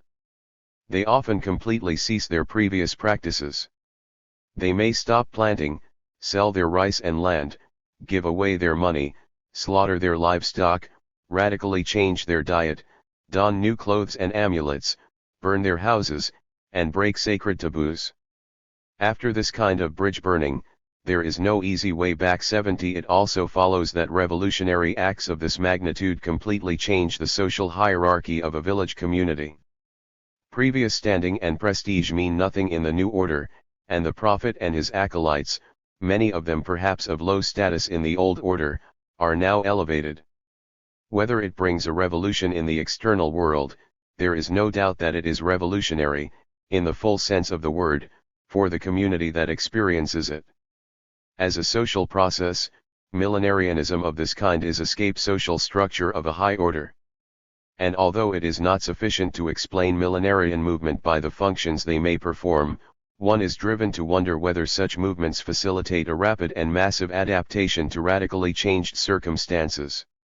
Lehman seems to suggest as much. The traditional habit of the Ska Karen, of throwing up millennial movements and leaders, seems to function to permit these people to reorient themselves radically to new contexts of social and cultural relations. He also notes that millennial movements among the Karen set in motion a kind of ethnogenesis. To change their religion almost totally is exactly this, an alteration in ethnic identity in response to changing intergroup relations. 71.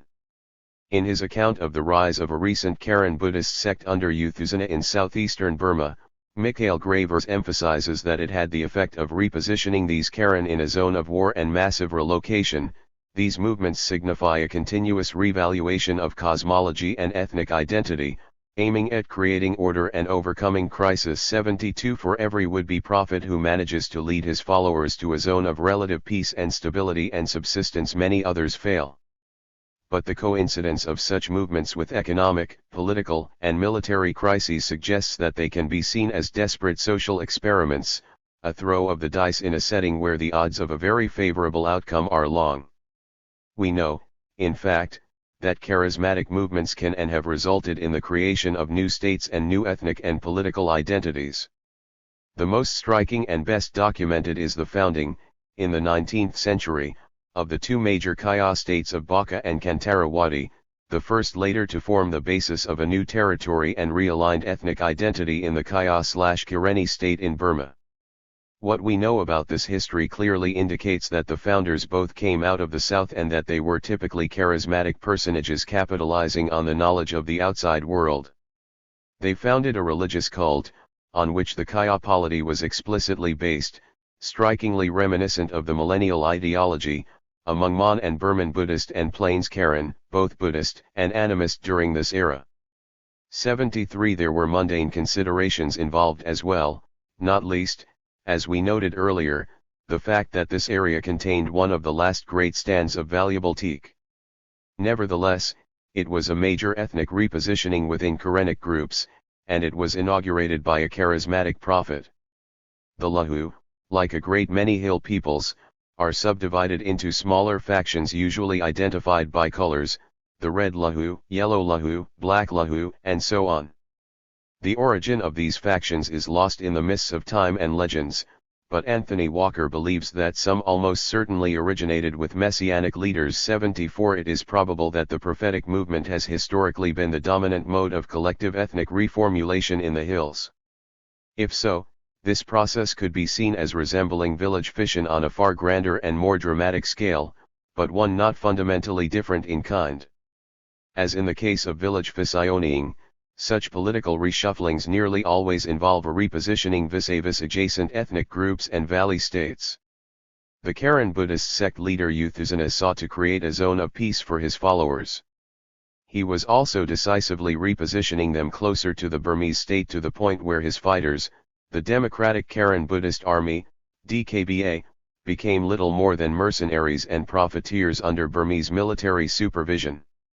Other fissioning, other charismatic movements, have led people to push farther into the hills, to move long distances, and to modify their culture to accommodate a new situation.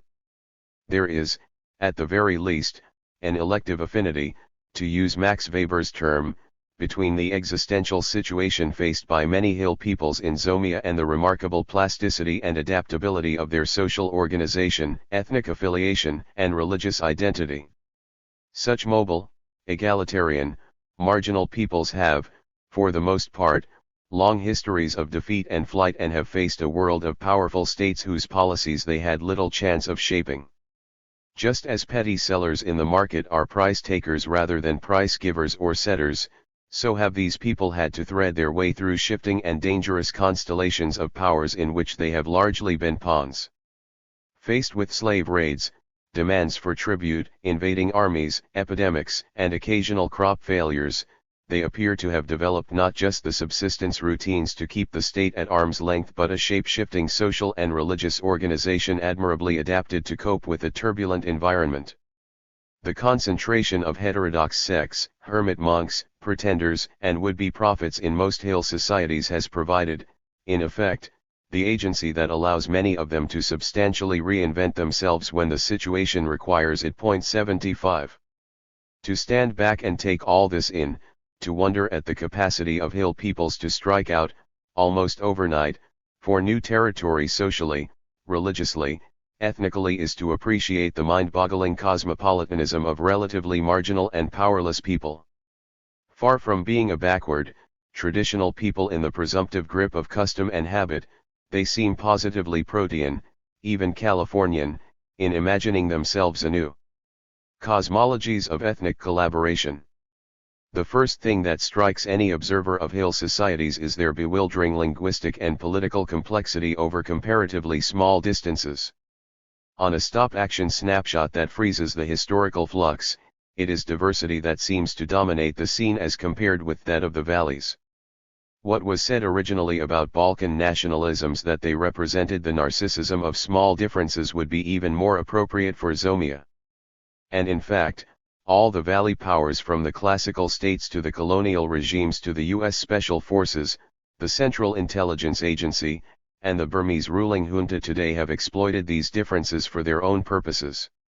The major and apparently long-standing exception to this rule is the mobilization of people across ethnic lines by charismatic figures deploying fragments of lowland, millenarian cosmologies. Charisma is, in this context, a qualitatively different form of social cohesion from the glue provided by custom, tradition, kinship, and ancient ritual. Thus before his death in 2007, the famous Pahan-based monk Sayadaw Manya gathered around him some 20,000 adherents of many ethnicities. He was born into a Pao family, but his followers were Karen, Shan, Mon, and Burman as well, all eager to participate in the powerful Buddhist field of merit he had created. Although his opposition to the military regime then in Rangoon was carefully coded, his movement was, for a time, the largest expression of mass anti-regime sentiment seen since the democratic uprising of 1988. In this case, as in hundreds of others reported in the archives and colonial records, it appears that only charismatic religious prophets are capable of overcoming the innumerable divisions of hill societies and attracting a mass following that transcends ethnicity, lineage, and dialect. Some of the greatest challenges to Han state expansion in southwest China and to colonial control of highland areas were posed by just such inter-ethnic coalitions, each animated by a prophet announcing a just king and/or a golden age. 3 exemplary rebellions illustrate the potentially massive dimensions of such mobilization. The mid-19th century so-called Miao Rebellion in Guizhou, 1854–73, was, in fact, a multi-ethnic uprising involving millions of people over nearly 20 years and claiming as many as 5 million lives. It coincided with an unparalleled outbreak of risings against Ming rule, all of them inflected by syncretic religious cults. The Nian Rebellion centered on Qiangxi, 1851–68, the Muslim Rebellion in Yunnan, 1855–73, and the Great Taiping Peasant Rebellion, 1951–64. Given its duration and extent, the Miao Rebellion was inevitably decentralized and involved many disparate elements, including bandits, adventurers, ruined Han officials, and others. Nearly half the participants may have been nominally Han, with most of the rest drawn from ethnic hill minorities, among whom the Miao were the most numerous. Muslim Chinese, Hui, participated as well. It is clear that the main ideological element fusing this unwieldy coalition was a shared belief in a worldly religious redemption. A final element that affected rebels of both Han and minority extraction was millenarian religion. To some degree, adherents to folk religious groups crossed ethnic lines. Quite a few Miao belonged to sects led by Han and, to a lesser extent, the reverse was true. 76 Here we seem to have a manifestation of the appeal of radical prophetic religion to both lower strata of state populations, in this case, especially Han miners, and marginal hill populations. No doubt the content of their utopian expectations was different, but both groups hoped for an imminent emancipation. A second example of a pan-ethnic prophetic movement was the so-called Python Rebellion, which convulsed the central highlands of Vietnam and parts of Cambodia in 1937–77. What united the rebels was the belief that the Python god, a shared highland deity, had returned to earth to inaugurate a golden age. The Python would destroy the French, and hence all taxes and corvée burdens, while those who followed the ritual prescriptions would enter the golden age and share French goods among themselves. Although the movement had a prophet of sorts, Sam Bram, who distributed holy charts and magic water, it spread throughout the highlands zone where the prophet had never been. Many hill groups, particularly the Jirai, stopped cultivating altogether for a time. What took the French utterly by surprise was the pronounced multi-ethnic character of the uprising and its shared cosmology. Colonial ethnographers had invested great effort in cataloging the different tribes of the Central Highlands, and the idea that these disparate peoples, some of whom were nominally Catholic, would actually share a mobilizing cosmology was both astounding and troubling. The prophetic dimension of the rebellion did not prevent the geography of its incidents from following certain fracture lines of socio-economic difference. Thus the violence was concentrated in those highland areas where French pacification efforts had been most brutal, where Theravada Buddhist influence was most pronounced, and among hill peoples whose livelihood was directly threatened. Ideologically speaking, however, Sailming shows that it was part of a longer lineage of holy man revolts that extended back well before the arrival of the French. Pan-Highland messianic revolts against Lao princes inspired by a Buddhist monk from Laos had erupted in 1820. And in the years immediately before the Python outbreak, 2 prophetic rebellions had been crushed, a Buddhist holy man's revolt led by Angkomo Dam, inventor of a secret script, and also called the Kar Rebellion in the Bolovan Plateau, and a second uprising on the Cambodian-Cochin Annam border, whose forces attacked French posts. 78 This last was crushed by a scorched earth policy and aerial bombardment. Nor did the continuity of the rebellions end there. Many of the leaders in all 3 uprisings can be traced to the Pathet Lao and the Viet Minh a generation later. The arrival of socialism in Vietnam did not signal the end of millenarian agitation. After the great military victory of the Viet Minh at Dien Bien Phu over the French, with help from Highland forces, a broad millenarian movement erupted among Highland minorities in 1956 that took 2 years for the Viet Minh to crush. Whole villages stopped work, sold off cattle, attacked government offices, and moved en masse into Laos and awaited an imminent king. 79. Finally, virtually every one of the numerous Karen prophetic movements that have been documented has had a multi-ethnic following. Such was the case, for example, in the pre-colonial Karen Mon rising in 1740 near Pico/Bago, which included Burmans, Shan, and Pao, in the early colonial rebellion of 1867 near Papon that brought together Kaya, Shan, Mon, and Pao, in the multi-ethnic white monk anti-Thai movement in the 1970s, and, most recently, in the Sayadaw movement near Payan, led by a Pao but drawing in many hill and valley groups. When it comes to holy man movements, the boundary markers of ethnicities and language groups so beloved of anthropologists and administrators appear to present no obstacle to cooperation. Here it is worth noting that the leaders of prophetic movements are typically above, or at least outside, the normal kinship order. Shamans and monks are, by virtue of their special gifts and status, elevated above familial and lineage politics. Unlike others, they are not typically seen to be working for the parochial self-interest of their social group. 80 In a few cases, the Hmong, and the Karen in particular, the role of the orphan as hero and eventually king may play a similar role. As someone who has no family and who rises by his wits alone, the orphan is uniquely positioned to be a unifier across lineage and even ethnicity. Again and again, in the hills of Zomia and elsewhere, one encounters inter-ethnic holy man revolts as a characteristic form of resistance. Although I have not made anything like a systematic survey, there seems to be a strong association between stateless frontiers and such movements. We saw in the case of South America that frontier rebellions among displaced people normally took a messianic form with bicultural leaders. For the Middle East, the historian Ira Lapidus insists that for conquest movements, kinship was a secondary phenomenon. Lapidus writes, such movements were not based on lineage but on the agglomeration of diverse units, including individuals, clients, religious devotees, and fractions of clans, and the most common form of agglomeration was religious chieftainship under a charismatic, religio-political leader. 81 Noticing the same phenomenon of inter-ethnic holy men-led rebellions, Thomas Barfield adds, in the ethnically fragmented regions of Afghanistan and Pakistan's northwest frontier province, the typical uprising was led by religious visionaries who claimed to be acting on God's command to bring about some divinely inspired change. Charismatic clerics exploded on the political scene by rousing the tribes to resistance, asserting their success had been preordained. 82.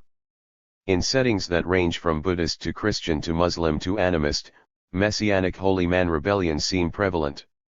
It is surely worth considering the proposition that such movements are the characteristic form of resistance among small, divided, acephalous societies that have no central institutions that might help coordinate joint action. More centralized societies can and do organize resistance and rebellion through their existing institutions. 83 Acephalous societies, especially those that are egalitarian, porous, and dispersed, either do not resist collectively perhaps the commoner's situation or, if they do, their resistance is likely to be temporary, ad hoc, and charismatic. To put it somewhat differently, one might say that the shape-shifting and simplified forms of escape social structure among egalitarian groups had the consequence of stripping them of the structural means for concerted action. Mobilization was possible only through charismatic prophets who stood above and outside kinship and lineage rivalries. And the only cosmological grid, the only ideational architecture, as it were, for such ad hoc cooperation came from the idea of a universal monarchy appropriated, generally, from lowland salvation religion. Spirit worship, by contrast, is not portable. Once one is away from a familiar landscape, the spirits are alien and potentially dangerous. Only the universal valley religions claim a placeless refuge, Infinitely portable. 84 Most hill societies have been shaped by escape by dispersal, swiddening, collecting, physioneing, but the ubiquity of potentially violent prophetic movements suggests that when cornered, with their normal modes of escape closed to them, they have appropriated enough cosmological architecture to serve as the necessary glue for pan-ethnic rebellions. The heterodox and oppositional purposes to which they put this as if state, namely to resist actual incorporation into lowland polities, hardly permits us to imagine that they are in the hegemonic grip of lowland cosmology. Christianity, a resource for distance and modernity. With the arrival of Christian missionaries in the hills around the turn of the century, upland peoples gained access to a new salvation religion. Many of them seized it. It had two great advantages: it had its own millenarian cosmology, and it was not associated with the lowland states from which they might want to maintain their distance. It was a powerful alternate, and to some degree oppositional, modernity. Christianity enjoyed remarkable success in converting hill peoples in Zomia, a success that it could never repeat, with the partial exception of Vietnam, among valley populations. Throughout much of South and Southeast Asia it has long been common for hill peoples, scheduled castes, and marginal and minority populations to maintain or adopt a religious identity at variance with that of core state populations, whose culture they associate with their stigmatization.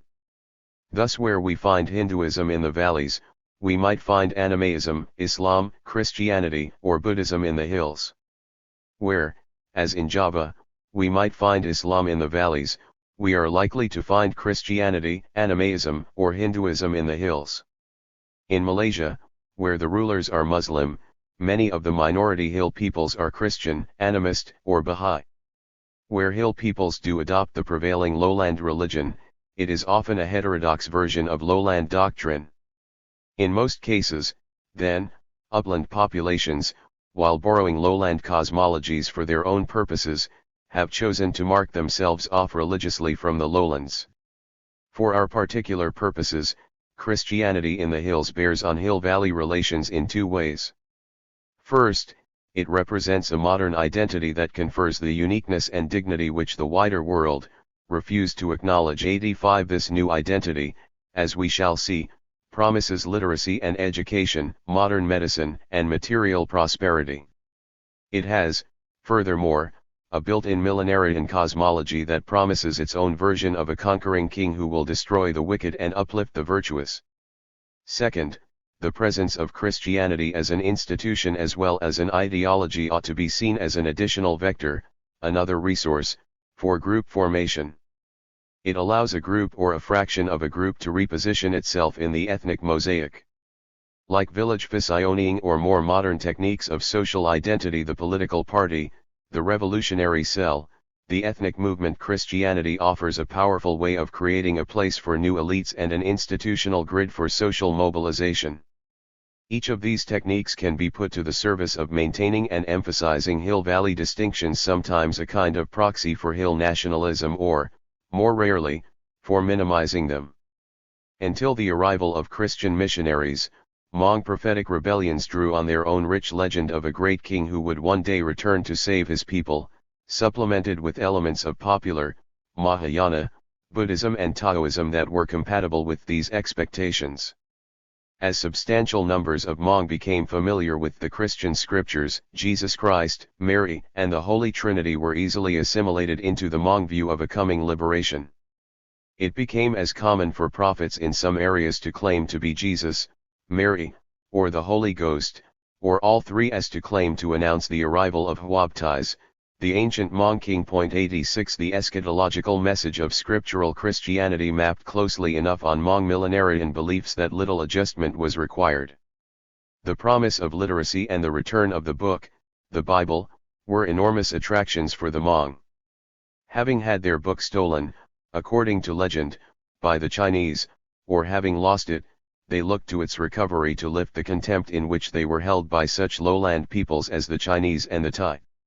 Largely for this reason, the American Baptist missionary Samuel Pollard, who devised a Hmong script still used today, was regarded as something of a messiah himself.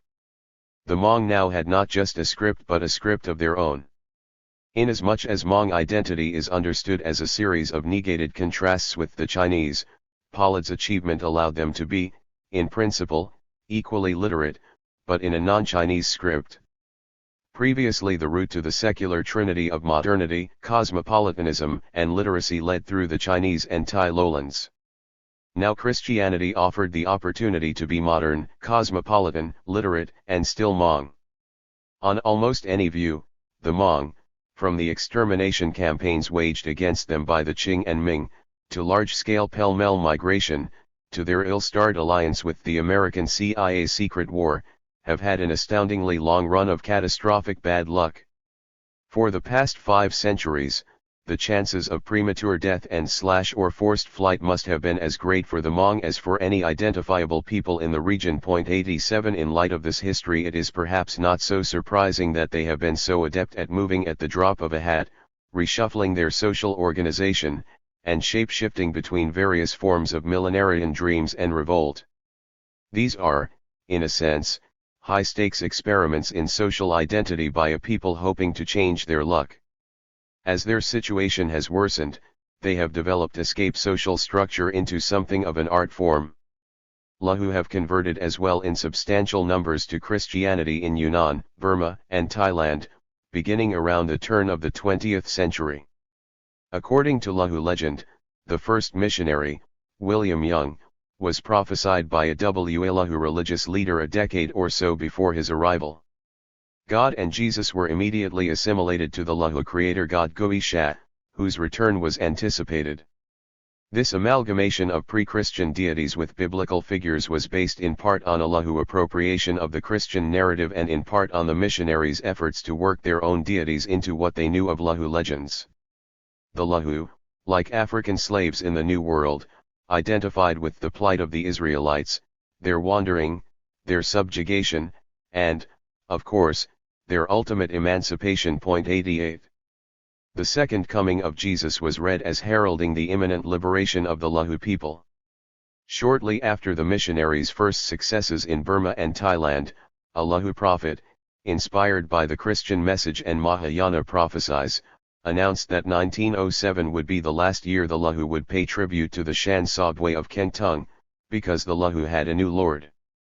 He brought many Lahu into the church fold, but when he claimed to be a god and took several wives, he was deposed by church authorities and ended by leading a counter-movement against Christianity. 89 Thus the cultural appropriation of Christianity as a set of beliefs and as an institution, to make it serve hill needs, often against valley adversaries and even the missionaries themselves, is obvious in the case of the Lahu, the Hmong, and the Karen.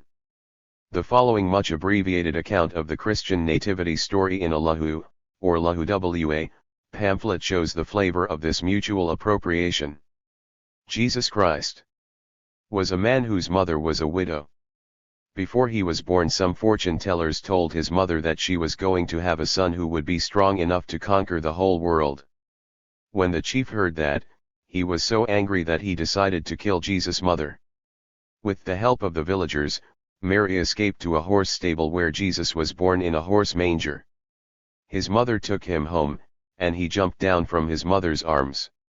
No sooner had he stepped on the floor, than there appeared a golden chair for him to sit in. 90. Stepping back from this historically deep and remarkably widespread incidence of millenarian activity, there is a realist school that would regard the entire record as an abject failure of essentially magical solutions. After all, the promised millennium never arrived, and those who answered the call were defeated, ruined, and scattered, if not killed. From this vantage point, the endless litany of prophetic movements over the centuries is itself testimony enough to their repeated futility. Surveying this ideological landscape of frustrated hopes and trying to draw something positive from it, many historians and anthropologists have found in it a proto-nationalism or even a proto-communism that paves the way for secular movements with many of the same objectives but a less magical, and hence more promising, idea of how to get there. This is the assessment of Eric Hobsbawm in his classic Primitive Rebels, where he notes that the revolutionary program of the Christian millenarian movements lacked only this element of realism. 91 Replace Gui Sha, God, Maitreya, Buddha, Huabtais, or the Mahdi with the vanguard party of the proletariat, and you would have the real thing. If we see millenarian fervor as only the most comprehensive and ambitious form of escape social structure, it appears in a different light. It represents an audacious poaching of the lowland ideological structure to fashion movements that aim at warding off or destroying the states from which they are poached. To be sure, the millennium is never reached. Nevertheless, such movements have created new social groups, reshuffled and amalgamated ethnicities, assisted the founding of new villages and new states, provoked radical shifts in subsistence routines and customs, set off long-distance moves, and, not trivially, kept alive a reservoir of hope for a life of dignity, peace, and plenty in the teeth of very long odds. Hill people have, in a sense, seized whatever ideological materials were available to them to make their claims and take their distance from the lowland states. At first, the raw materials were confined to their own legends and deities, on the one hand, and, on the other, the emancipatory messages they could make out in the lowland religions, especially Mahayana and Theravada Buddhism. When Christianity became available as a framework for dreaming, it was infused with the same prophetic messages. At different times, both socialism and nationalism have offered the same apparent promise. Today, indigenism, backed by international declarations, treaties, and well-heeled NGOs, offers some of the same prospects for framing identities and claims. 92 Much of the destination remains the same, but the means of transportation has changed. All of these imagined communities have been charged with utopian expectations.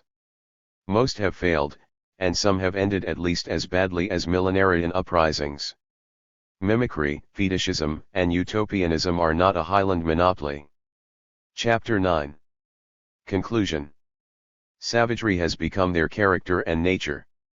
They enjoy it, because it means freedom from authority and no subservience to leadership.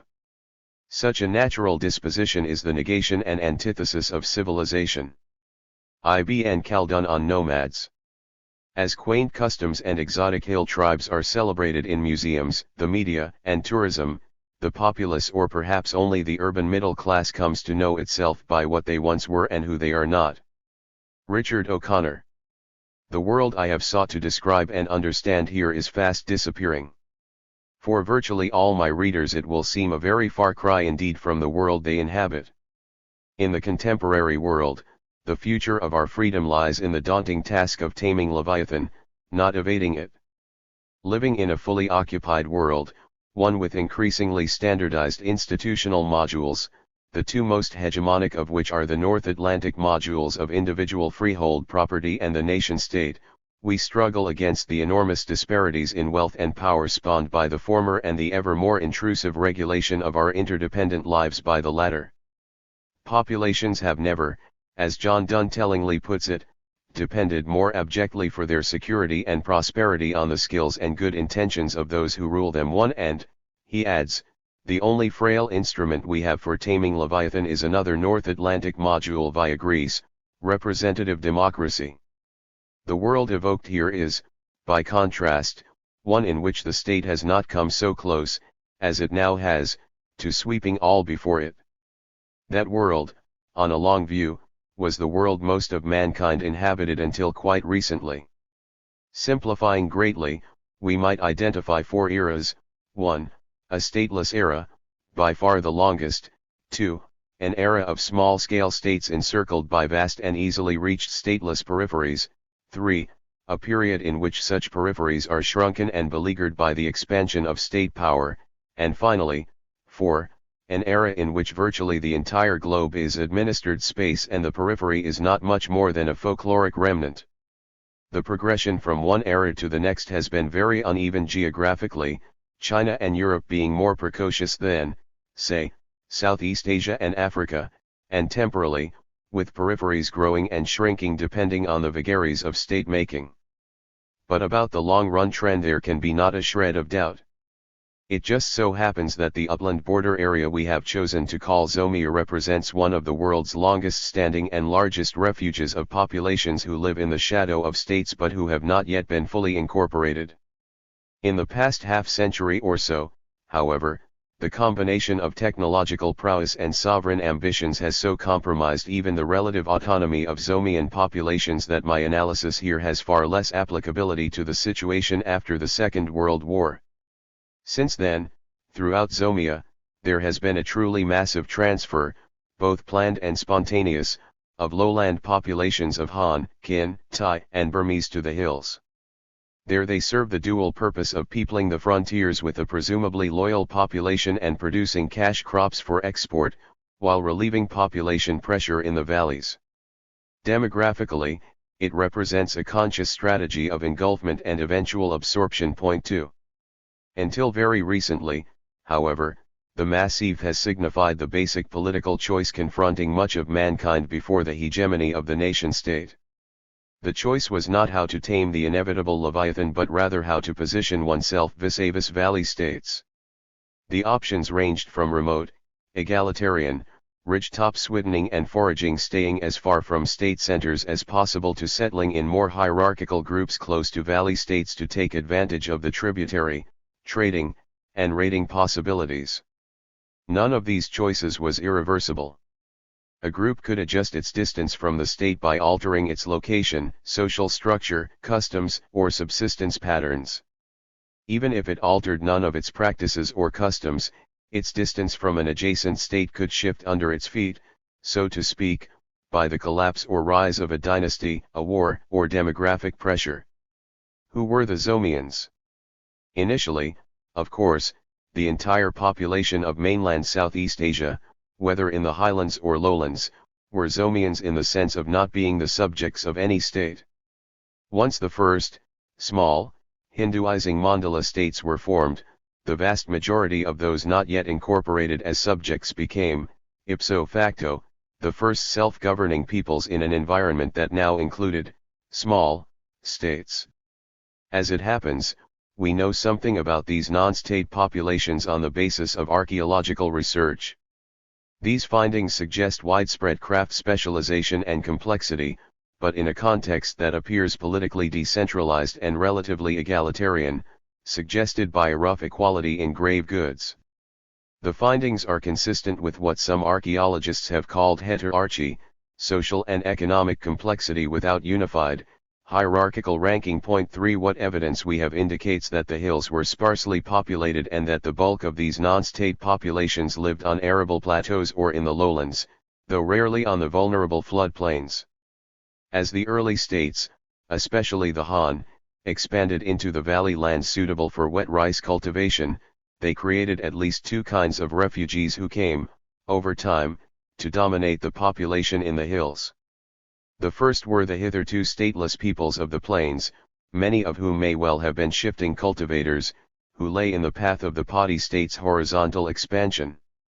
It was from among such groups that the Padi state's original subjects had been gathered. Those who for whatever reason wished to evade incorporation as subjects had to place themselves out of range either on the plains at greater remove from the core or in the less accessible hills.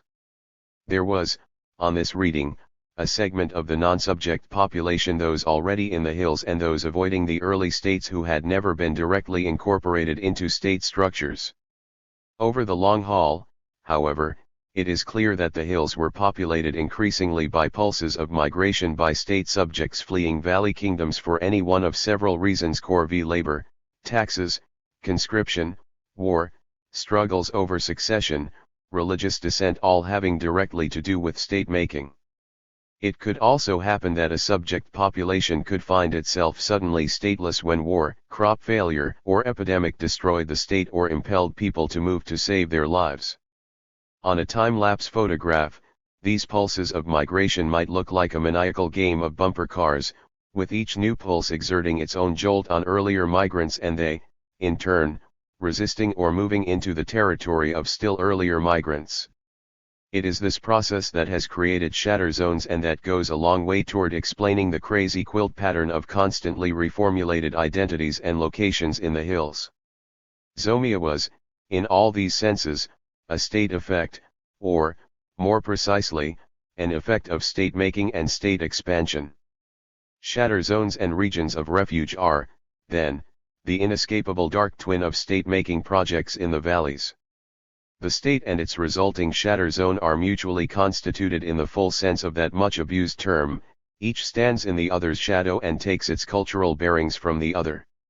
The valley states' elites define their status as a civilization by reference to those outside their grasp, while at the same time depending on them for trade and to replenish, by capture or inducements, their subject population. The hill peoples, in turn, are dependent on the valley state for vital trade goods and may position themselves cheek by jowl with valley kingdoms to take full advantage of the opportunities for profit and plunder, while generally remaining outside direct political control. Other hill peoples, more remote and/or egalitarian, appear to have structured themselves as something of an antithesis of valley hierarchy and authority. Valley and hill peoples represent two contrasting political spheres, one rather concentrated and homogeneous, the other dispersed and heterogeneous, but each unstable and each constituted of human material pulled, at one time or another, from the other. Upland societies, far from being the original, primal stuff from which states and civilizations were crafted, are, rather, largely a reflexive product of state-making designed to be as unappealing as possible as a site of appropriation. Just as nomadic pastoralism is now generally recognized as a secondary adaptation by populations wishing both to leave the sedentary agrarian state and yet take advantage of the trading and raiding opportunities it afforded, so is swiddening largely a secondary adaptation. Like pastoralism, it disperses population and lacks the nerve centers that a state might seize. The fugitive nature of its production frustrates appropriation. Hill societies with their deliberate out-of-the-way locations, with their mixed portfolio of linguistic and cultural identities, with the variety of subsistence routines at their disposal, with their capacity to fission and disperse like the jellyfish tribes of the Middle East, and with their capacity, thanks in part to valley cosmologies, to form new resistant identities at the drop of a hat, are constituted as if they were intended to be a state-maker's or colonial official's worst nightmare. And indeed, they are largely so. We are, analytically speaking, forced back to the terrain of the elementary units of hill society, the hamlet, the segmentary lineage, the nuclear family, the swiddening group. The uniqueness, plurality, and fungibility of identities and social units in the hills are poor raw material for state-making. Such elementary units may, from time to time, aggregate in small confederations and alliances for war and trade, and under the leadership of a charismatic prophet, but they are likely to lapse, just as soon, into their constituent units. If would-be state-makers found them unpromising, historians and anthropologists have found them equally frustrating. Noting this fluidity and, in particular, the chimerical nature of the major ethnic identities, François Robin and Mandy Satan have recently suggested that it would be more ethnographically correct to focus analysis on villages, families, and exchange networks and no longer privilege ethnicity as a kind of superior artifact, covering other cultural markers. It would become as cultural marker among others, for given the porosity of ethnic boundaries, the bewildering variation within any particular identity, and the historical vagaries of what it has meant to be a Kachin or a Karen, a healthy agnosticism about the category itself seems just the right move. If we follow Robin and Satan's wise advice, I suspect that much of the flux and apparent disorder is resolved once we examine Hill social order and reformulations of identity as strategic repositionings of various villages, groups, and networks vis-a-vis the gravitational force political, economic, and symbolic of the nearest valley state. State evasion, state prevention, global local. I have come to see the study of Zomia, or the Massif, not so much as a study of hill peoples per se but as a fragment of what might properly be considered a global history of populations trying to avoid, or having been extruded by, the state. Such a task is clearly beyond me and, ideally, it would be a collaborative undertaking by a great many scholars. In the Southeast Asian context alone, it would encompass far more than I have able to examine here. It would, minimally, cover the history of the sea gypsies, orang lot, whose non-state option was to take to their boats. Dispersed on the water, they could evade slavers and states amid the complex waterways of the archipelago while raiding, slaving, and occasionally serving as mercenaries themselves. They were, for a time, to the Malay Sultanate of Malacca, a watery version of what the Cossacks were to the Tsarist armed forces. Their history would intertwine with that of the inhabitants of the mangrove coasts and of the constantly shifting deltas of the great rivers of Southeast Asia. Each of these locations has presented daunting obstacles to state administration and has therefore served as a zone of refuge. Other peoples and other geographies that might belong to such a global history of extra-state spaces have been mentioned in passing by way of illustration. The Gypsies, the Cossacks, the Berbers, the Mongols, and other pastoral nomads would be essential to a broad history of state peripheries. Maroon communities wherever unfree labor was an integral part of state building as it was in most of the New World, Russia, and the Roman and Islamic worlds would form another part of that global history, not to mention Africans like the Dogon, who evaded capture in the first place. And of course, all those areas of colonial conquest where indigenous peoples were menaced with extermination or were run out of their previous habitats to new locations would form a large chapter of this story. 5 The comparative study of such zones of refuge would, despite their geographical, cultural, and temporal dispersion, share a few common, diagnostic characteristics. If they were of any historical depth, they would, like most shatter zones to which various groups have repaired over time, display something of the ethnic and linguistic complexity and fluidity we have found in Zomia. Aside from being located in remote, marginal areas that are difficult of access, such peoples are also likely to have developed subsistence routines that maximize dispersion, mobility, and resistance to appropriation. Their social structure as well is likely to favor dispersion, fission, and reformulation and to present to the outside world a kind of formlessness that offers no obvious institutional point of entry for would-be projects of unified rule. Finally, many, but by no means all, groups in extra-state space appear to have strong, even fierce, traditions of egalitarianism and autonomy both at the village and familial level that represent an effective barrier to tyranny and permanent hierarchy. Most of the peoples dwelling in the Massif seem to have assembled a fairly comprehensive cultural portfolio of techniques for evading state incorporation while availing themselves of the economic and cultural opportunities its proximity presented. Part of this portfolio is the very flux and ambiguity of the identities they may assume over time. So striking is this characteristic and so vexing to state administrators that Richard O'Connor has suggested that while we usually start with the assumption that a group has an ethnic identity, in Southeast Asia, where people change ethnicity and locality rather frequently, we might better say that an ethnicity has a people. 6 It is perhaps one of the features of shatter zones located at the interstices of unstable state systems that there is a premium on the adaptability of identities.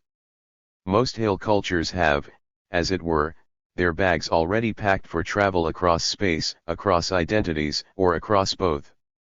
Their broad repertoires of languages and ethnic affiliations, their capacity for prophetic reinvention, their short and/or oral genealogies, and their talent for fragmentation all form elements in their formidable travel kit. We might, in this light, want to consider Fernand Braudel's assertion about mountain peoples, namely that their history is to have none, to remain always on the fringes of the great waves of civilization. 7 For Zomia, at least, one would want to recast this argument radically. Better put, they have multiple histories they can deploy singly or in combination depending on the circumstances. They can, as in the case of the Aka and the Kachin, create long, elaborate genealogies or, as in the case of the Lasu and Karen, have minimally short genealogies and migration histories. If they appear to be without a definite history, it is because they have learned to travel light, not knowing what their next destination might be. They are not outside of time nor historyless. Rather like tramp steamers and gypsies working the seams of the great trade routes and states, respectively, their success depends on maximizing their agility. It is in their interest to keep as many of their options open as possible, and what kind of history to have is one of those options. They have just as much history as they require. These cultural positionings, along with geographical remoteness, mobility, choice of crops and cultivation techniques, and, frequently, a no-handles acephalosocial structure, are, to be sure, measures of state evasion. But it is crucial to understand that what is being evaded is not a relationship per se with the state but an evasion of subject status. What hill peoples on the periphery of states have been evading is the hard power of the fiscal state, its capacity to extract direct taxes and labor from a subject population. They have, however, actually sought, sometimes quite eagerly, relationships with valley states that are compatible with a large degree of political autonomy. In particular, a tremendous amount of political conflict has been devoted to the jockeying for advantage as the favored trading partner of one lowland emporium or another. Hills and valleys were, as we have seen, complementary as agroecological niches. This meant in effect that adjacent valley states typically competed with one another to acquire hill products and populations. A favored relationship might, once secured, be formalized by a tributary relationship that, however asymmetrical it might appear ceremonially or in the valley records, might in practice give the hill partner the upper hand. The point is that we must not take valley representations at face value. Beyond the narrow arc of hard tax and corvée power, then, lay a very much larger penumbra of economic exchange often expressed in the idiom of tribute. This zone represented a durable link of mutually advantageous trade that, with very few exceptions, did not imply anything in the way of permanent political subordination. The greater the value of the commodities and the smaller their size and weight, the greater the circumference of this penumbra. In the case of gems, rare medicinals, and opium, for example, it could be enormous. 8. When it comes to the symbolic and cosmological reach of the Great Valley States, their influence is both vast and, at the same time, shallow. Whether Sinitic or Indic or, in some cases, an exotic hybrid, virtually all the ideas that might legitimate authority beyond the level of a single village are on loan from the lowlands. Such ideas are, however, cast loose from their lowland moorings and are reformulated in the hills to serve local purposes. The term bricolage is particularly apt for this process, inasmuch as lowland fragments of cosmology, regalia, dress, architecture, and titles are rearranged and assembled into unique amalgams by prophets, healers, and ambitious chiefs. The fact that the symbolic raw materials may be imported from the lowlands does not prevent them from being confected by highland prophets into millenarian expectations that may be used to oppose lowland cultural and political hegemony. 9. The role of lowland cosmology in facilitating collective action and overcoming what some social scientists would call the transaction costs associated with social fragmentation may, more speculatively, be related to the overall argument about state evasion. The very features of hill societies that help them evade incorporation, dispersal, mobility, ethnic complexity, small swiddening groups, and egalitarianism encourage disunity and place enormous obstacles in the way of corporate organization and collective action. The only social resource for such cooperation came, ironically, from the lowland, where social hierarchy and the cosmology that goes with it are taken for granted. Virtually all hill societies exhibit a range of state-evading behavior. For some, such characteristics are compatible with a degree of internal hierarchy and, from time to time, imitative state-making. For other groups, however, state evasion is coupled with practices that might be termed the prevention of internal state-making. Relatively acephalous groups with strong traditions of equality and sanctions against permanent hierarchy, such as the Aka, Lahu, Lasu, and Wa, seem to belong to this category. State-preventing societies share some common characteristics. They are likely to prevent the emergence of any permanent ranking of lineages through marriage alliances. They are more likely to have cautionary legends about the assassination or expulsion of overreaching headmen, and, finally, their villages and lineages are likely to divide into smaller and more egalitarian fragments when inequalities do threaten to become permanent. Gradients of secession and adaptation. There is a paradox in trying to describe a shatter zone or region of refuge such as Zomia. In order to portray the flux and plasticity of hill societies, one has, necessarily, to stand somewhere, even if that somewhere is itself in motion. I have surely done this by talking about the Karen, the Shan, and the Hmong as if they were solid, static units of social organization.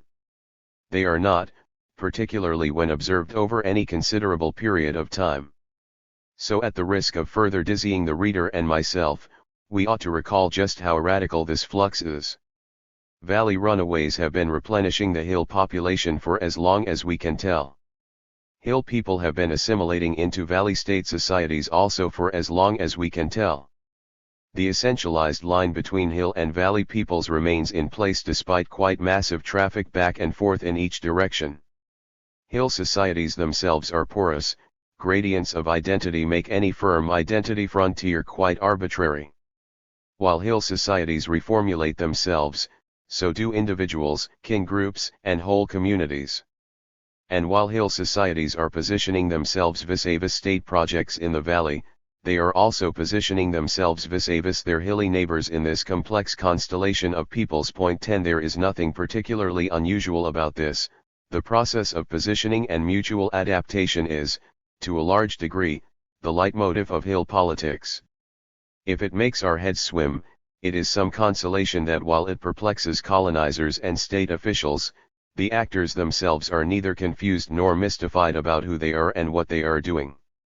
Adaptation to the dangers or temptations of neighboring polities is hardly a practice confined to peoples at the periphery of states.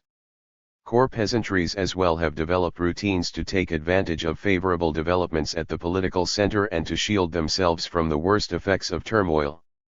The repertoires deployed by the Chinese peasantry during the Ming and Qing dynasties to cope with dynastic collapse and with order and prosperity have been elaborated in some detail by G. William Skinner. Point 11 What is distinctive about these repertoires, for our purposes, is that they represent defensive measures by a peasantry that remains where it is and continues to practice sedentary agriculture. It illustrates a pattern of self-defense under very constrained circumstances. Seeing how core peasantries adapt in this fashion will help us appreciate how the far wider options open to peoples on the state periphery operate. In periods of dynastic consolidation, peace, and buoyant trade, Skinner explains, the local community opens and adapts to the opportunities these conditions afford. Economic specialization, trade, and administrative and political links flourish as the community takes advantage of the opportunities in the wider world.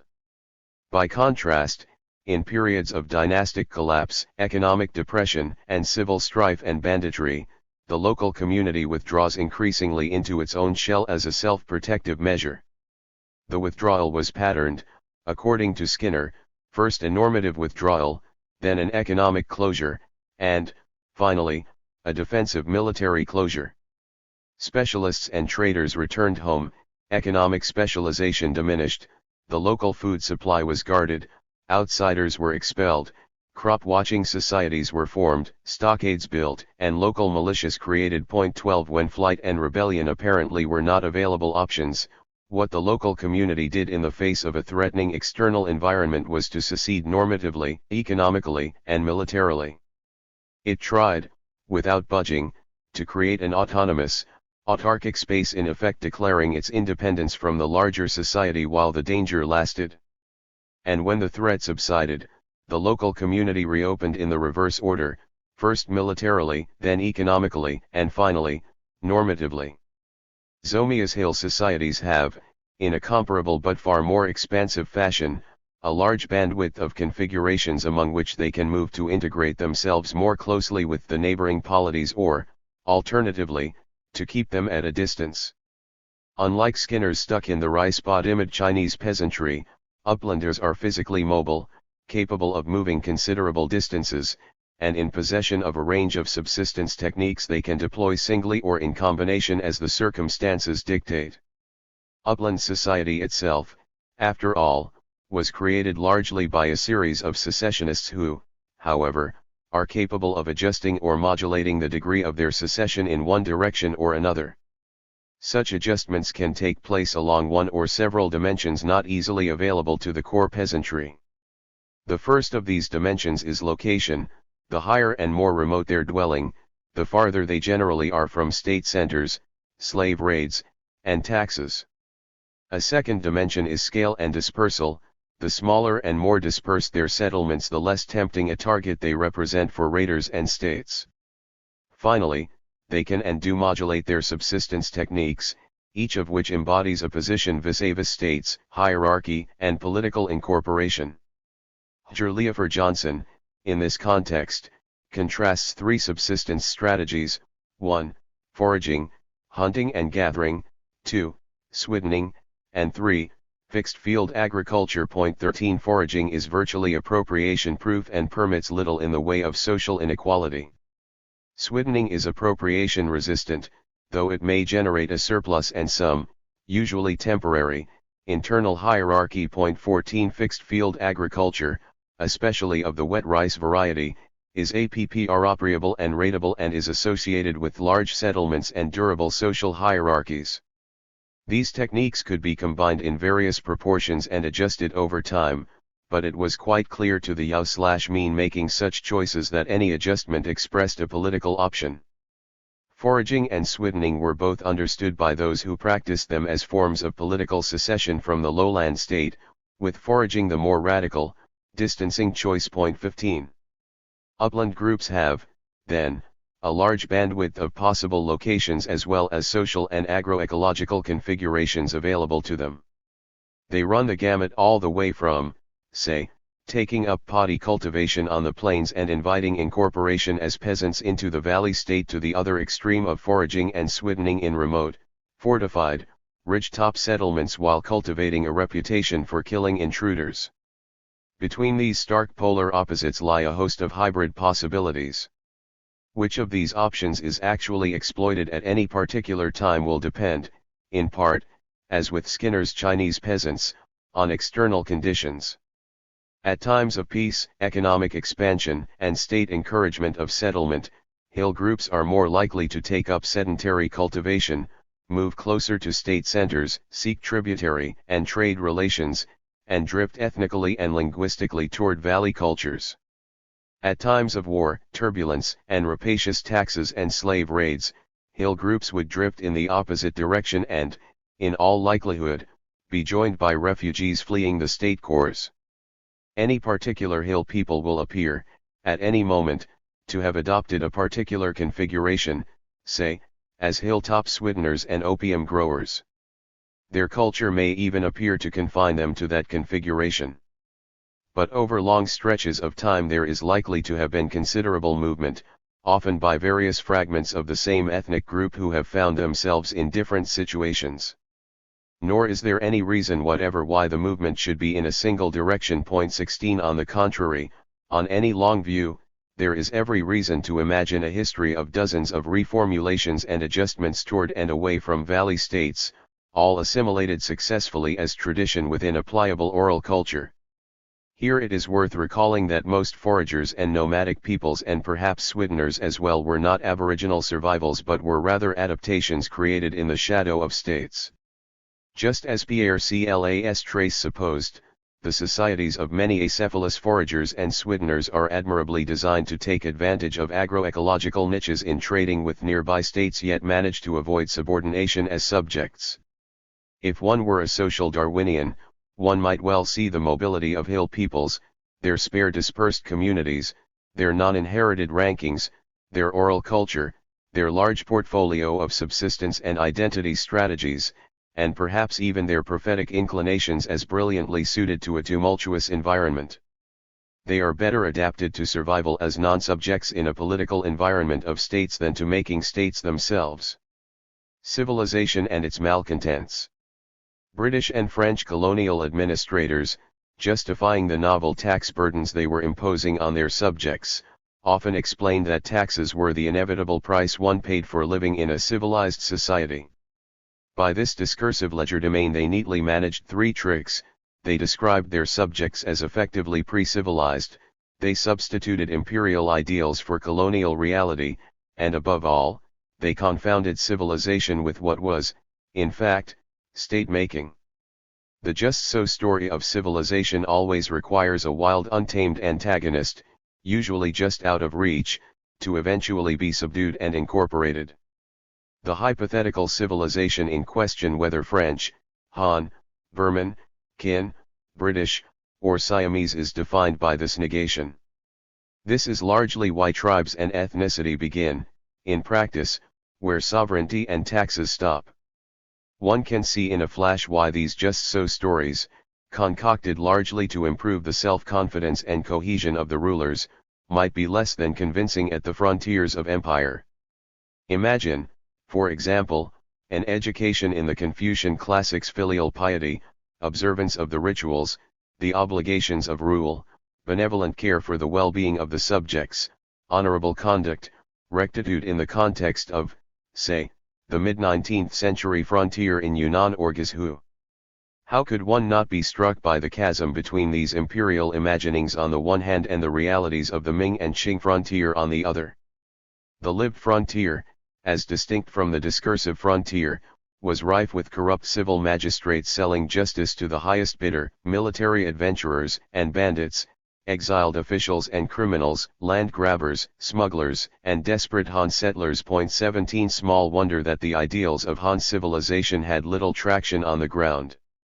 On the contrary, the contradiction between ideal and reality was sufficient reason both for local people and for reflective imperial officials to conclude that the civilizational discourse was mere humbug. 18. The Han and Theravada polities of China and Southeast Asia had somewhat different perceptions of the ideal, civilized subject. In the Han case there was no religious test for civilization, although the patriarchal family, ancestral tablets, and knowledge of the characters presupposed ethnic assimilation. In the Burman or Thai case, Buddhism and the veneration of the Sangha did constitute a religious test, although, on the other hand, the manpower-starved states of mainland Southeast Asia could not afford to be ethnic snobs. The Indic-style classical kingdoms were hierarchical, like the Han, but ethnically quite inclusive. All such states, however, were, for impelling fiscal and military reasons, Padi states.